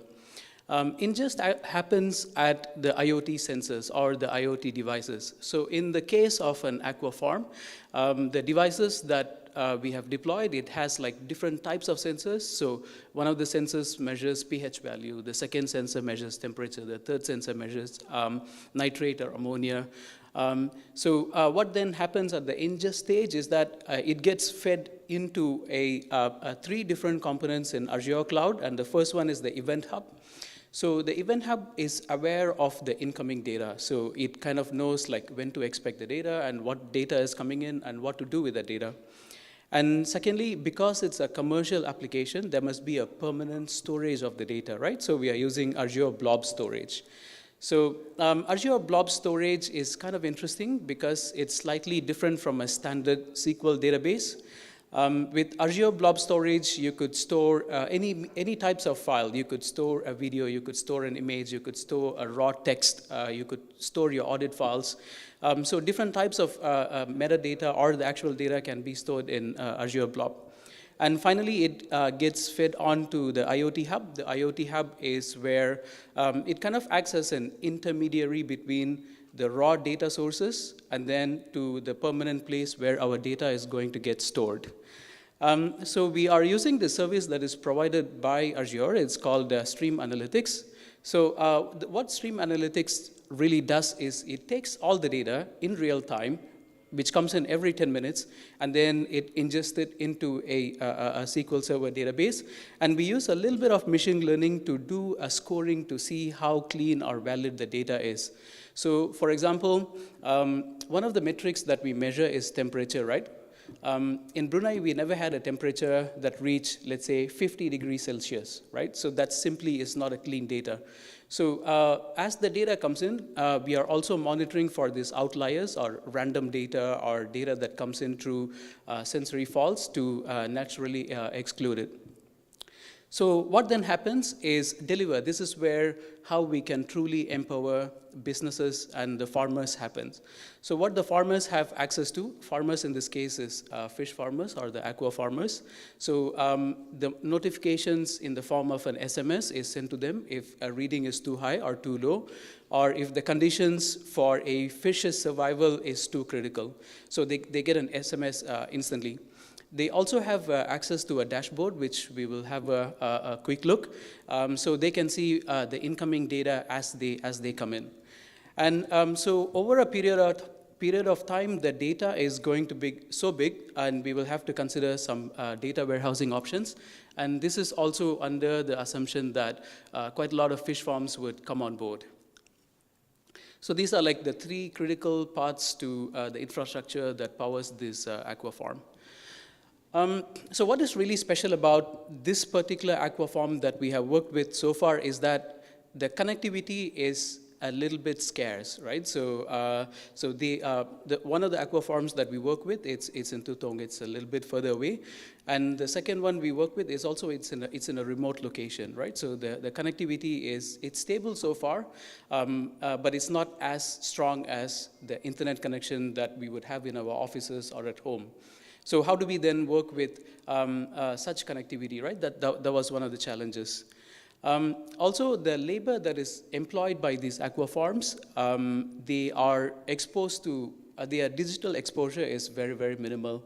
So we cannot give them a dashboard that is too complex for them to understand, or we cannot overpower them with all kinds of data that they may not make a good decision. And one of the interesting thing also is that there is a lot of uncontrolled variables. So for example, we wouldn't know whether it is going to rain 85 days from now. It's beyond anybody's control. So if anybody in the room feels that you can quite accurately say if it can rain 85 days from now, we will be happy to use your model.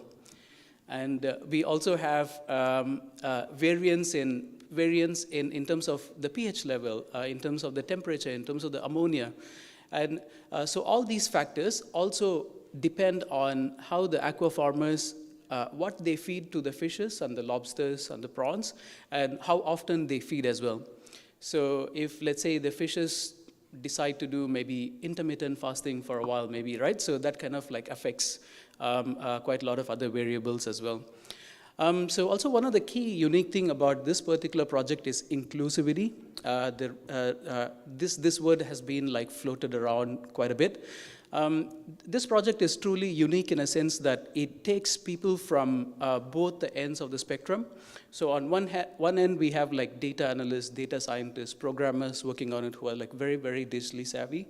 On the other end of the spectrum, we also have farmers.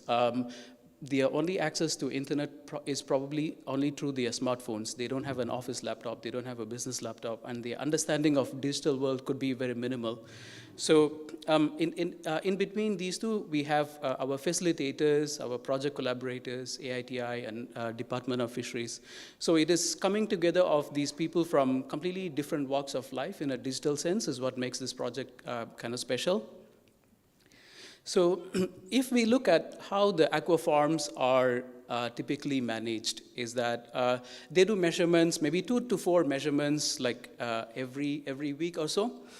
So the problem with that is the critical data may not be measured when it is supposed to be measured, right? So if there is a heavy rain today, and then that somehow has a direct impact on the oxygen levels in the water or the pH of the water, right? So if it rains very heavily, they may not be able to measure it, right? So once we pass that critical stage, the problem then becomes the survivability of, or the rate at which the fishes survive, it kind of like dramatically falls down. And that has a direct impact on their business. Another challenging thing that they do currently is so let's say if they want to measure 5 things, right? They want to measure pH level, temperature, ammonia, nitrate, and dissolved oxygen. They have to use 5 different instruments, meaning they have to be trained 5 times to do this, measure these 5 different instruments. Because of these limitations, the approach to solving this problem has always been reactive. So they will do something if the fishes die. They will do something if some danger has already happened, right? So this is how it's effectively managed at the moment. So with the introduction of digital means, right, this is how the conversion happened, like overnight dramatically. So the measurements that used to happen 2 to 4 times every 7 days now happens every 10 minutes automatically. So the sensors collect data, send it to the cloud every 10 minutes. So that's a key difference. And there is zero labor involved because the collection, data, ingestion, and then processing in the cloud is automated throughout the way. Secondly, the critical data is not only measured at a very critical stage, it is also analyzed at those critical stages because the analysis happens automatically in the cloud and we send out these data to the farmers. So back previously, or at least currently, they have to be trained for every new measurements that they have to conduct. But now they don't have to because the sensors take care of the measurement. So there is no complexity for the farmers to learn how to use the scientific instruments to measure certain values. So previously, like for example, if I am a fish farmer or I studied like, for example, marine science, I would know what is a good level of pH, right? So pH below 5 is bad, pH above 8 is good. Because they have so many different measurements and so many different sensors, understanding those limits becomes challenging to the farmer. So with the digital means, the dashboard kind of tells them whether the value that they are reading, whether it is in a good optimal range or whether it is too high or too low, and also gives them advice on what to do based on the incoming readings. So now they can quite comfortably move from reactive problem solving to preventative problem solving. So just by introduction of a handful of sensors and hooking it up to a cloud and giving them a dashboard, the farmers are empowered way more at the order of like probably 10x or more. So for those of us who have not seen what a cluster of sensors would look like, and this is what it is, this is a real photo taken probably last week from one of the aqua farms. The reason why it is floating is it helps to facilitate the sensors to move around. So we don't measure the data at a fixed point in location. And also it is solar powered. So there is no dependence on electricity from the grid. And the whole bunch of clusters of sensors are inside that white metal box. So what this device does is it just goes around. It just follows the wave pattern that happens in every single farm, and it just keeps pushing out the data. Yeah. So one of the questions that might come naturally to your mind is how is this connected to the internet? There is a small SIM card slot within the sensor. So we put one of the local telcos SIM card, and that continually push data to the internet. So although it seems like it's completely off the grid, it's completely offline, it is always connected to the internet. Yeah, so that's how the cluster of sensors look like. So this is like a simple, minimal data dashboard that we built. Actually, I wanted to do a live demo of the dashboard that we have, some connection problem, so sorry about that.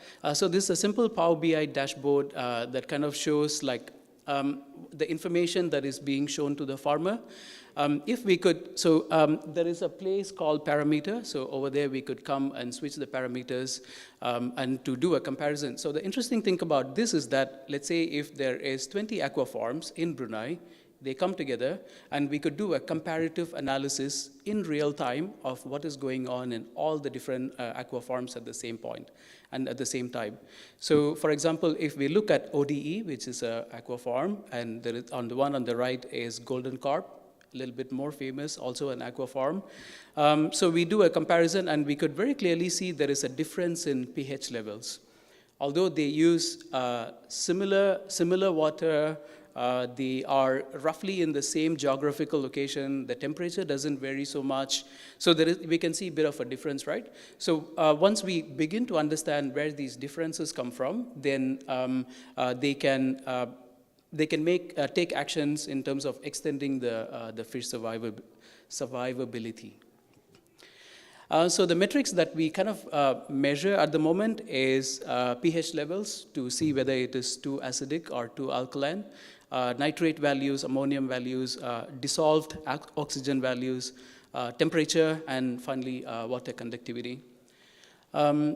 So this is how the cloud data or the raw sensor data actually looks like. So we have time, and then the type, the data preview, and the actual data. So those of us who are heavily invested in tech could see that the data preview is in a JSON format. So one of the critical advantages of the data being in JSON format is that you could then use this data, and you could build your own dashboard, or you could do your own data analysis quite easily. So every few seconds or so, this live data preview is updated. And this is the zoomed in version of the JSON data. So on the right-hand side, we can see critical measurements like what is the battery percentage, for example, what is the level of dissolved oxygen, ORP walls, and pH level. One key distinction between what we see here in terms of the raw data and what is eventually shown to the farmer, it is optimized, it's converted to the values that we think the farmers would understand. So if you could just move back to, so we have been working on this project for roughly about 2 months, so it is still very early in its cycle. So this is our 2-month work so far, and there is miles to go before we are done.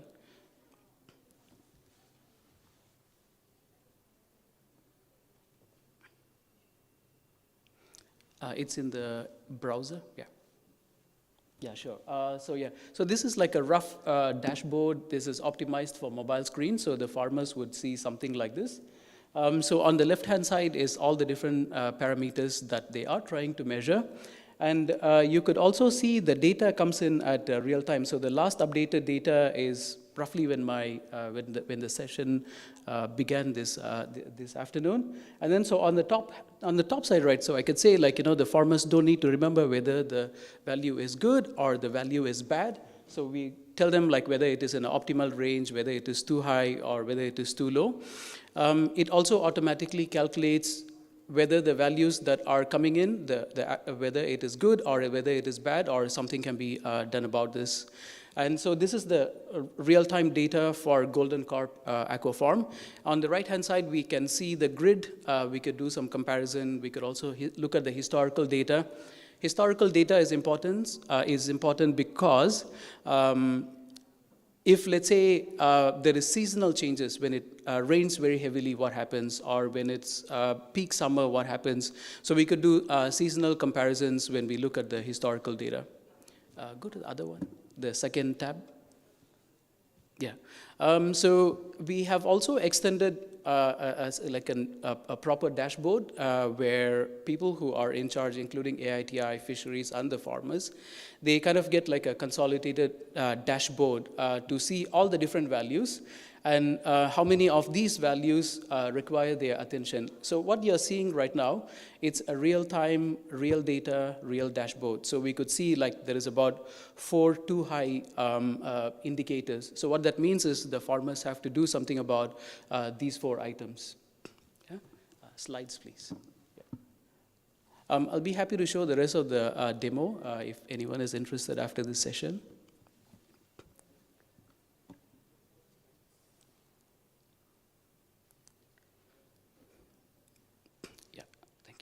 So moving on, like the progress that we have made so far in the past 2 months or so is that we are able to measure, we are able to monitor, and we are able to fix. But where do we want to really go from here is to prescribe. So if, let's say, we are expecting the weather to be within a certain range in the upcoming months, what can we do to recommend the farmers? Do we prescribe them to change the feeding cycles, or do we prescribe them to change how often they replenish the water? So that kind of a prescription-based data usage is possible. So once we are able to run this platform for maybe like 6 months or so, once we have enough data, then we are able to predict seasonal changes, daily changes, changes that directly affects the survivability of the fishes.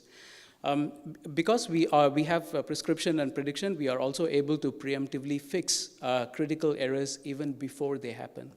So that's ideally where we want to be. So if you are in a different industry or different space, or if you plan to introduce IoT to your businesses, here is like some very general guidelines that you could follow. So the very basic thing is you have to be kind of like sure or certain about what to measure, what to manage, and what to improve. So in the case of the aqua farms, it's all the different sensor readings that we had. So that's going to have like a direct impact on their business model. And secondly, explore available IoT sensors. So there is quite a lot of platforms, and there are also sellers in Brunei who sell these sensors, and they are not really expensive at all. Then you could just start trying to hook up your sensors and then get it to push to a data cloud. It's really easy these days. It's kind of like plug and play in most cases. And start to analyze your results every 2 weeks. So I had a friend, he's like a hobbyist gardener. Very little understanding of digital world, very little understanding of the sensors. And then he got himself like an Arduino board or a Raspberry Pi rather. And he got few sensors to see how the moisture or his water supply affects the growth of the plants. And he's kind of like addicted to it now. So that ends my presentation, and I'll be happy to take your questions. And thank you so much for your time.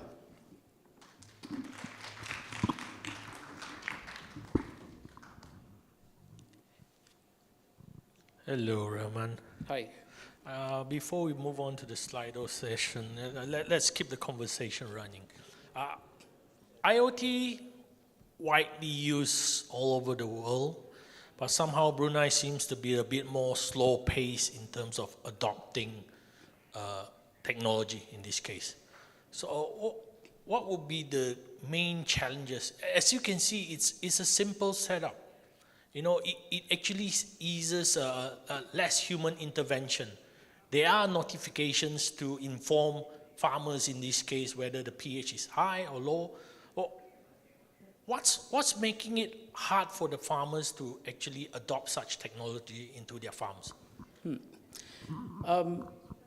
Maybe I can start by clarifying what is not a concern or what shouldn't be a concern. The complexity or the understanding of technology should not be a problem because quite a lot of these devices are plug and play. Get it off the market, hook it up, connect to your Wi-Fi, you're good to go.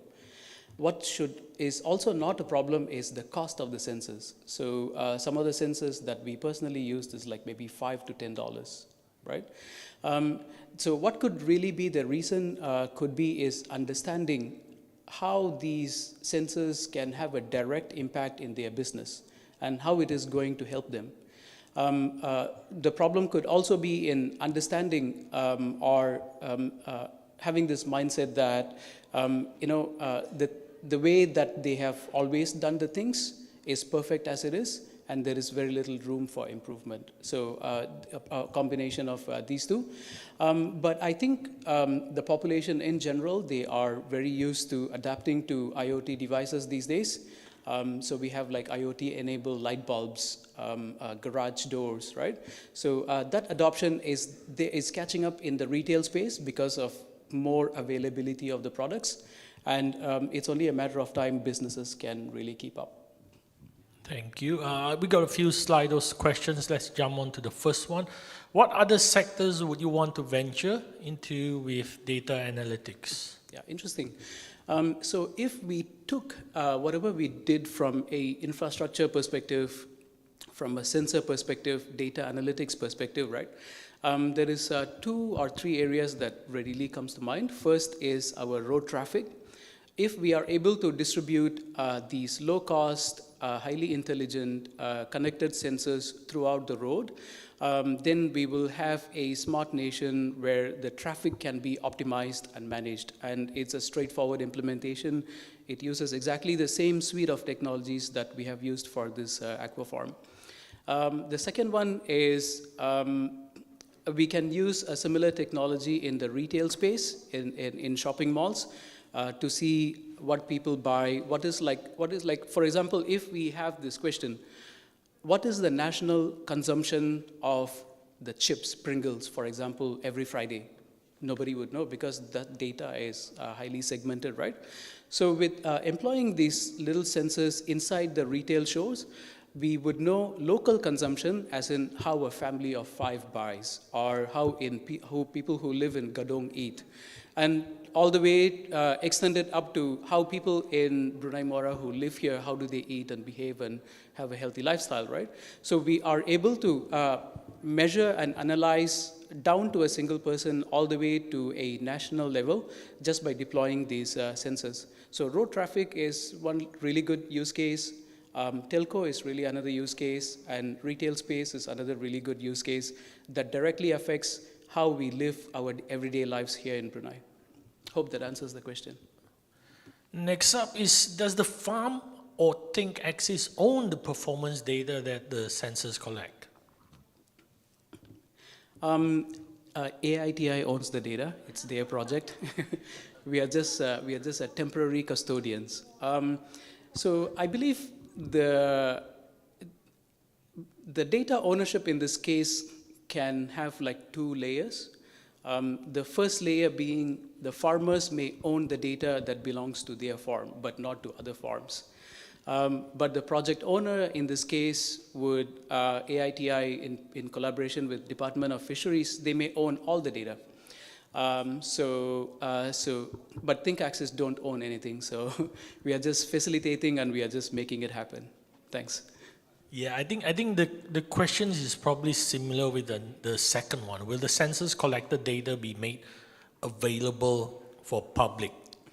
Yeah, and that's again up to AITI, but there there have been some discussions to make this data publicly available to AITI's data sharing platform. So yes, quite a lot of these data will be made available for public. It will also be made available to the public in a way that the data is clean, so the public don't have to clean the data. It is also made available in a sense that so once you download the data, you could just hook it up to, let's say, a Power BI or any other data visualization tools, and you're good to go. So you wouldn't have to clean up the data. Have there been any difficulties in getting the farmers to use the dashboard for their daily operations? There was some. The farmers were open to the idea that they don't have to do this manual measurements every few weeks, because all they have to do is, instead of going under the hot sun to every one of those 20, 30 ponds, they could do the exact same thing sitting inside their farm offices, right? So what they then have to do is retrain how to use these digital platforms. So one of the concerns from the farmers is, how can we be sure the data that comes from sensors is accurate, it's reliable, and it also comes in a timely manner? So that's a valid question. So one of the things that we will have to do for the sensor data accuracy is to calibrate the data every few months or so. So their concerns were mostly around how it makes their life easier and how reliable sensor data it really is. Okay, we got time for 2 more questions. Do the sensors also collect the exact location of where it's collecting, since it's constantly moving around the farm?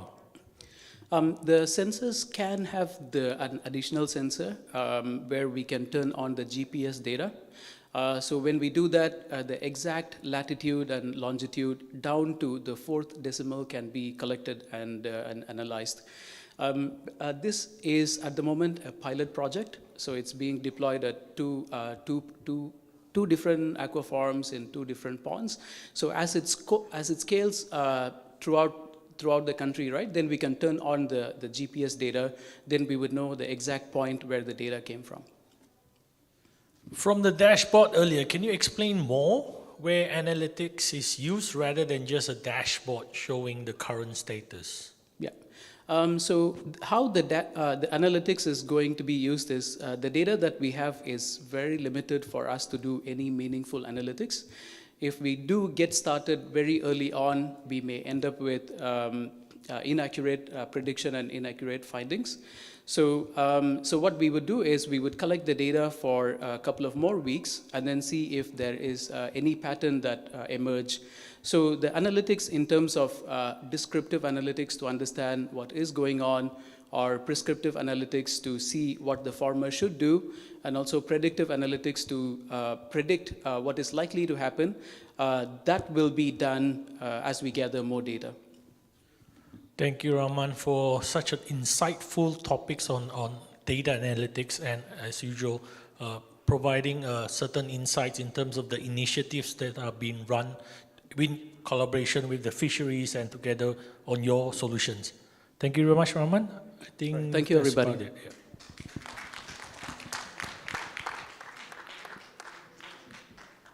Thank you, Mr. Rahman, for sharing with us on how technology can help an aqua farm to be more efficient and effective. Looking at one of the slides, it shows that when aqua farms are being digitally managed, more data can be collected, and these data can be analyzed in the future. Next up, we would like to invite our final presenter, Yang Mulia Ms. Hafizah Sufyan, Data and Analytics Lead at Unified National Network Sdn Bhd, UNN, on the next topic, harnessing the power of big data.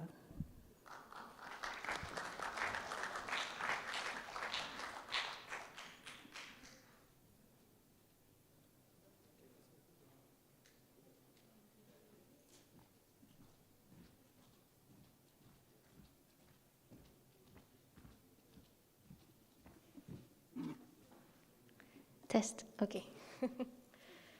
Assalamualaikum warahmatullahi wabarakatuh, and a very good afternoon to everybody. My name is Hafizah Sufyan, and I'm the Data Analytics Lead in UNN. If you don't mind, I'm just going to take off my mask.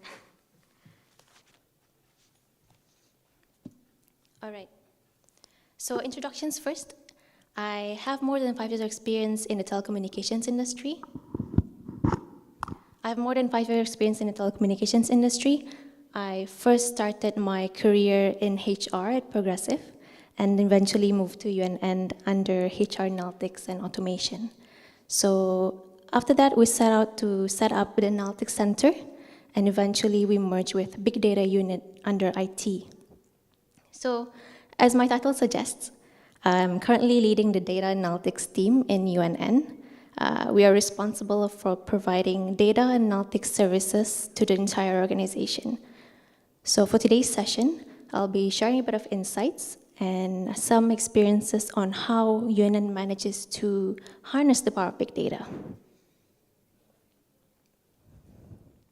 Right, so first things first, what is big data? So when you think of big data, think of these 3 V's. The first V being variety. So variety here means different types of data that you have. This can be images, this can be PowerPoint formats, this can be your Word documents, your SQL databases, anything can be considered as data. The second V is volume. Now volume here refers to the amount of data. So in this particular case, it's large amounts of data. Thirdly is velocity. So velocity is the fast rate at which data is growing in a company. The rate at which the data is created, data is received, and data is acted upon. So you're thinking, okay, how big is big, right? So big here in UNN means 200 terabytes. And that's equivalent to 200,000 hours of streaming on Netflix. That's pretty huge, right? So to put things into context for you, 1 terabyte is equivalent to about 1,000 gigabyte, 1,024 to be exact. And that's equivalent to 5,000 hours on FaceTime, 14,000 hours on Spotify, or 1,000 hours on Netflix. Now, if that's all still pretty abstract, which I can understand, I have visualized some things for you. So on the leftmost side of the screen, you can see that tiny speck there in between baseline and 1 terabyte. That's 1 terabyte. UNN today is 200 terabytes. So that's times 200 the size of that tiny speck right there. With 5G on the horizon, which promises faster speeds, at least 3 times the speed of 4G, as well as lower latencies, we're anticipating at least 3 times the size of the data that we have today. So that's 600 terabytes. It's pretty immense, right? So how exactly, what do we do with all this data? How do we harness the power of big data in UNN? One word, analytics. So what we do with it is that we turn all this data, all this information and data from various sources into meaningful insights that the business can act on.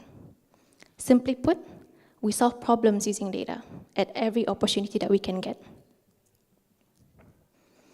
Now, you're probably wondering, okay, with all this big data, what do we do? What are some of the applications that are being done in UNN? So I've prepared 4 use cases that I'll be talking about in this slide. The first one, and the most important one, is self-service analytics. So with all this data, we democratize that to the rest of the organization. We share it, we make it widely accessible via a self-service platform. Now, what that does is, it breaks down that data silo that exists typically in many organizations today, where the data is kept mostly by system owners or within IT, and that data is not accessible for people to solve their problems with. So that's what we did first. Secondly is predictive analytics. So as the name suggests, we predict things that might happen based on the historical data that we have. Thirdly is artificial intelligence. So an example of this is using robotic process automation. So we do a lot of, previously there's a lot of manual work that's being done. There's a lot of human intervention that's required in a lot of processes. But with all this data, with all the technology that we have, we're able to then automate that using RPA.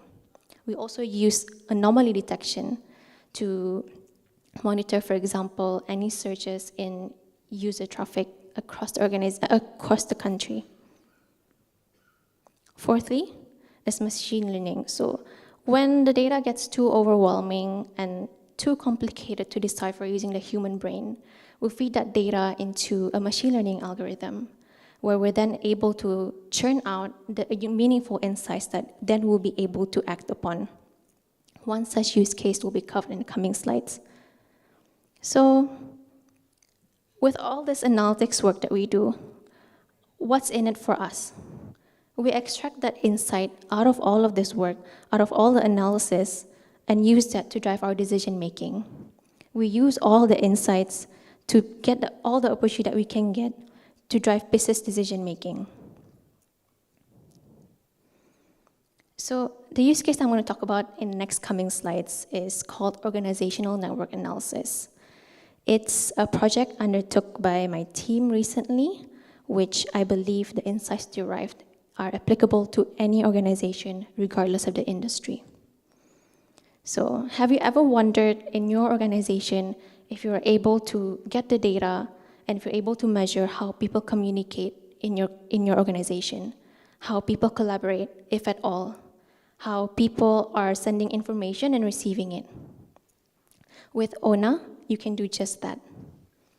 So ONA, which is Organizational Network Analysis, is a structured way to visualize how communications, information, and decisions flow through an organization. But what does it mean? So if you look at the left-hand side of the screen, it shows you a typical organization chart. It shows how information is supposed to flow, top-down or bottom-up. It shows a one-way relationship, it's static, and it's man-made. Whereas on the right-hand side of the screen, you can see the interconnectivity between people. That shows exactly how people are collaborating, how people are communicating, how informations flow, regardless of where they sit in an organization. So typically in an organizational network analysis, this is a diagram that you would be able to generate out of that analysis. There are three things that you would look at. First one will be the central. Who are your influencers? Who are the people who are well-liked? These are the people who know everything and anything to do with the organization. They're up to date with the company news, with company developments, and they are also the ones at the center of all the network. However, they can also pose as a bottleneck. Secondly, you're looking for knowledge brokers. So these people are your liaisons or your focal persons. These are the people who are bridging the gap between two groups of people, between two communities, or it can even be interdepartments or different teams in the same department. Whatever it is, if they're not there, then information and idea sharing may come to a halt. Third is peripherals. So these are your silos. These are people who are disconnected from the organization. These are people who are unmotivated, and as you can see there, they're only connected to one person, one node, which may very well be their line manager. So you might wonder, okay, what is the information that they're receiving? Their only point of contact there is just one person right there. Now from all of this analysis, from all of this diagram that you're seeing here, you can really see, you can really study the dynamics of the collaboration and communication in your organization. You can then leverage this to drive change initiatives, to design your organizations better in a way that leverages the potential of everybody. Some questions that you're able to answer from here are, who are my influencers? Whether negatively or positively, that can drive change for me. Who are my high performers? Where are they and how are they behaving? Who are the subject matter experts? Are there any people who are at risk of burnout? Are there any people here who are at risk of exit? And if they are my high potentials, what can I do about it? So these are the questions that you're able to address earlier on if you're able to visualize such an image. Now, let's talk business. So with all this analysis, with all these use cases that I've just shared with you, what does it mean to an organization? What does it mean for us? What's the impact? Is it all worth it? The answer is yes. So in the past 12 months that we've started doing analytics projects, we managed to save 1,014 man days per year. And that's equivalent to 120,000 internal operating costs saved per year. So you're probably thinking, okay, 1,014 man days, is that a lot in a year? Well, to give you some context, the average man days per person per year in UNN is 183. So when you do the math quickly, that's equivalent to 5.5 years worth of man-day effort saved per year. That's a lot. So you've heard the results.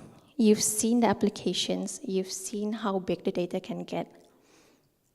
How can you start as an organization? What was our journey like?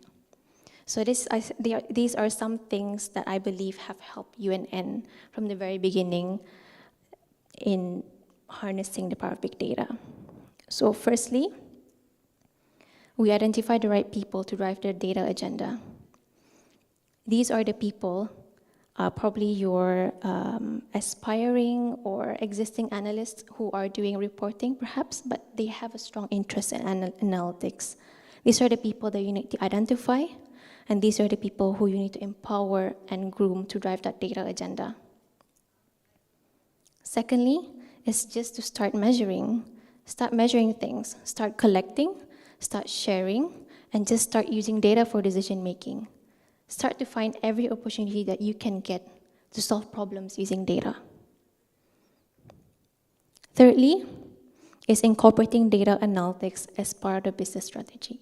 So I can't stress enough how smooth sailing the journey will be if that's all backed up by your senior management team. Because then there's an official mandate for people to help you, for people to cooperate with you when you're doing your analytics work, when you're sharing your analytics results and things like that.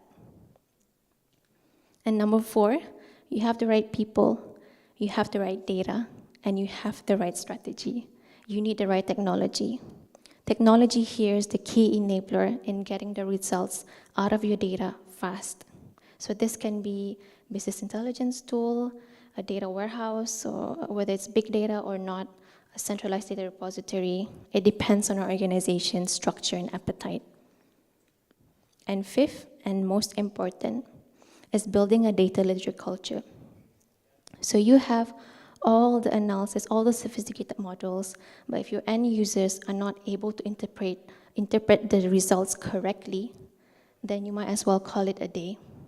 So you have to invest in teaching the end users, who are your business users in your organization, to be able to read data, to be able to consume it, and to be able to apply it in their day-to-day. So these are the 5 things I believe helped a lot in our data journey in UNN. And that marks the end of my presentation. I believe the organizers have a Slido page. Okay, so while we bring up the Slido, so honestly, when I first looked at your slides, because it was submitted to me, right, when you were talking about ONA, I thought it was the telecoms network, right? So I'm quite surprised that it's actually for the people. So maybe if you don't mind, perhaps you can share a little bit about how it is actually done on the ground. How do you monitor and identify who are the influencers and who are the silos and whatnot? Okay, yeah, you are right. Network analysis can also be the telecommunications point of view. There's a lot of applications of network analysis, and this is just one of them, which is organizational network analysis. Now, how exactly is being measured? It's using correspondences, for example, to and from emails. We don't look at the content. It's just who are your recipients, who are you sending to, and how frequent, as well as the Teams chats to and from, but not exactly the content. So the more that you do it, and the more diverse your recipients, whoever you're talking to, the more it will reflect in the diagram, where if you are, for example, an influencer, you're probably in the middle of all of it, and you're connected to talking to different people in the organization. Yeah, our silos, for example, would probably just be talking to one or two. In an organization the size of UNN, which is about 600 plus, if you're only talking to one person, that signals an issue. So it's software, or it's actually manually done? Yes, it's a software, Right. yes. Okay. We developed our own algorithm for that, yeah. Okay, that's quite interesting. So let's go to Slido. The first one is the biggest challenge in getting the business to use data in becoming a data-driven organization. So could you share the biggest challenges that was faced? Yeah, so the biggest challenge in getting the business to use data, I think, is data literacy, which is what I've mentioned in the last slide of my presentation. It's really an important thing to invest in, to make sure that your people are ready, or your people are able to interpret the information that you're giving them. So even if you have a group of highly capable analysts, scientists, and engineers who are crunching out the numbers for you, but once it gets to them, the business users who are then taking the action for you, because you're only recommending, right? Then they need to be educated how to properly read it, how to properly take action. So data literacy, I think, is an important thing to invest on. And it's a big issue, a big challenge, yeah. Right, so basically change management also has to be somewhere in there, huh? Correct. Yeah. And if you're thinking, actually, you can even leverage ONA to drive your change management initiatives as well. Yeah. Okay. That one's interesting. What is your thought on data is the new oil? Data is the new oil, yeah. It's a saying, I believe, with regards to in the Industry Revolution 4.0. Yeah, data is the new oil, except it's much better because it's a renewable source.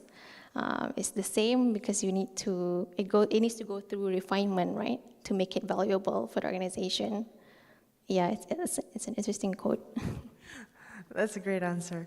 There was one that, okay, so the top one here, what are the factors to be considered while building big data architecture models? Some factors to consider while building an architecture for your big data would definitely be backup, your disaster recovery mechanisms, security, retention, and some other things, of course, access control and things like that. But yeah, the biggest thing I think would be to have that backup, because should anything happen, at least your data can still be recovered.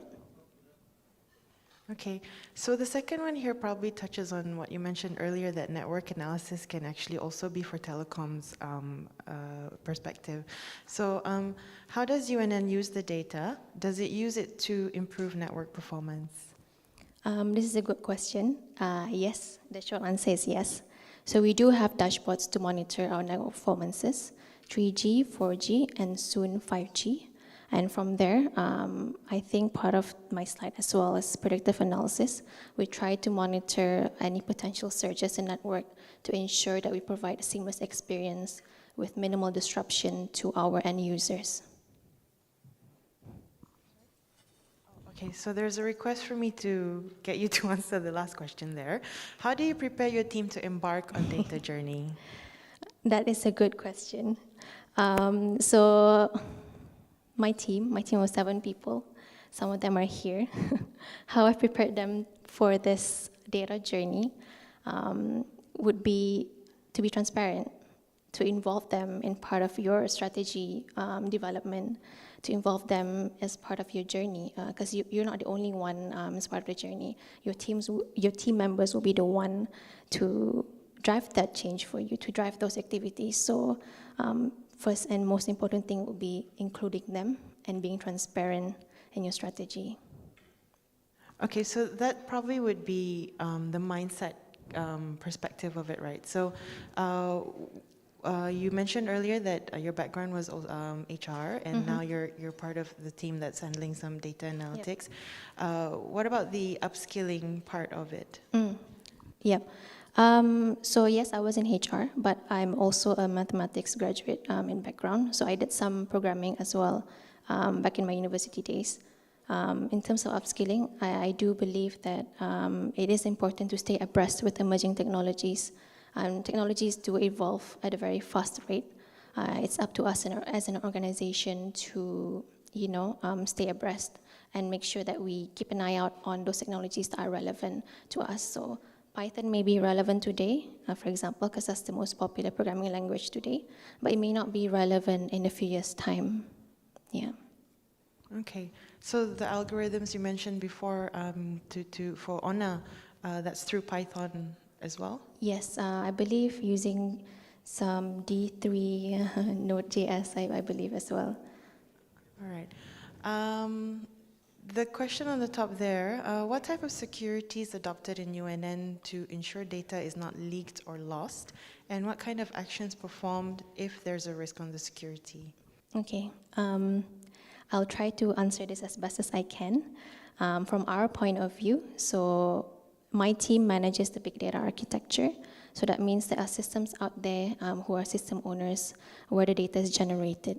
So when it gets to us, throughout our transmission, there may be data leakage. So some of our efforts in the team is to make sure that we audit this data, to make sure that we're not losing any throughout that transmission. In terms of a risk on security, I believe we have highly capable cybersecurity teams here, and as well as data center teams who are supporting us on this part. Yeah. Great. The next one is, does UNN use data warehousing for large volumes of data to be analyzed? Yes, we do. We use a big data architecture on the Apache Hadoop open platform. Yeah. Okay. Realistically, are all the data clean and worthy for analysis with big data? No. So there's never a data that's clean. If you've ever worked with data before, when there's human intervention, where there's transmission here and there, data is never clean. So we have to put effort in it to clean it. And with big data, of course, there's extra effort, but there's also technologies, techniques, and tools in place to address that. All right, so is that handled by your team of 7, or there's a specific department that also looks into it? Yeah, so because we're a centralized analytics team, the data that we have in our architecture, we do clean that. But in respective systems, there are system owners who are responsible to clean those data as well before it gets to us. Right, okay, so I think that touches on the normalization that Yvette was talking about, where the raw data needs to be of a certain standard before it can be used for any analyst. Yeah. What does it take to be a good, competent data analyst? It's pretty subjective. I believe skills can be learned in terms of Python or Tableau, but what really matters is the attitude, is that curiosity and creativity in problem solving. The tool is as good as the user. Yeah, so it really is up to your own creative imagination to get something out of it as a data analyst. Great. So I think someone's interested to venture into data analytics. Okay. I think we had that challenge question earlier, similar question. So maybe the second one, is UNN looking into data as services? If data as a services in the organization, we have that. But if you're talking externally to other stakeholders, that is definitely a good idea. It's an idea that we have actually discussed previously many times in the team, if we're able to provide data to other organizations who might need it for their research work or maybe whatever projects that they may have related to telecommunications industry. Just for further information as well, we have supported higher learning institutions such as UBD in providing data for their research as well. Yeah. Great. I think ONA has spurred a lot of interest. So there's another question on ONA here. Can ONA data be used to pinpoint bottlenecks? Yes. So I think initially in my previous slides, I showed the diagram where if you're a central in the network, you're probably a bottleneck. So yeah, but again, ONA is not a tool that the only tool you need to use to identify bottleneck. It's just another data source that helps you to validate. Okay. Okay, so does UNN use ONA using real-time telecommunication network data? ONA is organizational data, so we're not using network, real-time network communication, telecommunication network data for this. Okay. The second one there, what about fiber cut incident due to theft? Is this kind of data captured and analyzed by UNN? Yes, the data is of course captured, typically because when a fiber cable is cut, there's alarms and sensors there, which then gets sent to the system. In terms of analyzing it, of course, I believe the network teams are looking into it as part of their operational effectiveness. Okay. You're doing really great so far, so I think the last question now, I think we can just clear the board. What consideration does UNN do in data cleansing? A lot. I think I will need further context into this.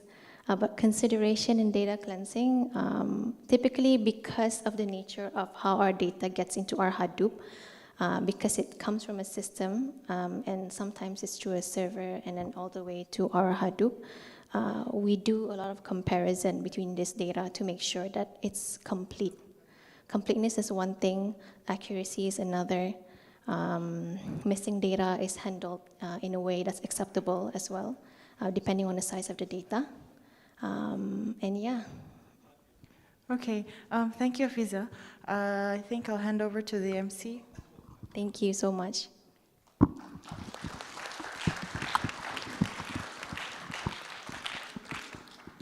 Thank you, Ms. Hafiza, for sharing UNN's journey towards fostering a data culture within the organization. You have shown us how beneficial it is to analyze data that is collected. With this great example, we hope that it can inspire other organizations to take the leap in becoming data-driven. Alhamdulillah, ladies and gentlemen, we thank you very much for your participation and attendance for today's conference. We hope you have enjoyed today's program and events organized throughout the week. With that, we end with Wabillahi Taufiq wal Hidayah. Wassalamualaikum warahmatullahi wabarakatuh.